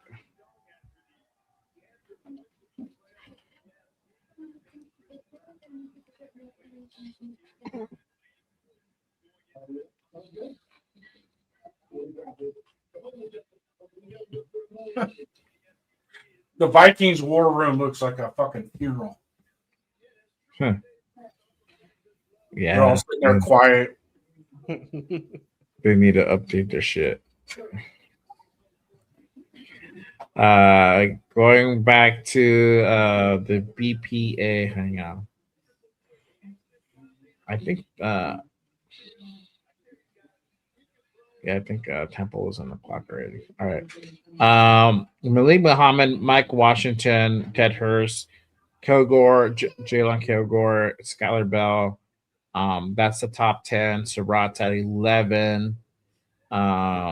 Keith Albany, corner out of Arizona State, is at 12. Chris Bell, Sam Heitch, and then you get into Dion Brooks. And that's the top 15 left on the board. So McCoy's still following, which is crazy. Dunker is there. Xavier Harris. I'm gonna go ahead and take a look at this guy and see what he's all about. And funny that maybe they fucking draft this dude. Xavier Harris from Ole Miss. Yeah, he's not bad, but he got pushed around in that game against Miami. I kind of felt bad for him because it seemed like he was the only one giving effort in that game. The rest of that defensive line was just getting pushed back. Miami just ran it down their throat. Over. So he's 6'8", 330.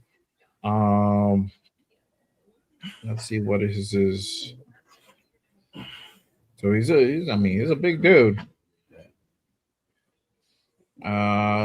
So his strengths are his run defense took a real leap in his final 2 seasons.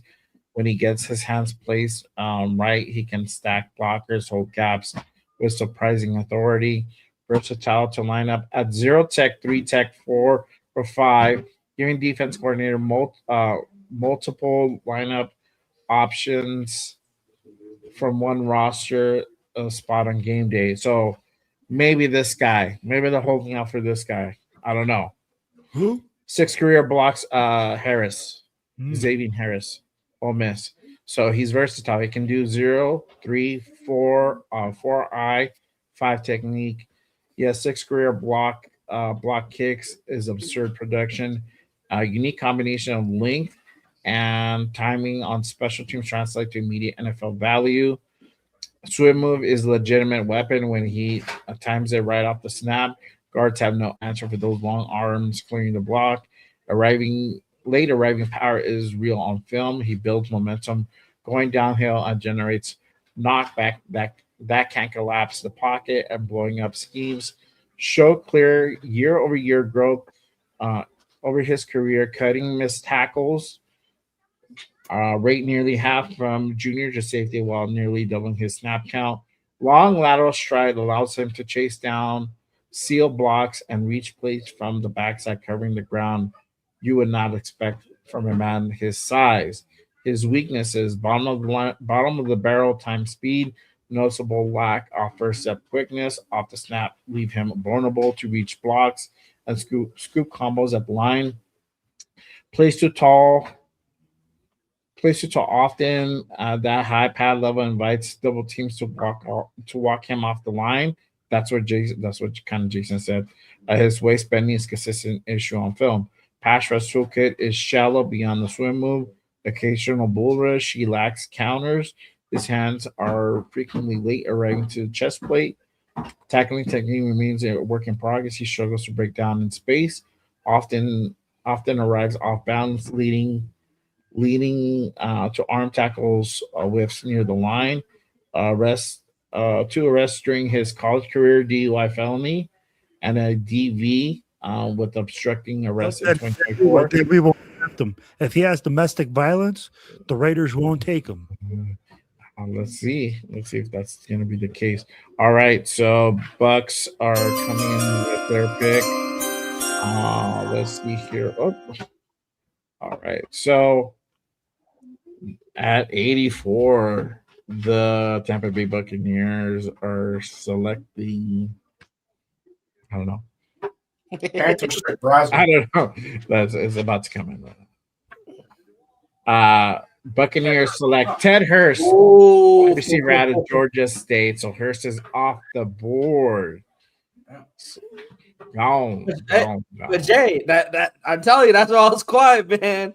And my heart was beating. Or run on defensive tackles or run on wide receivers.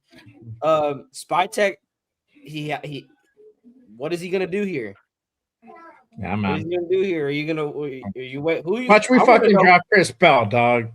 I want to know, like, if they are waiting out, like, who's gonna be? Like, who is that gonna be if they're waiting out and gonna sit at and stay at 91? Somebody that you expected in the 5th round. At this point. At this point. Raider will. Wide receiver. He probably would be a steal, but this is the thing, John. We don't need a guard. We got Caleb Rogers. We just spent a fucking 3rd round pick last year on that dude, you know. So we need to see kind of what he's able to do. To me, that pick wouldn't make a lot of sense, but I mean, stranger shit has happened all day long. So, all right. Hey, John, it wouldn't surprise me if the Chokers did that. You know, I mean, you got to protect Justin Herbert.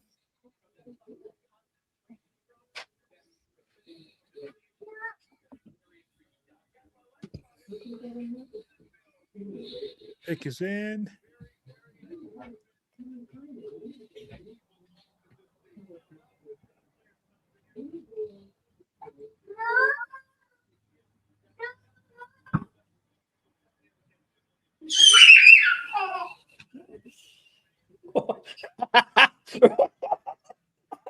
I thought that was like right in my ear.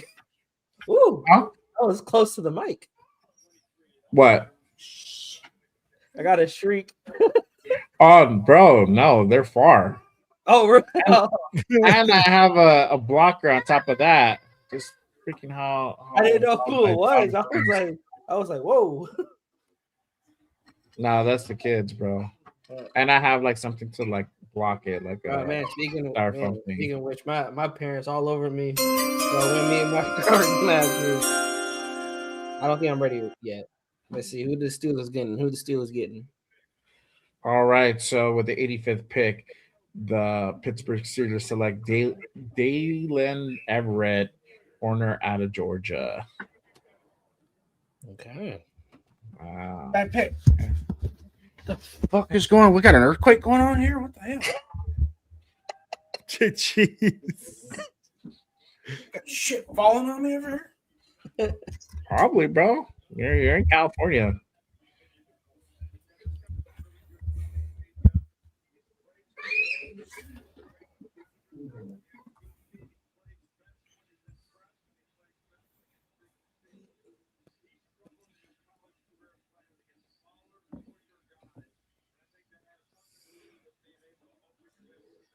Fuck, man.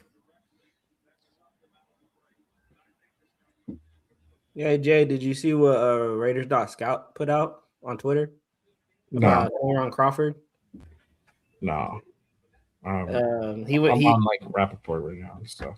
He went on to say, I want to share this with the nation, is Keon Crawford is pretty similar to Malcolm Kuntz, better run defender, bigger frame, worked a lot of at 5 and 7 tech, electric first step, good ability to turn and run the hoop, plays pretty twitched up, can stunt/twist well, use speed to power frequently, good swipe and swim move, able to set the edge well, very violent hands, has raw technique, needs more pass rush moves, average strength in lower half to anchor, needs to add some strength, but just at 22 years old, sat 78th on consensus boards, career 24 tackles for loss, 11.5 sacks, 17% pass rush win rate, which was 3rd highest in the class, and his win rates improved year by year.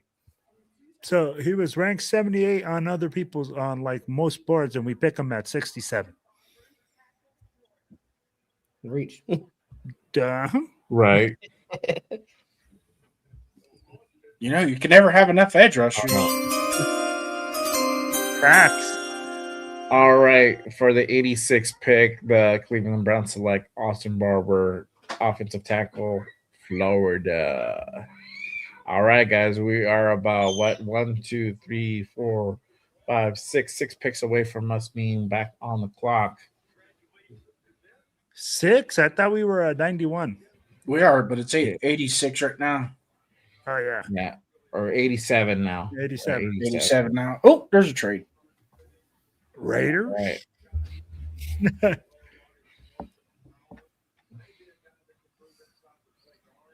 Is there a trade? I don't know. I know Miami's on the clock. Yep. That's what I see. Oh, never mind. I'm the fucking. You're lagging? No. You're tripping. You're lagging? Yeah, I'm just now getting an 86 pick on my fucking TV. I wasn't paying attention to my phone. Dolphins might be a wide receiver. Maybe, bro.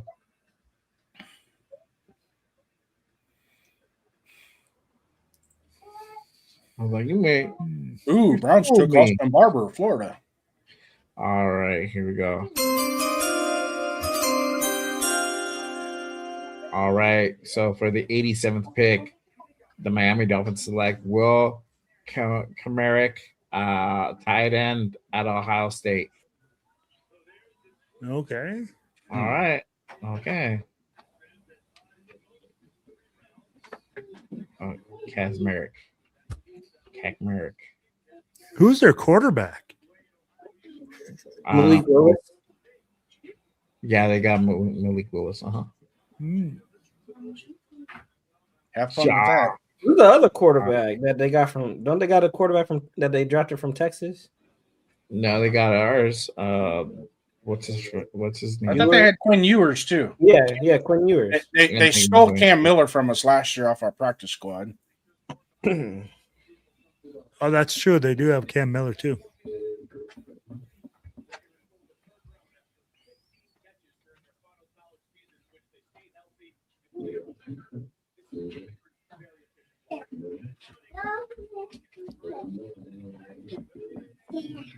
Oh, Jaguars at 88. The pick is in. All right.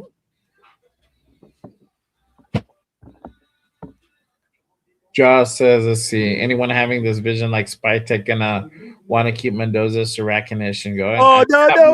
Oh, my God.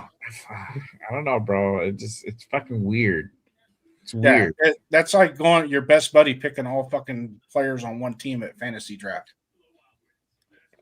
It's like you got a friend that did one of those, and I think I did one of those where I drafted Mendoza, Surratt, or Cooper, and then it was like Black, and then I got Pons or somebody like that, and then I ended up getting Coolian like in the 7th. It was it was like the Las Vegas Hoosiers. I just did it for like shits and giggles and whatnot. Makes you feel weird. Yeah, he's still available, bro. If it happened, I blame Gino. And that Corleone. Yeah, they're both, bro. Corleone, honestly, bro, he probably would be like a 4th round, 5th round pick, dog. That's a day 3 dude. I don't see him going any sooner. Well, the way that this draft is going, bro, who knows? Who knows, bro? There's some weird stuff, some head scratching moves. Like, yeah.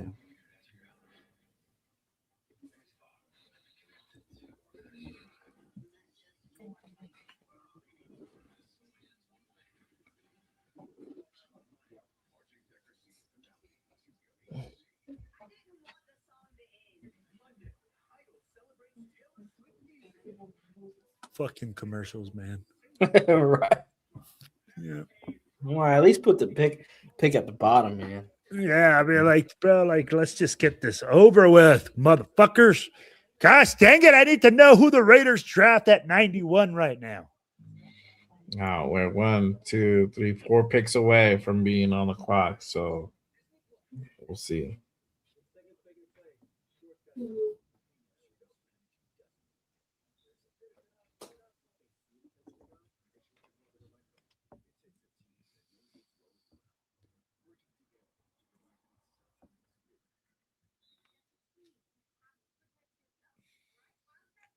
I just have a sneaking suspicion we're going to probably take Nicholas Singleton.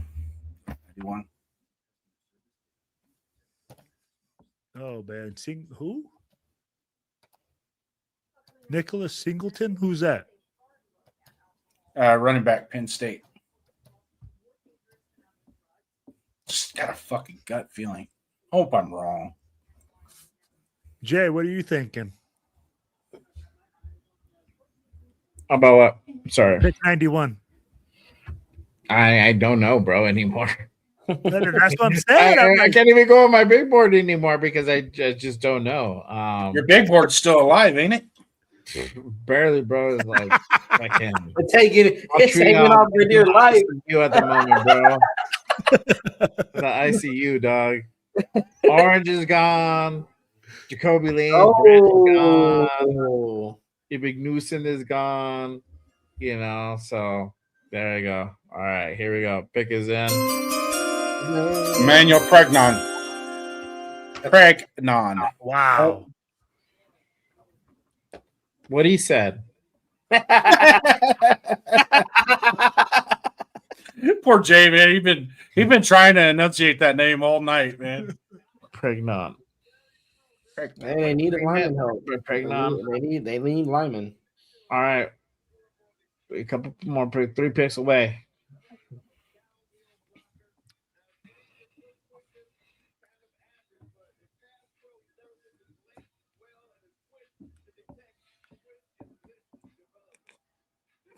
Got to bring that draft atmosphere.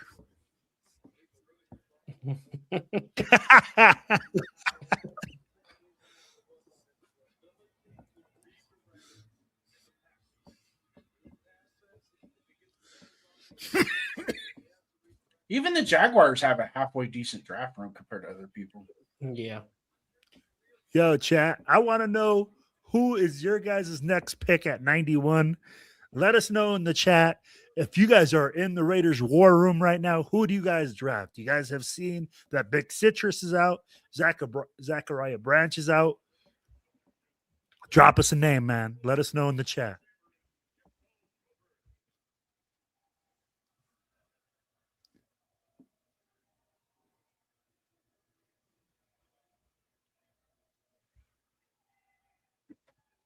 This guy's a good ball player.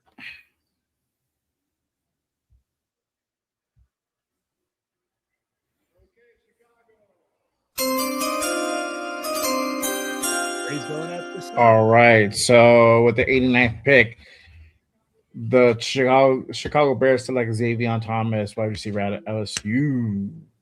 We are now 2 picks away from being on the clock. So Niners pick next, and then we are right behind him. Honestly, I mean, we can go ahead and take a look at the big board, but yeah, bro. We'll just skip that. No, I don't know how much good it will do right now. Obviously, Orange is off the board. Halton is still there. Jackson's there. Wide receiver Lane is gone. Branch is gone. Surratt's there. Bryce Lance, right? I think that Bryce Lance is gone too, if I'm not mistaken. Corner Julian Neal's still there. Malik Muhammad. Davis is gone. Will Lee is still there. We already got a safety. We already got an edge. Linebacker Denalte Lawson is there. Offensive line or running back will probably be the other choices. So, yeah, when you're at 91, it's kind of hard to go ahead and make certain moves. So, Xavier Harris is there. But like I said, he did have 2 arrests within the last couple of years, one being a DUI, the other one being a DV charge. So, 49ers took Kalon Black. Indiana. Ooh. What he said. Also, Jay, Bryce Lance is still on the board. Who? Bryce Lance is still on the board? Bryce Lance. Yeah. Oh, that's right. I'm thinking about Malachi Fields. All right, cool. Oh, yeah. So Bryce Lance is still on the board. Yeah, there you go. All right, y'all. We're on the clock.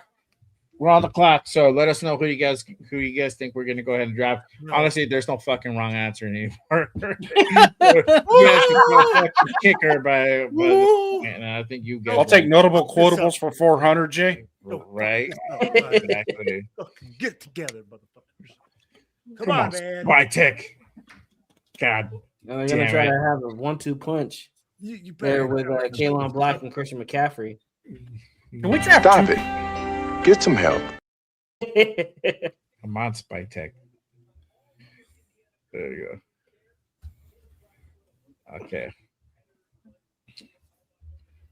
You think they go O-line here? Nope. Oh my gosh, man. At this point, I have no idea. At this point, I have none. I don't Well, have you gotta consider it at this point. Yeah, you have to consider it. Absolutely. I'm like, you're right. Fuck. I just don't want to hear a wide receiver. I don't want to hear Surratt. I don't watch it be Surratt, bro. You just fucking jinxed it. I'll blame you. I'll blame you if it happens. I mean, and we have to go to commercial break. Damn it! Now we have to wait an extra fucking 5 minutes. Yeah, bro. They're gonna give me a heart attack with this, man. They're gonna give me a heart attack with this. My heart is beating. Like, man, I feel like pumping down on my chest, man. Bro, I almost ripped my mic out the wall right now.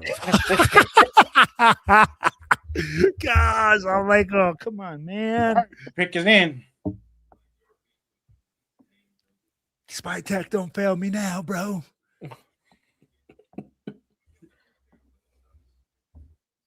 I mean, like, it might be offensive line. I mean, like, it might be a guard if we don't. I'd be like, anywhere we go, I'll be like, it's really like, it's just a question of what position we want to address, right?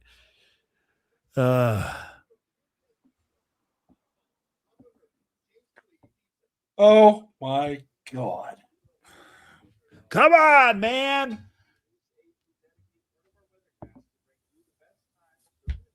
Stupid commercials. Man, this room got hot. I need to fucking hook that air conditioner up in here. Downs is like, oh my gosh, bro, my body temperature's rising. Everything's going crazy. He's like, shit. Sit down. Actually, this room faces the sun in the afternoon, and it gets fucking hot. So I got a little, even though I have central heat and air, I'm not. AJ Brown to the Raiders? What? Nah, they got what? Nah, are you starting shit? Stop it. He's going to the Patriots. AJ Brown to the Raiders for the third pick? Stop. You suck at clickbait. Look, everybody's already starting to look on the computer. Stop it. I don't promote that. I'd love to play poker with you, Will. I'd kick your ass. I bet you would. I just be telling you. He's all in on a. I He's got all in on a aces, 2-5 man. high card. Four aces. What the fuck? Ace 10. Let's go. All Ace in. 10. Hey, if you ever play with me, pay attention to the 10-7 offsuit. Bro, I just got to look at your bald spot, bro, and then I get the reflection of your cards.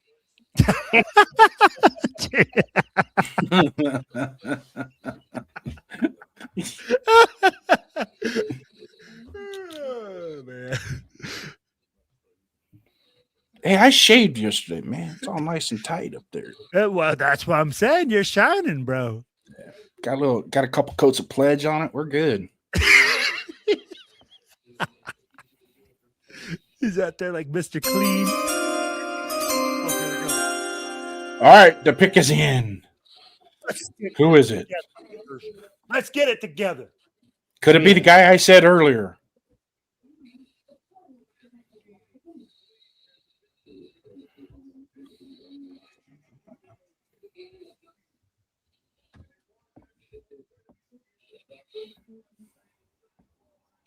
All right.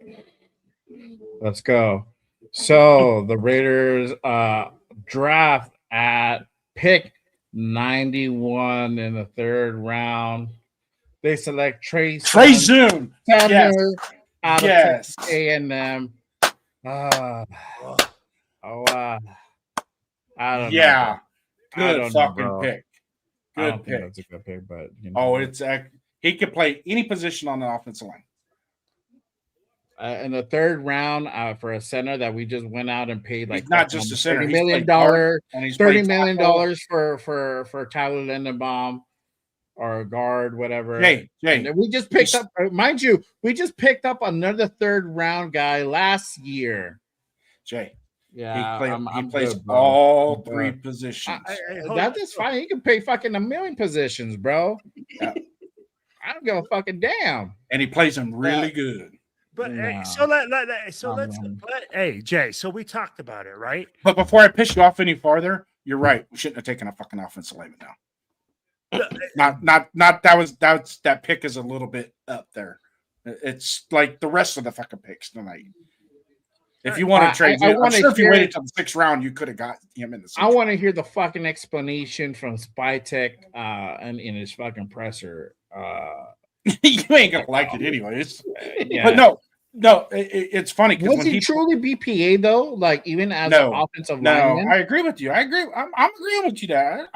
I'm trying to bring your blood pressure down a little bit. I kind of agree with you. That kind of fucking like piss me off, bro. I do like the kid. I really like him, but we could have got him at fucking 102, 134. You know. Exactly.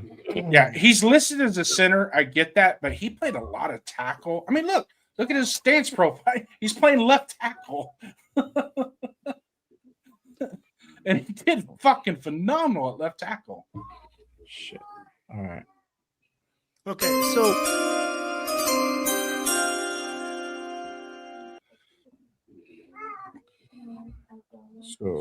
you got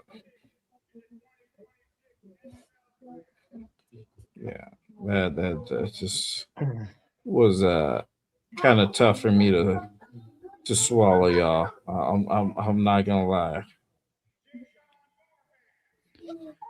So J. Shot Barham out of Michigan was a selection for the Cowboys at pick 92.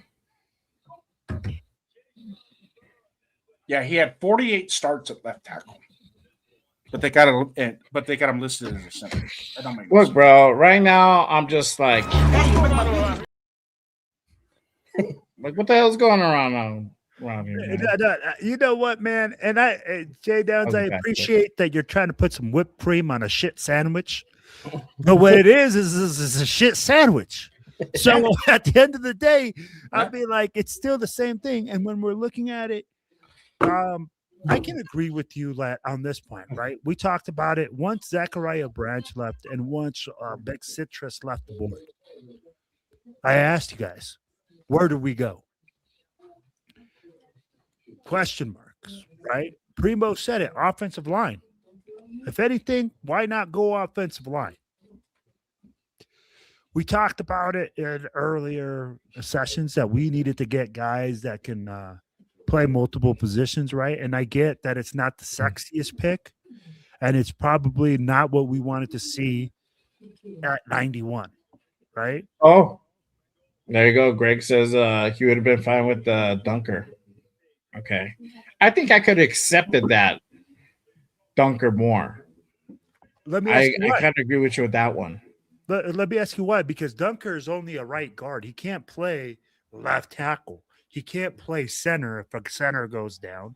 And he can't play right tackle if the right tackle goes down. He plays right guard. He's specifically locked into one spot. So when you talk about being that guy, like the swing tackle, do you remember how you talked to like, hey, some people say, hey, I want to swing tackle. Yeah, but you can be that. I want to swing tackle, but not at fucking 91, bro. You feel me? Like, I'm just saying. Like, what are we doing? Yeah. What the hell going on around here? He can start at right guard, in my opinion. I mean, like, if you got JPJ, think about it. But guess what? We drafted a right guard last year. He said he's gonna Primo, offensive I want to line know every what you draft. have to say. We've been very vocal. I want to hear what you have to say. Like cut you off. No, it's all good. I had a feeling that they're going to go offensive line, but that was the question in my mind. We went guard last year. You're seeing a run is going on wide receivers. Why not go get your wide receiver? they're being too patient in my mind. And I think what does their board look like? Definitely not like how we predicted it to be. Yes. This is it's a I agree with Gray. It's a what the fuck pick, because not like we don't like the guy, but not at, like Jay said, not at 91. Not at 91. 91, bro. That's where It's I'm kind of I'm in the same boat with all you guys on that. At 91, I think I think we could have got him at 102. Mm-hmm. And that's what I really do. Hey, trust the process. I'm getting called out for trusting the process, right? But when you have Colton Miller at left tackle, that we don't know how many fucking games we're going to get out of him. Right?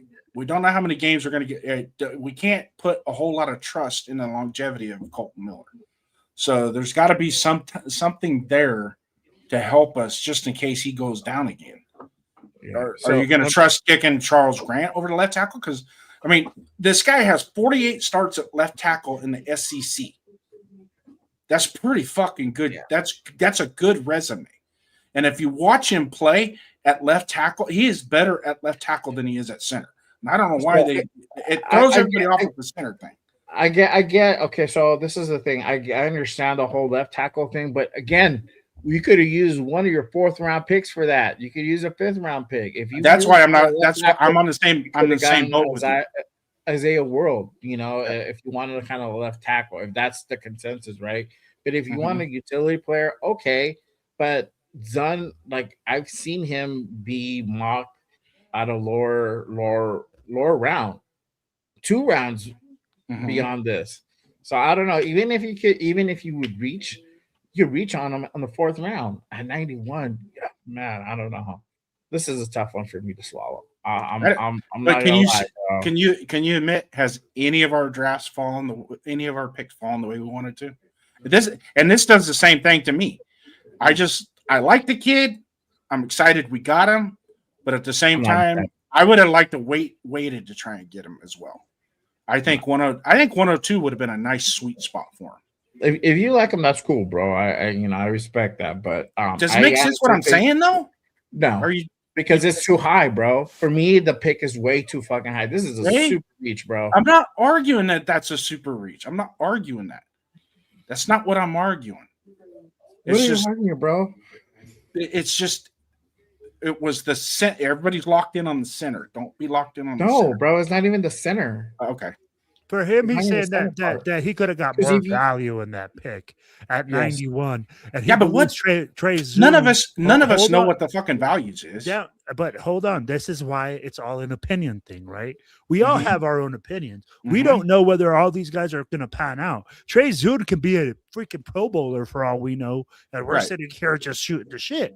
Yeah. This is why you're a podcaster. That's just why we do things. We give our opinion. What Jay is trying to say in his opinion is that for this pick at 91, Trey Zoom was too soon, even with all the abilities that he has. And I'm with you, right? I said it. I like that he could play center. I like that he could play guard. I like all those facts. But what Jay's saying is, with even all those factors in his opinion, this pick was still too high. We could have traded back or got more value for this pick. That was it. Yeah, I think. And the only close on it is that his play at, because left tackle has more value than center, right? Oh yeah, and that's what I know, and that's why I'm like, okay, he's got 48 starts at left tackle in the SEC, so that in of it's a little bit behind on the Falcons. I don't agree with picking him at 91. I get that, but it's just like, but I like the kid. I think he's going to be a good football player. And I like him too, and I think Ashton Genty right now is freaking happy as can be. We're good. Yeah. We're saying, why is he there? Ashton Genty's fucking throwing a party, bro. He's like, woo, more offensive linemen. Woo. Yeah. So real quick, at 93, Rams select Keegan Tross, offensive tackle out of Missouri. Then 94 for the Dolphins was Chris Bell, receiver out of Louisville. So Dolphins go ahead and take a flyer on Chris Bell. And Chris Bell drops to the bottom half of the third round. Right That's a now, good currently, pick. pick 95 is the Patriots. They're on the clock. Then you have Steelers. Minnesota goes twice back to back, 97, 98. You got 99. You have Seattle. And then at pick 100, which is the last pick of day 2, will be Jacksonville. So currently, right now, the pick is in and about to be announced for Patriots. And we'll get back to that. We'll definitely get back to the pick 91 for the Raiders. Yeah. Jeff must be pumped. I don't know if Jeff would be pumped, bro.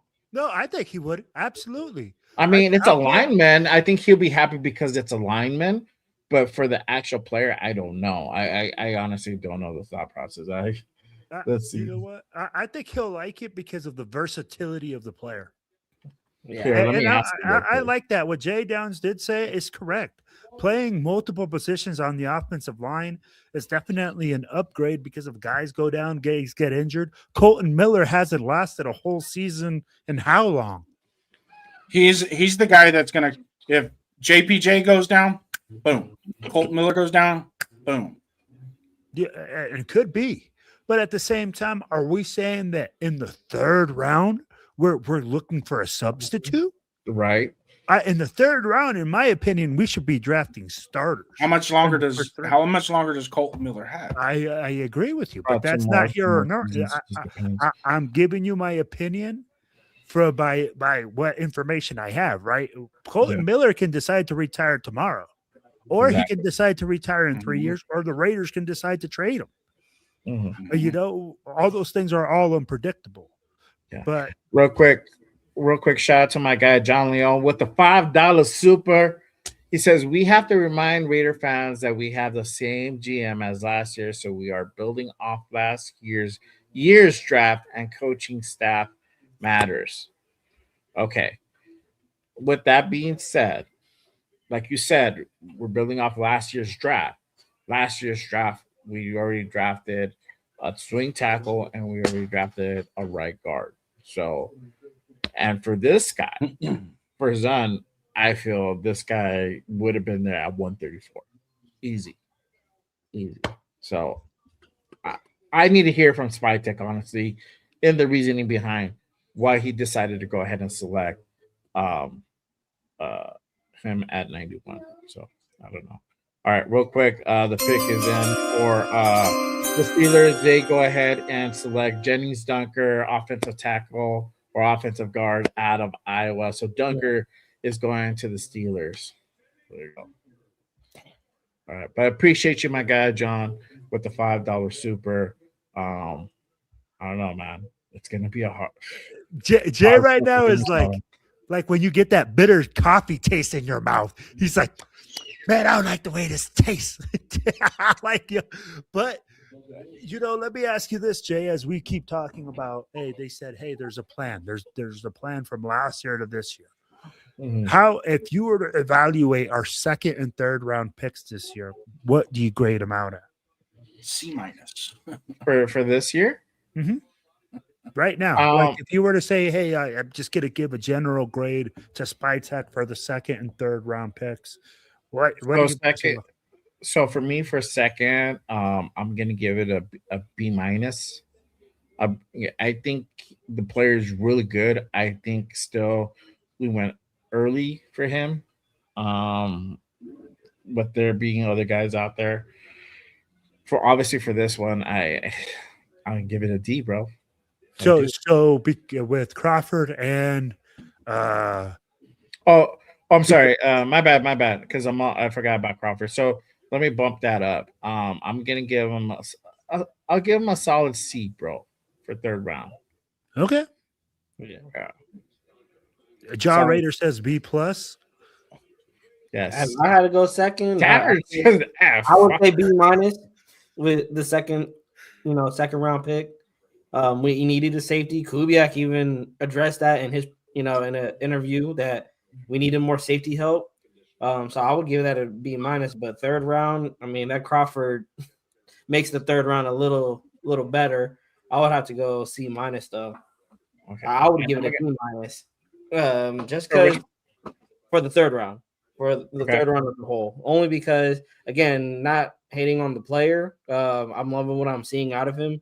I just think you could have got him at 102. I do agree with Jay Downs that you could have got him at 102 to start off the fourth round. You did not. I think you better hope that some talent in the wide receiver room doesn't fade away before your pick at 102.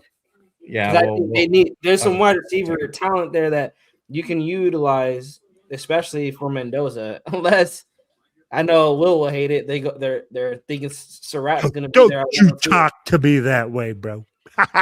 Surratt will be there at 102 most likely. Yeah. I'll be surprised if he's not there. Even maybe. But that's what I'm saying. Is that why they went the offensive line? They went. They went Zune at 91 because they know like Surratt's gonna be there at 102. They probably looked at that as a reach for Surratt at 91. Yeah, shout out to Next Effect. He says grade Stokes C. We could have had him. We could have had McWarren. Crawford C. Could have had Big Citrus, in my opinion. Zun, agree, it was a bit of a reach, but he's versatile, so I like it. I get the whole versatile thing, but yeah, he probably would have been. He would have probably been later. I'm gonna address this what Josh saying. Remember what Reggie said: never go after names, go after scheme fits. But this is the thing: talent also does matter, bro. So I don't know about the talent about this dude. If that was the case, he probably would have been ranked higher. So there has to be something. Spytek has to explain it on what he saw in Zun to make this make sense. Yes, what did he evaluate? What did he like that makes him that appeal? I think honestly, I don't want to just shit on Spytek completely, bro. That's not me. I really trust Spytek. He's done everything pretty good up until this point. So I want to just hear the method behind the madness to this, and maybe it makes sense after he explains it. Mm-hmm. Maybe exactly like I keep saying, like maybe there's something that we don't know that was going on behind the scenes that will probably make it make sense. Exactly.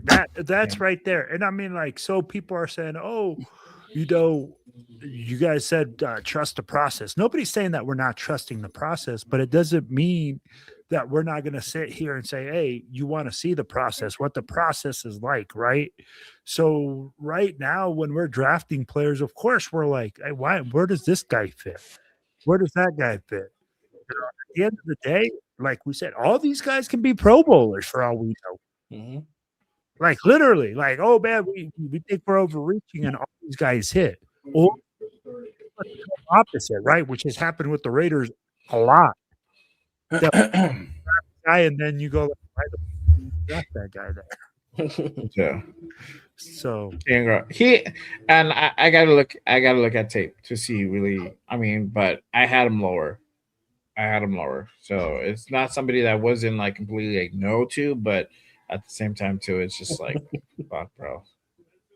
Some of these have to make sense. Yes, I'm a little bit offended about that pick, bro. At 91, we fucking get a guy who's ranked like in the 5th fucking round, like Will said, dude. I told you, bro.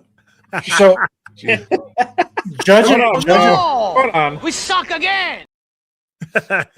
So judging by the way our drafts have gone the last 2 years, and listening to Spytek when he talks about how he decides and makes picks, is he turns to his scouts and his coaches for input when he makes picks. There's one guy in our fucking building that is probably the most elite at offensive lineman and judging offensive lineman, and that's Rick Dennison. So there may be a spot in it. I'm just saying, maybe a spot where Rick Dennison at some point in time said, we need to get this guy. Could be. All right, y'all. So one pick for the Vikings, going back to back 97-98, they select Caleb Thurman, offensive tackle of Northwestern, and then Jacoby Thomas, safety out of Miami. So Jacoby Thomas, wow, actually going higher. That's a reach right there. This guy was projected to go fifth, sixth round, or I've even drafted that dude sometimes seventh round, which is crazy. So, especially with like Kamari Ramsey still available, Jensen Smith still available. That's But hey, here's my thing though, Jay. Again, that goes off our like what we think, right? And that's why I keep saying I'm like, we might be evaluating thing and the media might evaluate it a certain way. But guess what? Like we've said it before, it doesn't matter. What matters is what's going on your big board inside that room. So I'm like, it's really interesting, man, to just see how far off we really are from what NFL thinks that these guys are being evaluated at sometimes. Yeah. Patrick Mahomes was rated mid-second round. Craig says he's gonna cry into his phone tonight, bro. I might be there, dog. Go cry in the fucking toilet.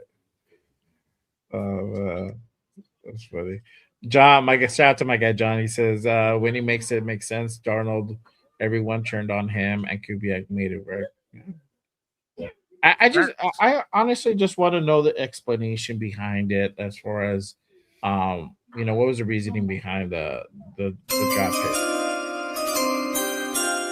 All right, y'all. So at pick 99, Seattle Seahawks select Julian Neal, corner out of Arkansas. So the guy I had on my big board, he goes at 99. And then Jacksonville is on the clock. They're going to go ahead and close out day 2 of the NFL draft. So we'll wait and see what they have in store, where they're going to go ahead and pick. And then we will be picking, I believe, second tomorrow for day 3. We pick at 102, and then we have 134 in the 4th round, and then we go into round 5 at 175. So it's going to be a while before we go ahead and make a pick, and then we pick again at 185, 208, and then ending the draft at 219. So wait, it says Las Vegas 102. Yeah, we're supposed to pick up 102, bro. Oh, okay. I was like, oh. Yeah, so we pick second tomorrow. Yeah, we pick second. Yeah, so. Hey, CBS Sports rated at A+. Jalen Husky. Wow. All right, so yeah, Jaguars select Jalen Husky, corner out of Maryland. I think I had him for the 5th round for my board. Let's see. Hey, you know what the NFL did to Jay Rader's big board today? No, that wasn't the NFL. That was Spytek, bro. Spytek. It's funny. I had Husky in the 5th round too. All right. So, but that concludes draft day 2 for the 2026 NFL draft. All right, y'all. So I'll go ahead and ask you guys this one, and we can go ahead and start talking about all the picks and whatnot. But obviously, winners and losers of the 3rd round. Who do you guys feel was the winner, and who do you guys feel was the loser from this round? And I'll start with my guy Primos in the far end, who's speechless this draft. Everyone that took a wide receiver and a defensive tackle. But specifically, I want to give it to the Falcons as a winner. I'll start with the winner. Getting Zachariah Branch, you're pairing him up with Drake London. I am interested to see what they're going to do with Kyle Pitts. I was hearing there might be some trade rumors going on with him. I'm not a whole know if that's true, but you're giving Michael Penix another weapon. So I'm very interested to see how the Falcons are going to utilize Zach Branch. For the losers, like Spytek, bro, he keeps reaching. It's hard to like not pick the Raiders again for me, because outside there's just talent on the board every time that we're up, and it seems like we're picking guys that we can get in later rounds, and just watching other teams get talented guys that needed positions that we need, whether that's defensive tackle, wide receiver. Yeah, I would. I can't argue against not giving it to the Raiders. Yeah. All right. My guy Will. Winners, losers. Shoot. You know what? For me, if we're going to talk about winners and losers, right, it's hard to say that because we haven't seen these players play. Now, when we go and we say, hey, what we expected didn't happen is absolutely correct, because we see players being drafted. Now, What's the drama? When you say that a fifth round player is being drafted in the third round, guys like that, players that we didn't see, of course, those are going to be the continual losers, right? For right now, because we believe that those players should be in those spots. So what I would do is with that last pick by the Seahawks, you draft the fifth rounder in the third, kind of makes you scratch your head, right? So that to me, and you're deep. I mean, the Seahawks are deep at corner. So I really didn't understand that one. And the winners for me, I'm going to have to really go with what Primo said.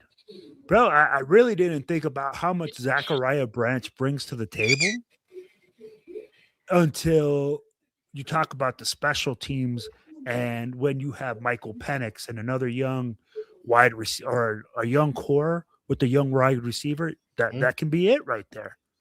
So I agree with you, man. I think Atlanta hit a home run, and I didn't see them coming for that. I really didn't see them coming. Jay? Oh, good morning. Yes, sir. Good afternoon.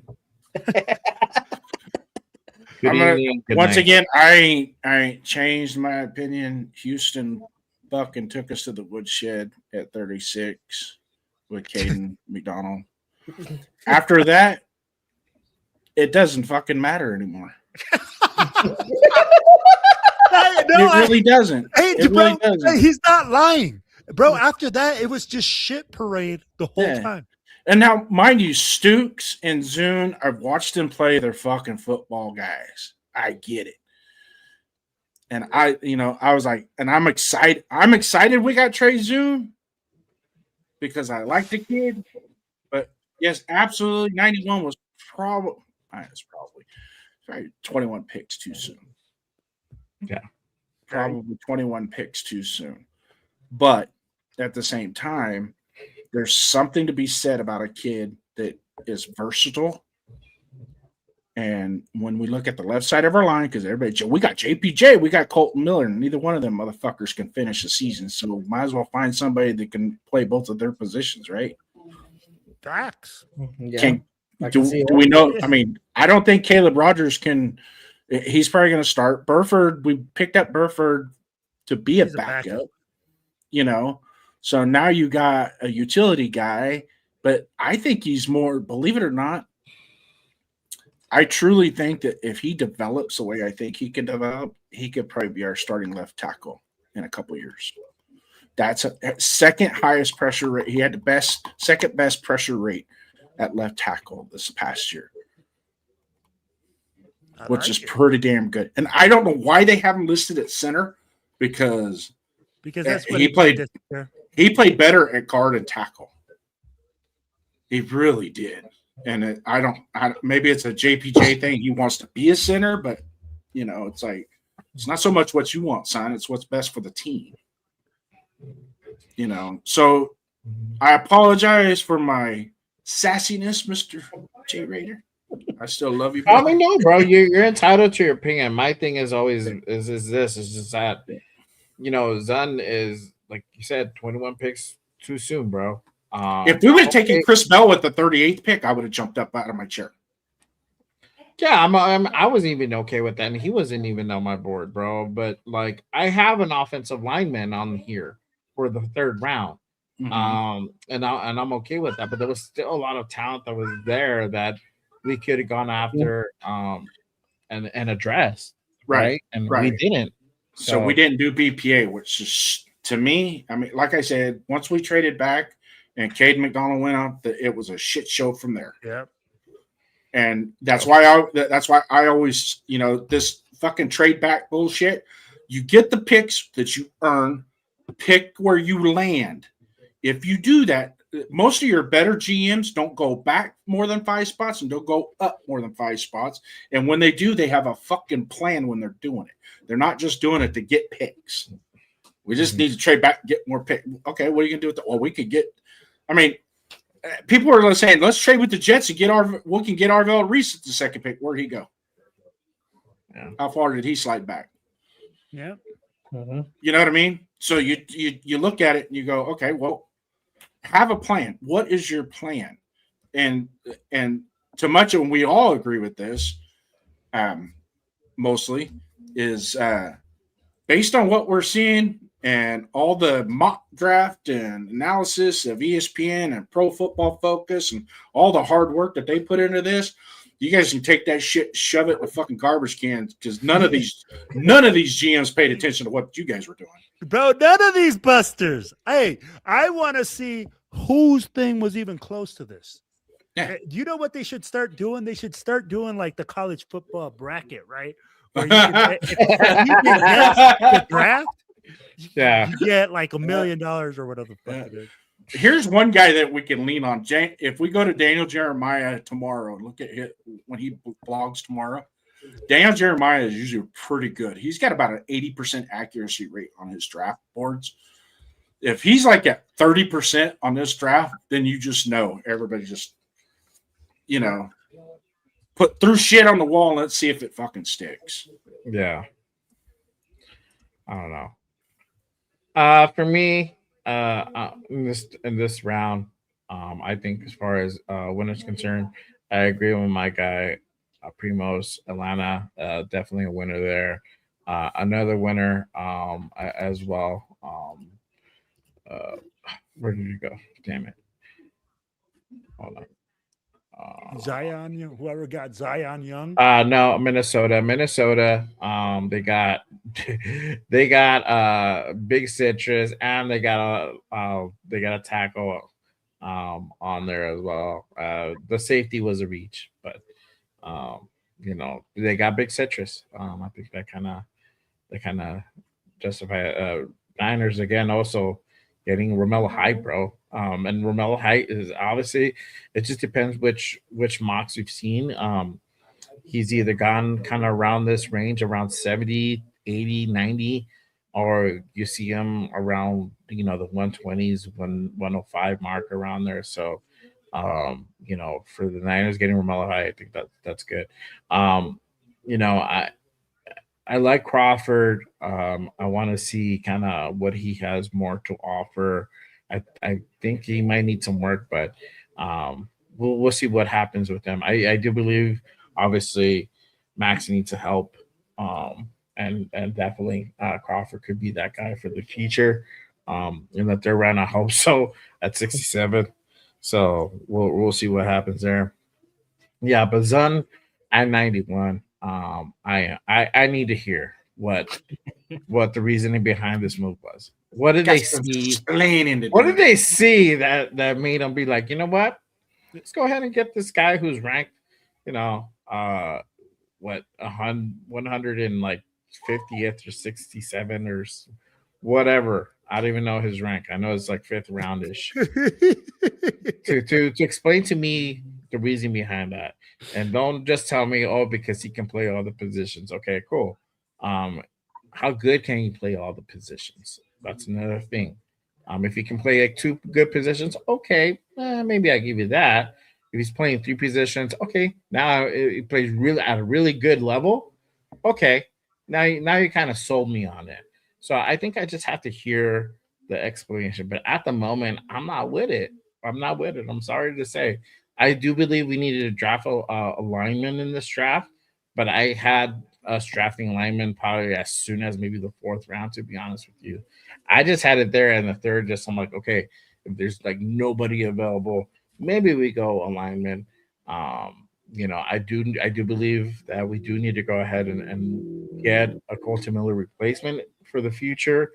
but I feel that is more of a project type of thing. We don't need to go right away to go ahead and draft one in the third round. So, um, yeah, I kind of need to hear what the method to the madness is there, as the saying goes. So there you go. Next effect says there is also the idea of beating everyone to the punch. Yeah. Which makes people reach. Yeah. Yeah. Yeah. Because Jennings Dunker went right after us to Pittsburgh. You know what I mean? So it's like if they were that high on Tradian and they were afraid Pittsburgh was going to take them at 92, that's probably another reason why they pulled the trigger at 91. Could be. You know? I'm not saying that that's what it was, but we got to kind of, because you know how those games go, right? How they play those games, and they probably had a sniff around the situation, and they probably felt that Pittsburgh was going to go ahead and reach for them as well at 92, so they go ahead and decide to do it at 91. Could be. But then again, just because your friend stuck his finger in a light socket doesn't mean you have to do it too. There you go. Yes. Spytek is supposed to speak in the next few minutes right now. I'm gonna go watch that. So I'm gonna check out. Hey, thanks for having me on. Appreciate it. Hey man, appreciate you pulling up. Freaking starving to death right now. So, yes, for sure. You guys take it easy, man. Keep in touch, and all you guys out there in chat land, hit me up, sub to my channel, all that good stuff. Yeah, make sure you guys go ahead and head on over to Jason's channel. Make sure you guys go ahead and give him a like and subscribe to his channel and all the channels we see on here. But appreciate you pulling up and tapping in, man. No all right, have a good night. All right, let me read you this quick scouting report. So for Zen, he has elite level pass protection, allowed just 2 sacks across 435 pass blocking snaps in 2025. Quick first step, laterally to reach landmarks on zone scheme reach blocks. Hands fire with accuracy and time, and consistently winning inside leverage. Wide base absorbs rushes without surrendering ground. Showed comfort and competence at center during limited 2025 snaps there. Two-time captain with 4 years of starting experience.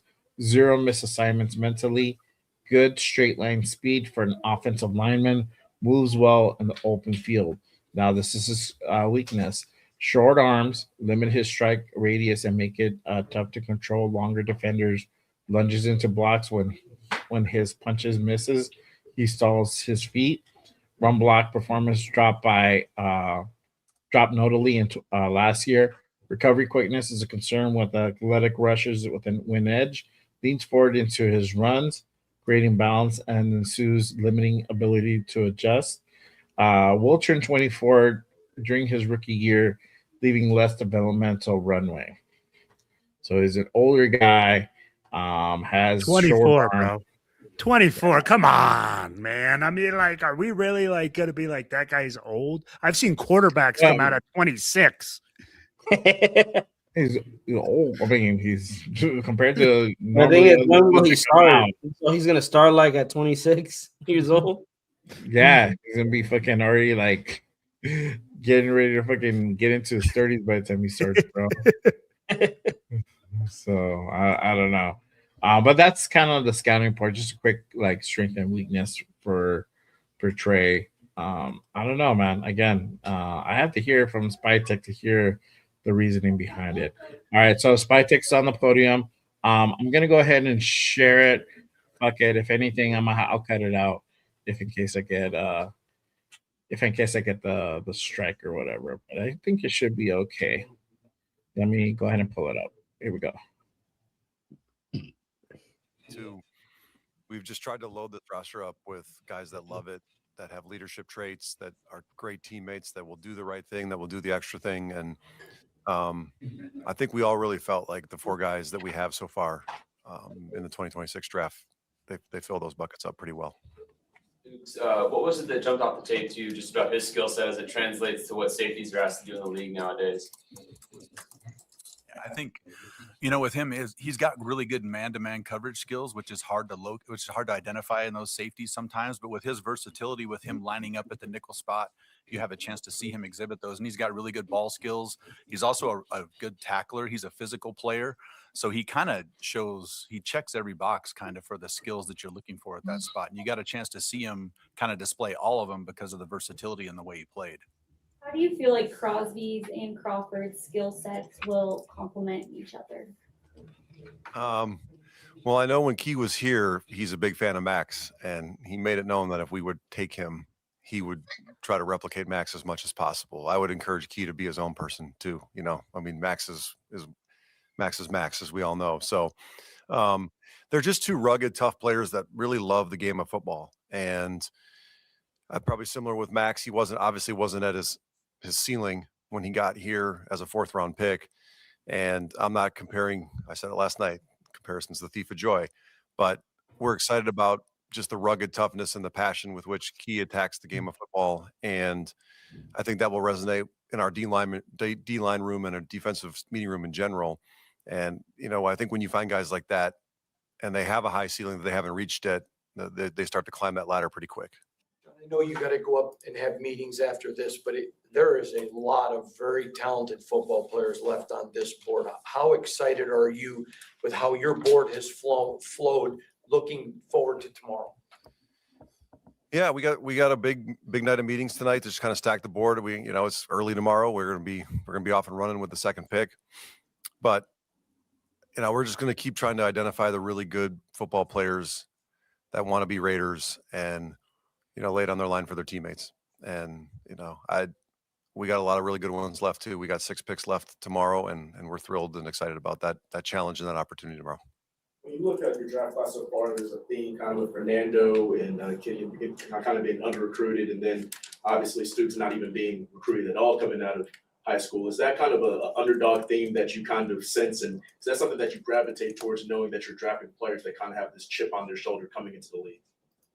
We didn't necessarily identify them because they were under-recruited or not very much recruited at all, but just I love the chip. The good ones I've been around, they find a chip, and if the chip is seemingly wearing off, they find a new one, and they really never forget kind of where they came from and maybe that they were disrespected or underappreciated at some point in their career. And I appreciate these guys for the way they attack and play the game of football. Yeah. Seth, Brent, for you, as you go into these meetings with Spy, and you guys are setting up the board for tomorrow, what is your input? What is your part in how you're advising John? Can you just kind of take us into your role, please? Yeah, I mean, there's a group of us that'll be in there together, and we've all kind of watched a lot of these players independently, and then we watched them together as a group. So, John's great about encouraging everyone to, speak up, and everyone's very confident to give their opinions on the players. And what it kind of does is it allows Spy to hear us kind of work through the differences maybe we saw in the player, and then he can kind of compare that to his vision of the player when he watched him. And it really allows us to come to a consensus to where we all kind of have an understanding for how that player, where his value ranks among the other players available, and the vision for them to fit with our roster. So I think it's a big collaborative process. Now, specifically, Brandon Jurgen, our college director, and I a lot of times are working closely with the college scouts who aren't here all the time. So a lot of times we kind of serve as the mouthpiece for the college scouts too, when they're not available to be in those meetings. The Texas A&M staff really likes Trey Zune. There's a quote out there that said that he's one of the most pro-ready offensive linemen they've ever had. I'm just curious why you think they would say something like that about him. Started 54 games in the SEC. All he did was block the guy in front of him. Didn't matter who it was, where it was.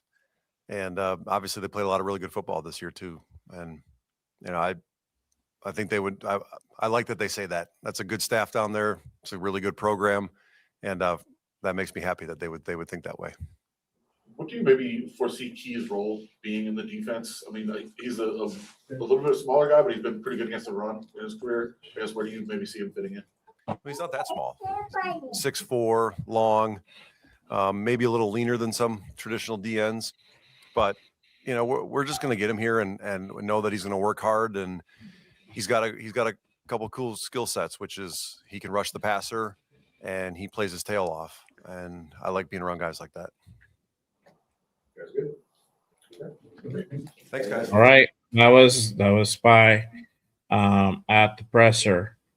So there you have it. I don't know. What was you guys' takeaway from what he said? He said it right out of the gate when he drafted Mendoza. They've been doing homework on all these guys, and that's where I believe we don't know what his big board was, or we have an idea, and this doesn't match any of our big boards. They did their homework on these guys, and they've been watching them for quite a while. It seems like, so it seems like they are higher, and I think they probably went the scheme fit also, going based off like with going Kuhn again. I think you could have got him later. So I think, and I believe that's where I'm at, is that I don't disagree with the guys he brought in. I just disagree where he picked the guys because I believe that he could have went somewhere else. So that's what I want people to know. I don't disagree with who he picked. I disagree where he picked these guys at. Yeah, I agree, 100%. Well, he cleared up exactly what the questions we had, right? When we said, hey, why did you draft the guys in these positions? He's looking for guys that have certain qualities. He's not looking for guys that we're looking on our big boards, right?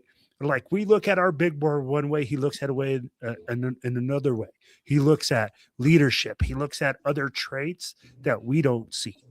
So I can see and I can appreciate that, right? And he said, hey, Trey Zune, when they asked him about him, hey, most pro-ready offensive lineman there. Yeah. You know, when you talk to a coach, bro, and a coach tells you that, I don't know about y'all, but like when a coach, for me, when I tell a person that this player is that ready, I'm putting my name on it. I'm putting what I believe in and who I am behind that guy. And for a coach to do that on a player, bro, you know what? Maybe he's doing things differently and I don't understand it, but now I see, right? Yeah. I see what he's looking for. Leadership, guys that are playing multiple positions. Like, look at this. They talked about the defense or the safety, right? He's smart. He's athletic. He can play in the nickel package. He can do different things. Trey Zune, same thing. Smart, pro ready. That's what the coach said, right? Pro ready, can play multiple positions. The other guy that came in, the defensive end, saying, hey, you know what? If you do draft me, I'm going to be in Max Crosby's hip pocket. Saying all the right things, right? Guys that want to play football and work hard. So I'd be like, I can say that we believe that he overpaid and that we reached. But in my book, as long as he's comfortable with those picks and they're comfortable with what they're doing, I'll be like, what am I going to say, bro? I'm going to question a lot of things. I'm going to scratch my head. But, hey, it made sense to me. Mm-hmm. Okay. I guess it gives a little bit more insight to some of the method to the madness. Going for certain personality traits over skill. I'm not saying that the skill isn't there, but they're putting some of the personality, like leadership and all that, ahead of position players, right? So we haven't yet to see a pick pan out since last year. Okay. Genty, I think the jury's still out, right? I definitely would not call him a bust, but because of the condition of offensive line, the coaching, the performance of the offense, the jury's still out, in my opinion, right? You can disagree, and that's fine. Jack Best, not enough reps. Dante Thornton was probably the one that has gotten probably a lot of body of work last year, and he hasn't panned out as of yet. Same thing. You can go ahead and put Caleb Rogers and Charles Grant, and to some extent Takahime and JJ Pegues. They haven't had a lot of reps, so we don't know what the prognosis is on them yet. We just know that these guys have something there. We don't know what's going to happen. So with these guys, we know, like Primo said, I like Tradian Stokes. He was on my big board. I just felt that at 38, that was kind of a reach. He would probably have been there lower in this draft. He may have even been there at 67. We don't know.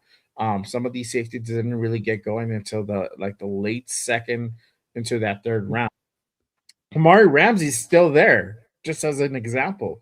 So, and Kamari Ramsey's good. He does almost the same thing as Terry and Stokes, almost at the same level. You know, that's a matter of like opinion, right? Yeah, but Kamari Ramsey's still there. It's crazy, and this guy was projected to go off the board in the third round, which we're done. So it's kind of stuff like that that kind of makes me wonder, okay, what's the reason behind it? So if it's a character thing, if it's a leadership thing, personality traits, all that stuff, okay, or you can sell me on that. But ultimately, I need to see the production on the field. I need to see the results. Agreed. You know, that I think that's going to be the line where we're going to have to go ahead and now this year, Spytek's on the line to be judged. There's no more like, hey, it was Pete's way and all this shit. All right, cool. You got your draft. You got your head coach. Cool. We'll go ahead and give you the green check mark on that. Free agency, green check mark on that. Picking Fernando at 1, green check mark on that. Now rounds 2 and 3, some of these guys, they're question marks depending just because of the way they were picked. Like Primo said, it's not the player, it's just where they're getting picked at. We could have gone differently. So obviously, last day's tomorrow. We're going to find out really quick. Literally, we're the second pick off the board. We're going to go ahead and know if they're going to go out after, if they're actually going to go for a defensive tackle or not. If they're going to go for a wide receiver, if they're going to go for a corner, linebacker, all that good stuff. We'll find out tomorrow for sure. So that's kind of where I'm at on that. I'm not. What else can we do? I don't think like the level of my upsetness was as much as it was initially. You know, hearing what Spytek says, like, you know, for Zune, he blocks everything that's in front of him. And we read the scouting report. I just read you guys the scouting report, and it's indicative of that. I didn't quite catch him saying that the Texas A&M coach says he's pro ready or at that caliber. I didn't catch that. So if you heard that he said that, cool. That kind of changes things, right? Again, these are the things that we're not privy to. So they have phone calls with the coaching staff that we don't get to be part of those. We don't get to know those things, right? They do their homework from A to Z. They'll call up coaches, high school coaches, the JUNCO coaches to see like what these guys did, you know, a year ago, 2 years ago, 3 years ago. You know, it's on that level. So you know, obviously, again, it's all about what the product on the field shows. So hopefully it works. I'm rooting for these guys because I want us to win. I want us to get it back to prosperity. So that's kind of where I'm at on that. But other than that, you guys have any final thoughts before we go ahead and wrap this thing up? We've been on over 5 hours. No, man, my ass hurts. I've been on longer than you. Came in late, dog. I've been holding down for 5.5 hours. I ain't got no final thoughts. My brain is fried. My brain is fried, bro. Like literally, I'm like, hey, man, hey, Raider, and I'll tell you guys like this. Let's not overanalyze things. Like we said, this guy's been cooking. Let's see what happens at the end of the day. You already know, man. You already know. At the end of the day, you know what? It looks like he knows what he's doing, man. And I mean, like, again, he soothed it over. He explained why he made his draft picks, and we move on. Let's see what happens tomorrow. And I mean, like, at the end of the day, tomorrow, then we can evaluate at least what we think will be the draft grade, right? Because then we got to see these guys perform. Surratt's a Raider tomorrow. Raider. Oh, don't I hope you know that. Okay. I hope you know that. That's my final thought.